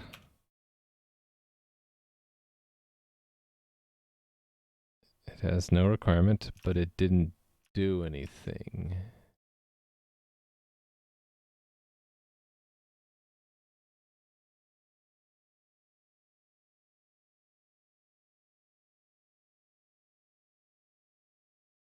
I guess I'm going to debug. So we're going to stop the orchestrator, debug server 10. What breakpoints do I have?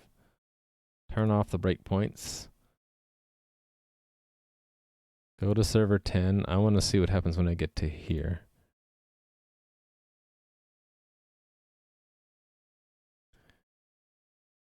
Chat. We got there. Chat type game. Player entity 523. Line is hello world. We got the player.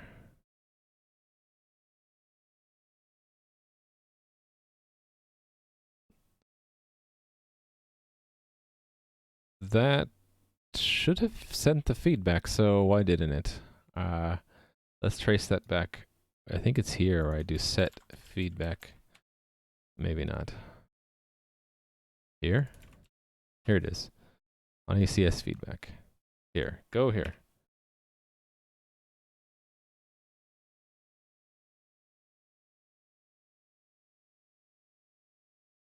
Player ID is 1. Okay. Well, it would have sent it. Why didn't it go?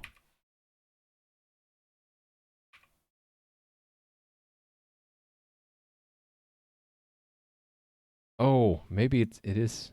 Oh, it was saying it all along. It just doesn't show along. It doesn't show up in dialog. Okay, forget it.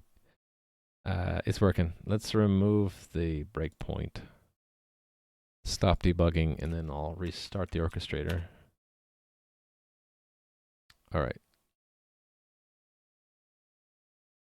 Oh, it killed it because it took too long to respond. Interesting. Leader was killed. Or is that a follower? No, it's a follower, and it's behind now. Oh, it timed out because we were debugging. That's why. There's actually, the cluster behaved correctly. 10 was a leader and stopped responding, so 12 took over, and then 10 had to catch up.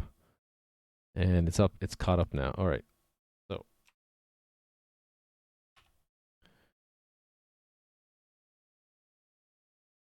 put a break in there.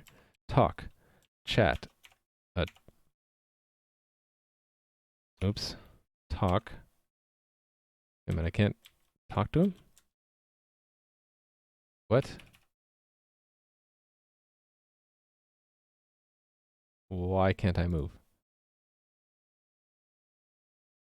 Oh, is that a bug in leader transition? I can't even connect now. Why is it disconnecting me? Well, that's weird. Refresh. Eh, what happened?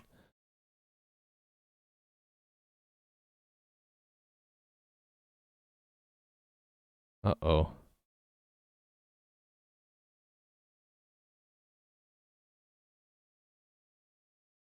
Why is the camera not working?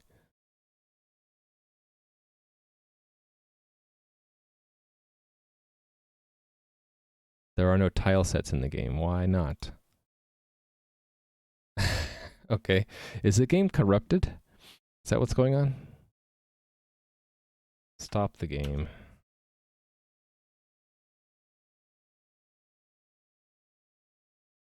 What the heck? It knew about zones, but it didn't know about tile sets for some reason. Ah, thanks for the sub. Thank you for your support, Radon. Perfect time to sub when everything is breaking for me. Now you're giving me good luck now. This will come back up. There it goes.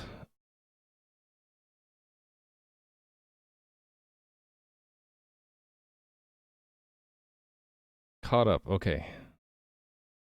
Yay. Everything's back to normal. Only he's stuck.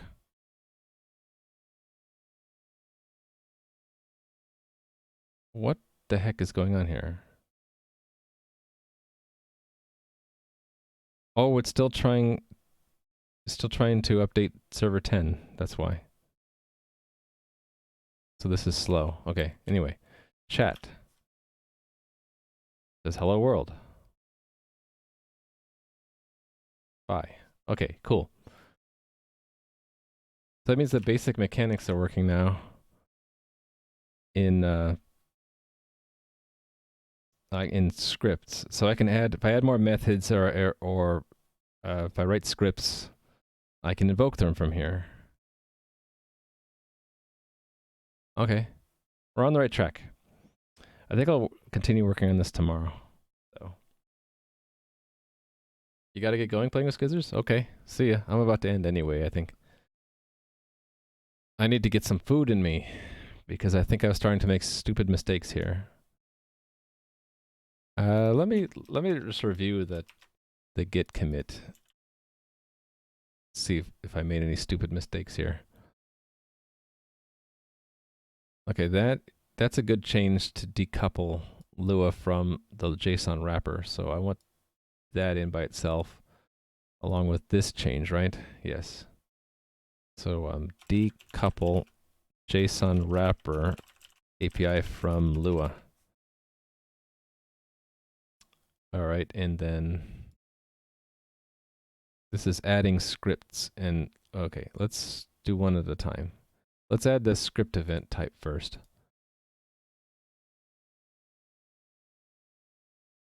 That's here, right?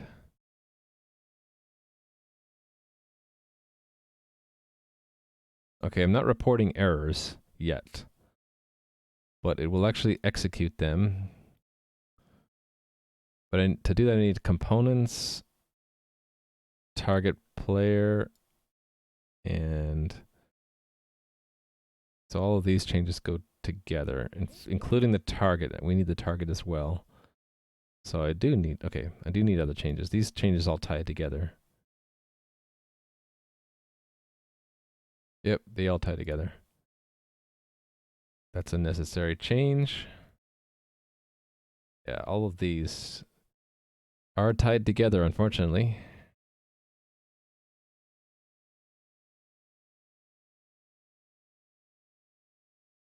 This is the UI for it.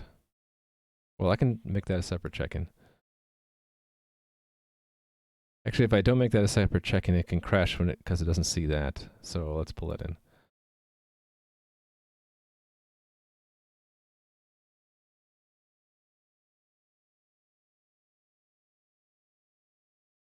Yeah, I needed to pull that stuff into the implementation anyway. Yeah, okay, fine. Yep. Yep, yes. I don't need a finalizer because it's a plain C pointer. It gets cleaned up for me. Okay.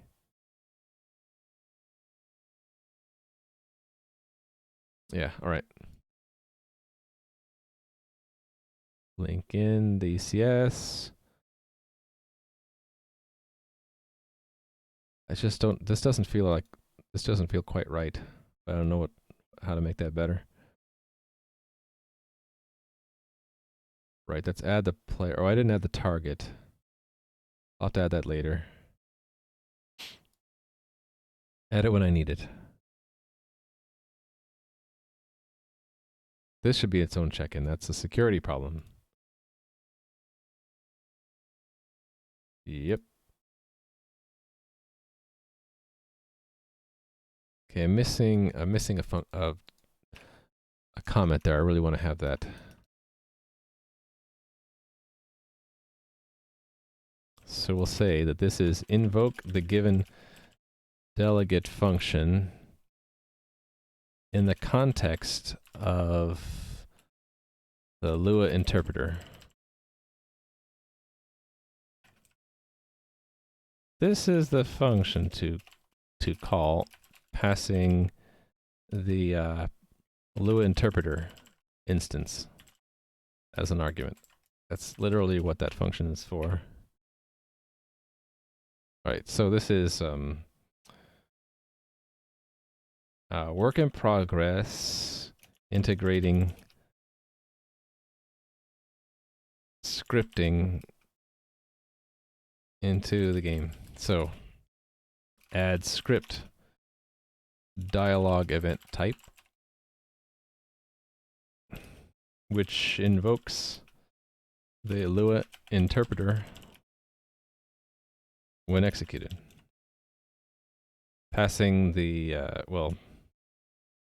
setting the player entity, providing the interpreter with the player entity as the player global, or via player global. Okay, second thing.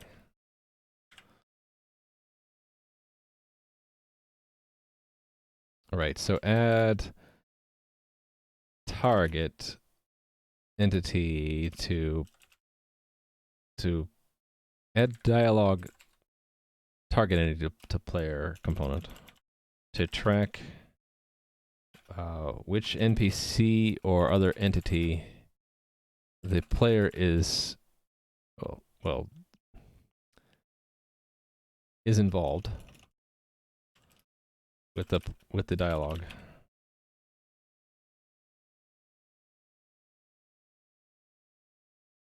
Is involved when the player is in a dialogue.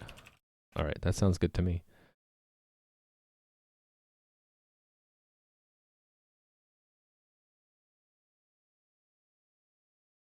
What else to say?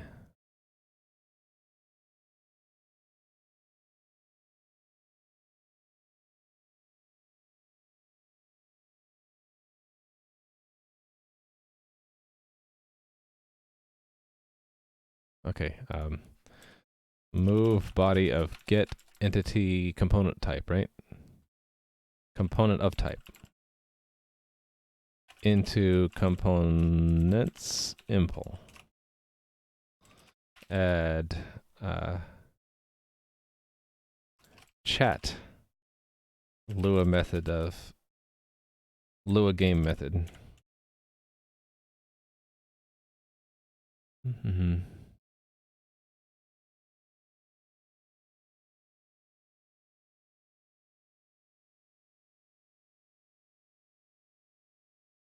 I'll say here, note. Script errors are not yet reported.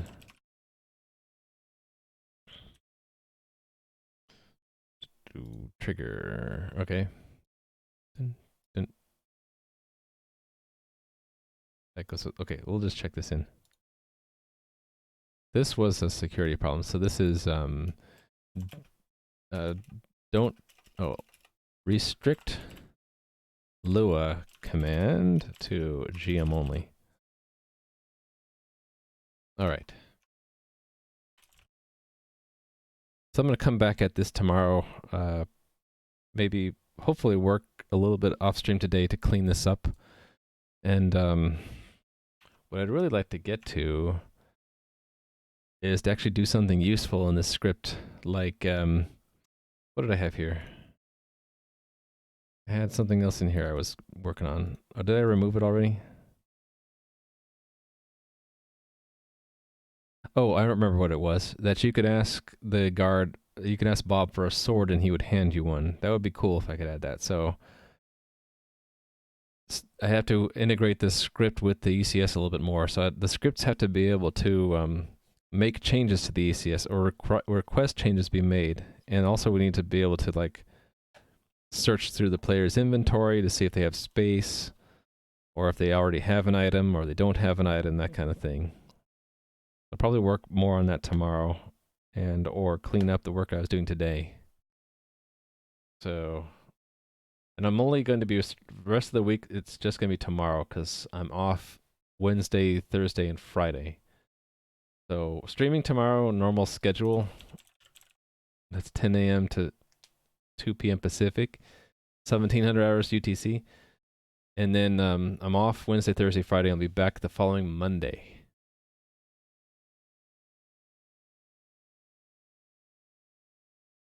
So I'm just checking to see who I can raid. I think that's going to be it for me today. You too, Cthulhu. Thank you very much.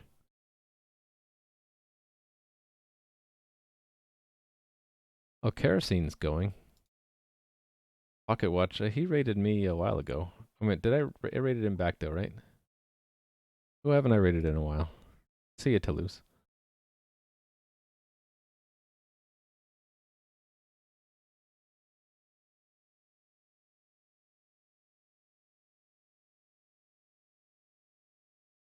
It's one of those ads I gotta watch. Which ad is this?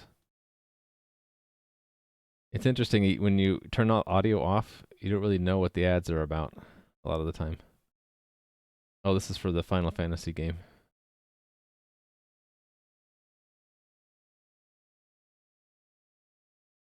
Okay, this is annoying. This ad is a little bit too long. Okay, Spheris is going. Let's raid Spheris. She was in here before.